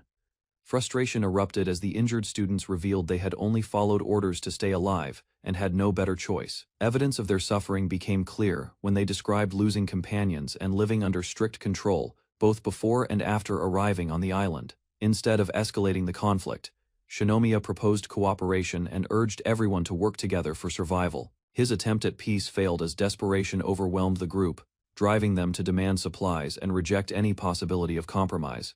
A sudden reaction spread through the hostile group as one student noticed something wrong, and others began showing the same symptoms. Intense itching quickly affected several members, forcing them to scratch their arms and legs, while panic replaced their earlier aggression. Confusion turned into anger when the suffering students accused Shinomiya of causing their condition and demanded an explanation. Keeping his composure, Shinomiya revealed that they had activated a trap and reminded them that his group was capable of defending itself. Fear soon followed as the victims worried about poison or disease, while Shinomiya calmly advised them not to scratch and watch the situation unfold. Just as tensions remained high, a group of students suddenly rushed into the area carrying makeshift weapons and offering support. Recognizing the newcomers, Shinomiya learned they had come to help after hearing about the confrontation near the cave. Hidden nearby, several girls revealed themselves and explained they had been observing the situation while preparing to assist if needed. Confidence surged through the reinforcements as they celebrated their numerical advantage and prepared to overwhelm the weakened attackers. Excitement quickly got out of control when one student charged forward, forcing the others to stop him before he escalated the conflict further. Overcome by the unbearable itching, the hostile students finally gave up their resistance and admitted they could no longer continue fighting. Seeing the conflict end, Shinomiya decided to ask his allies to help the defeated group instead of taking advantage of them. To ease their suffering, he explained a temporary treatment and instructed them to wash the affected areas with seawater. Further details revealed that the itching came from a defensive trap made with lacquer sap placed around important hideouts and cave entrances. Relief spread through the area as everyone learned the symptoms would eventually fade, leaving the attackers to reflect on the consequences of their actions. After the confrontation ended, the exhausted students gathered around a pot of hot soup and stared at it in disbelief. Hunger quickly overcame their hesitation when Shinomiya allowed them to eat, even though they were not accepted into his group. With each bite, relief replaced despair as they finally tasted proper food after surviving on poor meals for days. Listening to their story, Shinomiya realized their actions had been driven more by desperation than genuine hostility. Guilt soon surfaced as the former attackers admitted stealing food from the chicken coop and nearby fields. As the discussion continued, the former attackers revealed that they had obeyed Raito's commands because they believed resisting would only lead to death. Details of those orders shocked Shinomiya when he learned Raito had been searching for the Monkey King's location for an unknown purpose. Uncertainty lingered among the group as they tried to understand why Raito had become increasingly confident and aggressive. Reflecting on the situation, Shinomiya realized that Raito had always been willing to fight, even when facing dangerous opponents. Before leaving, the injured students handed over a notebook and shared their remaining supplies, hoping to help their wounded companion survive. Departing, the former attackers handed over a survival manual, giving Shinomiya valuable information that could help his group in the future. Gratitude replaced hostility as the students apologized for their actions and promised to work harder from that point onward. Excitement spread among Shinomiya's companions, who praised him for resolving the crisis without resorting to violence. Optimism filled the camp as everyone relaxed and began believing their situation on the island might finally improve. That hopeful mood faltered when an argument broke out over past killings, reminding the group that old grudges and painful memories had not completely disappeared. The revelation shocked the group when they learned that the man responsible for the killing had been the victim's own younger brother. An uneasy silence followed as Mitsuki struggled to process the truth while Taiyo prepared to leave. Concerned for his future, Mitsuki warned him that reckless behavior would only put his life at greater risk. Determination remained unchanged as Taiyo explained that his greatest goal was returning home, and that he could not afford to lose sight of it. Rather than backing down, he spoke of the opportunities ahead and promised to support Mitsuki in his own way when they eventually returned to their former world. While preparing to leave with the hunting team, Taiyo unexpectedly encountered Raito, who approached him in private. After hearing about his plans, Raito offered brief encouragement and expressed confidence in the results, leaving Mitsuki quietly watching from a distance. Once Raito departed, Mitsuki struggled to hide her emotions as concern for her brother continued to weigh heavily on her mind. Noticing her distress, Raito returned and attempted to comfort her, urging her to focus on herself instead of carrying all her worries alone. The moment ended awkwardly when Mitsuki pushed him away and reminded him that he had other responsibilities to attend to, forcing him to leave her side. Raito noticed inconsistencies in the recorded numbers and began comparing them with reports about missing students. Careful examination revealed a pattern connecting the dates and disappearances, convincing him that the situation was not a coincidence. Suddenly realization struck him. Dropping the notebook, Raito concluded that Shinomiya's hidden plan had finally been exposed. While hiding behind a rock near the cliffs, a girl struggled with her thoughts. Doubts filled her mind as she questioned her actions, yet she remained determined to achieve her goal. Nearby, another girl eagerly ate grilled food but quickly became frustrated when the portion was not enough. Hunger made her impatience obvious as she looked for more. One girl noticed they had spent less time with Shinomiya lately, and worried he was no longer paying attention to them. As everyone focused on their own responsibilities and stayed alert after recent events, the group naturally became more occupied with daily survival tasks. Seeing the village finally settle down, the girls realized this was their best chance. With free time available, they prepared to catch Shinomiya before another distraction appeared. After realizing constant competition would only create more tension, the girls searched for a fair solution. One energetic girl proposed a challenge. The winner would earn the right to spend an entire day with Shinomiya, giving everyone an equal chance. Several members quickly supported the idea as they discussed possible contests. Shinomiya unknowingly approached the area while the plans continued to take shape. Moments later, he arrived and found the group gathered together. Surprise spread among the girls as their secret meeting was suddenly interrupted. Hide and seek became the chosen activity, while the true reason behind the game remained carefully concealed. Although Shinomiya found the training idea unusual, he accepted the explanation. Meanwhile, one of the girls quietly enjoyed how easily the plan was moving forward. Before he could think further, the group quickly announced that Shinomiya would be the first tagger. Surrounded by eager faces, he had little chance to object. Confidence immediately filled him, believing his survival skills would give him a huge advantage. Shinomiya declared that the match would end quickly. Next, the girls explained the rules. Anyone caught would join the tagger's side, while losing a tail also meant elimination. With traps allowed and escape routes everywhere, the game officially began under fair but challenging rules. With the rules finalized, the group synchronized their timers. Shinomiya was given a 3-minute delay, allowing everyone enough time to scatter across the island. Excitement spread as the survival hide and seek officially began. Each participant rushed toward a different strategy, determined to secure victory. Once the countdown ended, Shinomiya started his search, confident in his abilities. He calmly checked the surroundings and prepared to track his targets. Drawing on his survival experience, he treated the game like a real hunt. Careful observation soon revealed movement near the shoreline. The sandy beach drained her stamina and left little cover, making her position easy for Shinomiya to discover. Shinomiya quickly closed the distance. Using the firmer wet sand near the shoreline, he moved efficiently while his target struggled through the loose beach sand. Soon, Mako was caught and accepted her defeat.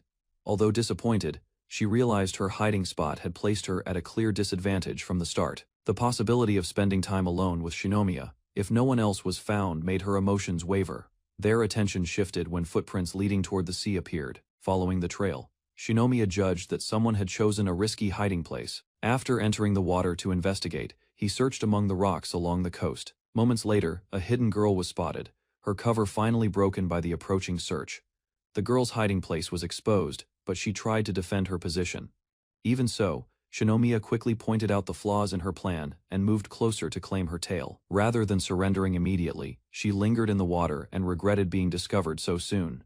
As the struggle continued, both lost their balance in the water. The sudden contact caught Shinomiya off guard, creating an awkward moment neither had expected. Trying not to fall, they steadied themselves. Meanwhile, Shinomiya noticed the tail was still attached and prepared to finish the capture. With one swift move, he secured another victory. The second participant was eliminated, while the girl quietly reflected on the encounter as Shinomiya continued his search. Shinomiya shared a brief moment with the girl he had found in the water. Memories of a past survival incident surfaced, reminding both of how their bond had gradually grown stronger. Confident that no one remained nearby, he shifted his attention toward the next hiding place. His determination only increased. Motivated by the challenge and eager to keep the training meaningful, he resolved to track down every remaining participant at the same time. News of his approach spread through the area. Hidden players grew tense as the search moved closer.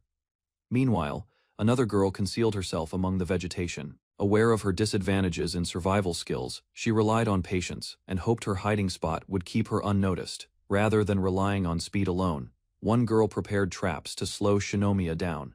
She planned to use the extra time to recover her stamina and stay hidden longer. Instead of giving directions, they presented a puzzle involving one truthful answer and one false one. The challenge forced him to stop and think. While the girls hoped the riddle would delay him, Shinomiya carefully examined the situation and searched for the quickest solution. Meanwhile, the hidden girl watched from nearby. Confident in the puzzle's design, she expected it to buy enough time for her plan to succeed. To everyone's surprise, Shinomiya solved the problem almost immediately. Before the question could even be asked, he figured out the correct route and continued the pursuit. Although Shinomiya quickly identified the correct path, the girls remained interested in how he had solved the puzzle. Meanwhile, Karen pushed herself deeper into the game, running at full speed. She hoped to widen the gap before Shinomiya could catch up soon. Shinomiya discovered signs that someone had recently passed through the area. Disturbed vegetation immediately drew his attention. Rather than relying on luck, he analyzed the surroundings. Bent grass, broken branches, footprints, and faint sounds revealed the direction Karen had taken. The trail eventually led toward the forest. Fresh cuts on nearby branches confirmed his suspicion. As Shinomiya followed the trail through the forest, a sudden rustling sound caught his attention. The girls watching nearby immediately realized something unexpected had appeared. For a moment, Shinomiya feared he had encountered a wild boar. Entering a confrontation unprepared would have been a serious mistake during the search. Relief quickly replaced concern when the mysterious figure was revealed. Instead of an animal, it was Sophia using an elaborate disguise to blend into the surroundings. Her camouflage had worked surprisingly well. Confident that the visible tail kept everything within the rules, Sophia defended her unusual hiding strategy. Before Shinomiya could react further, another participant suddenly emerged from the bushes. Amain suddenly stepped in to protect Sophia. While Shinomiya focused on the distraction, Sophia seized the opportunity to escape from immediate danger. The plan failed moments later. Sophia's bulky disguise made movement difficult, leaving her unable to react quickly when Shinomiya closed the distance. With a swift grab, Shinomiya claimed Sophia's tail. Although disappointed, the girls admitted that the camouflage had been cleverly designed despite its flaws. Group gradually gathered around Shinomiya after the capture. His successful pursuit impressed some of the participants, while others reconsidered their own strategies. As everyone focused on the latest result, Shinomiya quietly reached toward another nearby tail. Without drawing attention to his movement, he prepared to secure yet another elimination. The unexpected move forced him to retreat, allowing the target to escape for the moment. Recovering from the surprise, Shinomiya realized he had been watched carefully. What seemed like a simple gathering had hidden another trap aimed directly at him. Impressed by their creativity, Shinomiya acknowledged that everyone was taking the training far more seriously than he expected. Rather than backing down, his competitive spirit grew stronger. Determined not to lose, he decided to hunt down every remaining tail on the island. As Shinomiya renewed his pursuit, attention shifted to Karen, who still remained uncaptured, despite the search closing in around her. Confident in her abilities, she believed she could continue surviving as long as Shinomiya remained her only pursuer. Elsewhere, another participant struggled to find a suitable hiding place. With the open pasture offering little cover, she grew increasingly concerned. Tension rose across the island while everyone wondered who would ultimately claim victory in the survival hide and seek challenge. Shinomiya led the discussion and proposed splitting the survivors into two groups to make searching the area more efficient. Meanwhile, the others listened carefully as the plan was arranged, accepting the idea, despite some uncertainty. Elsewhere, Mana crouched beside a cow in an open field. Realizing the location offered little cover, she worried about being discovered. Before long, movement near the fence caught her attention. Spotting Shinomiya approaching, she immediately became nervous. Startled by his arrival, Mana rushed away in panic across the pasture. Behind her, Shinomiya continued the search and finally located the missing girl. Mana sprinted through the pasture in panic. Her frantic movement disturbed a flock of chickens, sending them scattering across the field. Suddenly, the birds swarmed around Shinomiya and blocked his pursuit. Forced to shield himself, he lost sight of Mana as she escaped. After clearing the flock, he studied the surroundings and guessed she was heading toward the village through the lakeside route. Meanwhile, Mana met Karine along the path. Feeling exhausted, she considered whether traveling together would reduce the risk of being found. Convinced by the idea, Karine guided the way toward the lake. Both girls moved through the uneven terrain, hoping to stay hidden from their pursuer. While following the lakeside route, Karen noticed a large structure hidden among the trees. Curious, the girls stepped closer and discovered a massive obstacle course. Nearby, Takahashi proudly maintained the training ground he had built to strengthen the survivors and improve their chances of survival. As the purpose of the course became clear, Karine examined the towering platforms and realized they offered a quicker path toward the lake. Without hesitation, she dashed up the obstacles and challenged the course with confidence, leaving her companion struggling to keep up. Soon after, Karine cleared another section with ease. Watching from behind, the other girl could only stare at her overwhelming energy. As Karine advanced through the obstacle course, her companion struggled behind and nearly slipped from the steep wooden slope. Clinging to the platform with all her strength, the exhausted girl slowly pulled herself upward, while Karine watched in concern. After reaching the top, she reminded herself that staying with Karine improved their chances of avoiding capture and continuing their escape. Meanwhile, she prepared a bottle of seaweed lotion and planned to use it as part of a strategy against Shinomiya. Just then, Takahashi greeted the girls from below. Hearing the plan, Karine immediately warned that relying on it could create even greater danger. While Takahashi tried to resume training, Shinomiya finally spotted Karine and Arisa at the top of the obstacle course and rushed toward them. In their haste to escape, the girls stepped onto a patch coated with seaweed lotion. The slippery surface immediately threw them off balance. Momentum carried both of them down the slope together. Unable to stop themselves, they tumbled directly toward Shinomiya below. Dizziness replaced their confidence as the failed escape left them disoriented and desperate to flee once more. Before another attempt could begin, Shinomiya seized the opportunity and caught both girls at the same time, ending their chase. After being caught, Karine quickly shifted the blame onto Arisa, claiming the failed plan was not entirely her fault. Rather than arguing further, the girls received a stern warning from Takahashi about misusing the training grounds and creating unnecessary trouble. As punishment, Shinomiya ordered them to stay behind and clean up the area while the search continued elsewhere. Meanwhile, a quiet girl hidden among the trees watched from afar.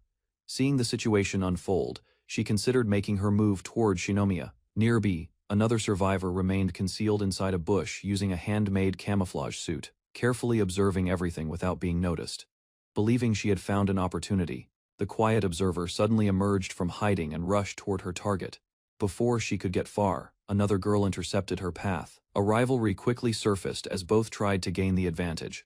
Moments later, more girls appeared from the surrounding forest and surrounded the newcomer, stopping her unexpected advance. Watching from concealment, the girl in the camouflage suit proudly revealed that she had copied a previous hiding strategy to remain unnoticed. Surprised by the growing competition, she finally realized that many others were pursuing the same goal, making the situation far more complicated than expected. After being captured, the quiet girl struggled to understand the strange game. Embarrassment and frustration quickly replaced her earlier confidence. Meanwhile, the others explained that making contact with Shinomiya was considered a victory.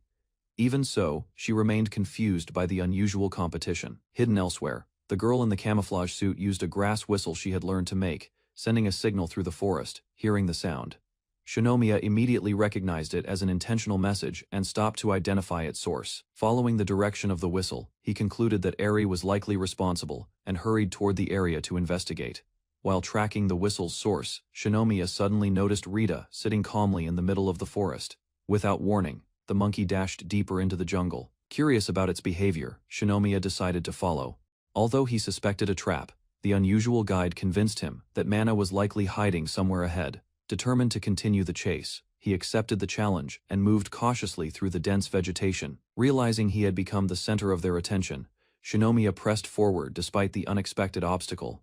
Guided by the monkeys, Shinomiya arrived at a hidden hut carefully built from leaves and branches deep within the forest. Standing before the entrance, Shinomiya finally realized he had reached the destination the animals wanted to show him, bringing him one step closer to finding Mana.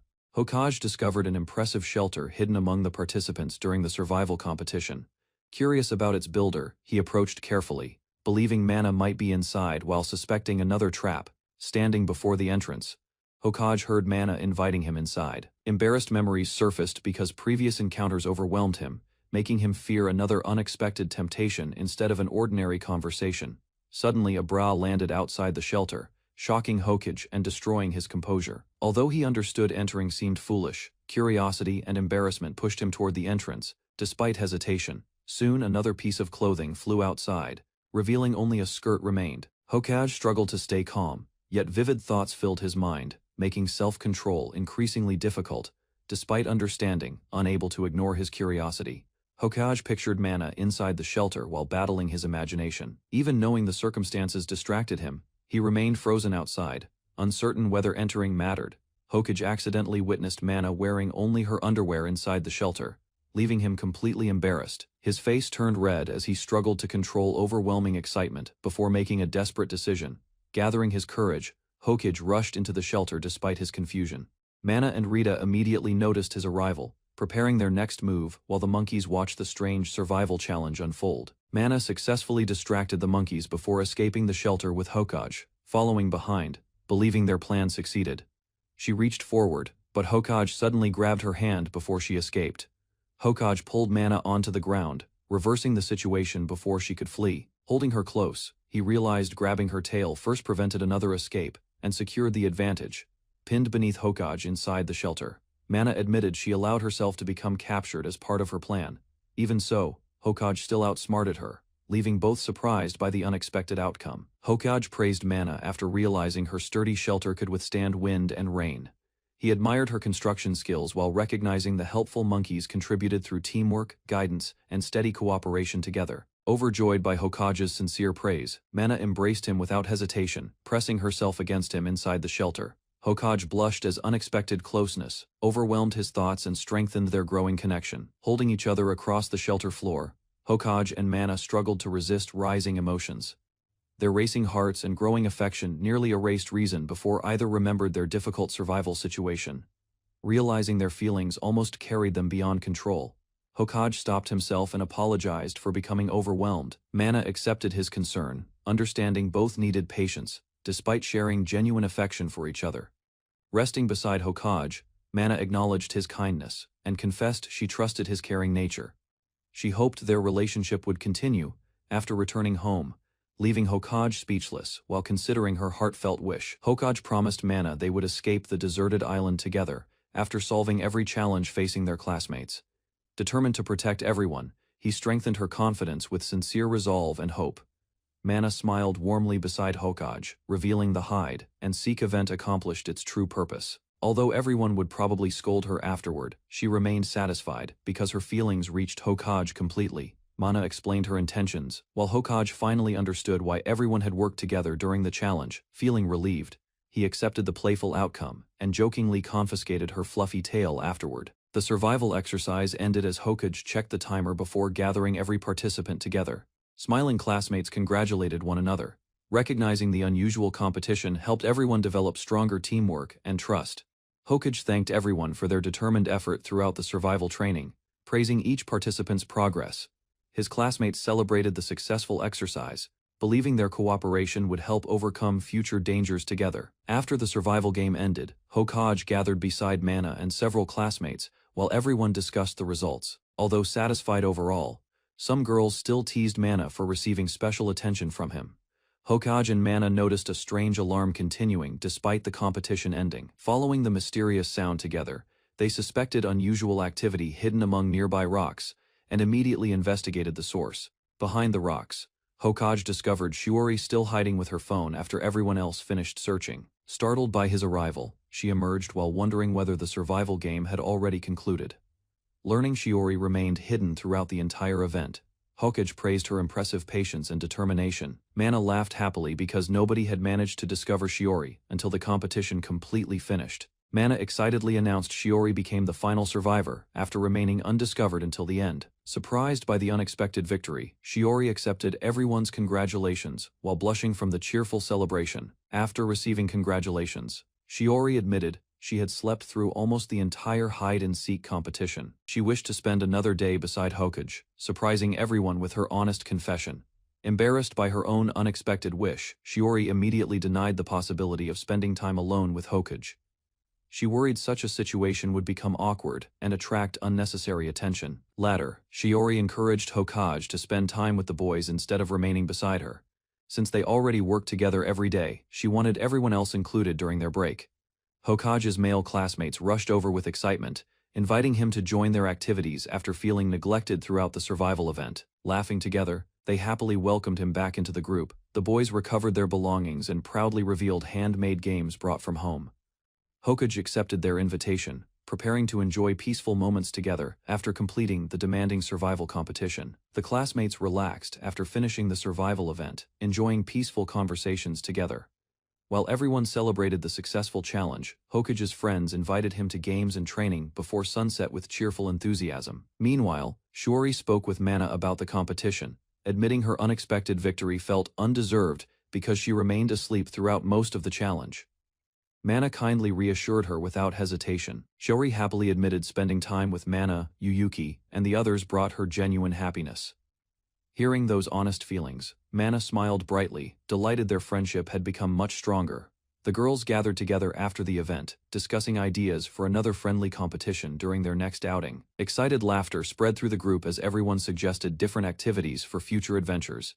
Several classmates proposed quizzes, history contests, and challenges where physical ability mattered less.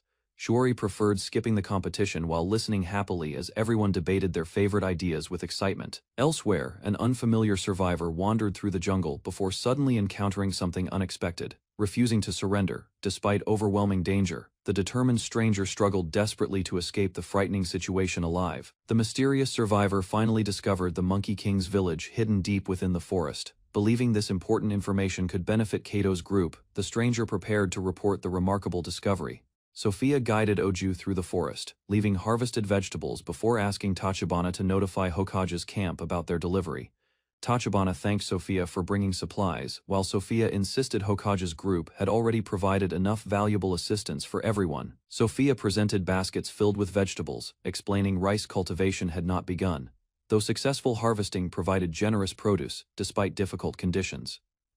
Oju explained their helpers learned proper farming methods from Hokage's camp, hoping the vegetables would support everyone until future harvests. After Sophia and Oju departed, Tachibana noticed Hokage approaching the baskets, wondering whether the delivered vegetables would become their next meal. Hokage carried the heavier basket while Tachibana offered assistance, though his cheerful attitude eased her unnecessary worries and embarrassment. Sophia and Oju returned toward Pear, noticing no pursuers, while wondering whether Tachibana visited Hokage's camp because of genuine concern. Hokage visited the growing village where migrants built homes, crafted furniture, and prepared useful supplies while everyone worked together enthusiastically. Watching the lively preparations, Hokage realized the expanding settlement resembled a school festival, despite everyone actually preparing for future battles.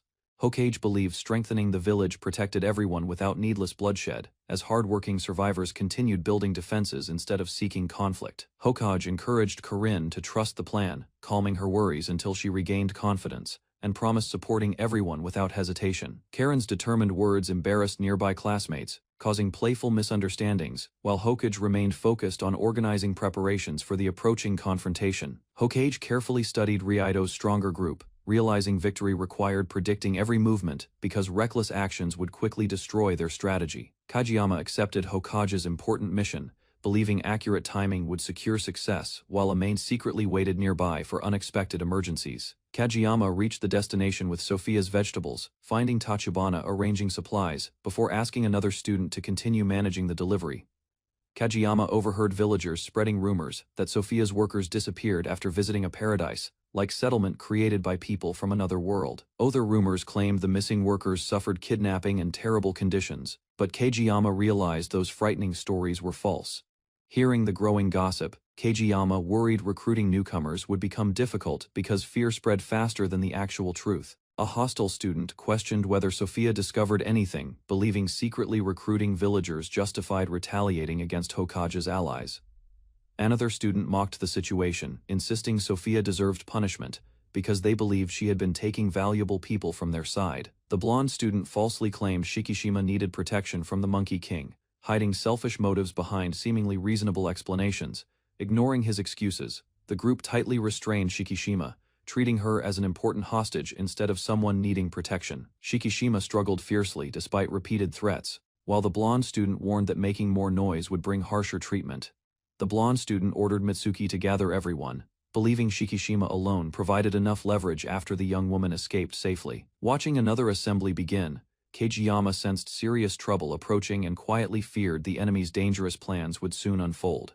Raito gathered every student, falsely announcing Shikishima suffered assault during trade negotiations with Sophia's group, shocking the worried audience. Kageyama immediately recognized Raito's fabricated accusations, but frightened students believed dozens of missing workers had supposedly been kidnapped by enemies. Raito condemned the otherworlders and Sophia, claiming their betrayal insulted everyone despite lacking evidence, successfully stirring fear and growing resentment. Ignoring several doubtful reactions, Raito reminded everyone about previous victories, insisting their united strength could overcome every dangerous enemy ahead. Raito boldly declared himself the students' representative, swearing to defeat the Monkey King and rescue every captured companion from danger. Raito urged every student to fight together, promising victory, peace, and eventually returning home after defeating the Otherworlders and Monkey King. The excited crowd accepted Raito's speech, loudly supporting his cause, while Kageyama watched the growing excitement with deep concern and disbelief. Kageyama realized frightened students ignored reality, believing convenient promises instead of questioning the dangerous consequences behind Raito's reckless decisions. Raito ordered Mitsuki to gather volunteers, then discussed locating the Monkey King after receiving supposed intelligence from their cooperating scouts. Following the report, Raito inspected an injured person beneath the cliff, assuming wild beasts would soon erase important evidence from the scene. Kageyama quietly wished to return home, regretting Raito's leadership while realizing he lacked enough information to expose the dangerous scheme. Remembering his ordinary classmates, Kageyama feared they would never survive a real battle, strengthening his determination to prevent unnecessary bloodshed. Raito reviewed volunteer numbers, deciding 40 fighters would suffice because surrounding the village remained possible despite their opponent's larger population. Another student estimated Hokage's village held only 20 defenders, encouraging Raito to continue planning a coordinated attack from multiple directions. Kageyama secretly listened outside the strategy meeting until Tachibana and Shikishima discovered him hiding, exposing his failed attempt to gather information. Kageyama boldly volunteered to join Raito's operation, hoping participating directly would help uncover the enemy's dangerous plans from inside. Kageyama tried proving his identity with an old photograph, but Raito immediately ordered everyone to capture the suspicious newcomer instead. Realizing the explanation completely failed, Kageyama fled through the village while furious students chased him, believing he secretly served Sophia's camp. The angry crowd threw stones and accused Kageyama of spying, forcing him to escape before the overwhelming pursuit could finally catch him. Meanwhile, Tachibana monitored the forest route, suspecting nearby disturbances threatened Hokage's camp and fearing hidden enemies approached their important supply path. Tachibana spotted Kageyama fleeing through the forest, realizing she would lose every chance to help once he reached the enemy. While running desperately, Kageyama remembered feeling invisible before meeting Hokage, whose kindness finally gave his ordinary life meaning and purpose. Kageyama recalled enjoying Hokage's club, refusing to accept Raito's manipulation because he never wanted innocent classmates to suffer or die. Despite risking severe injuries, Kageyama resolved to protect everyone by enduring whatever happened, believing sacrifice remained worthwhile if lives were saved. The pursuing students tackled Kageyama to the ground, surrounding him before celebrating that they had successfully captured their fleeing target. Tachibana realized the hidden route risked exposure, deciding she must stop the pursuers before they endangered Hokage's important allies and supplies.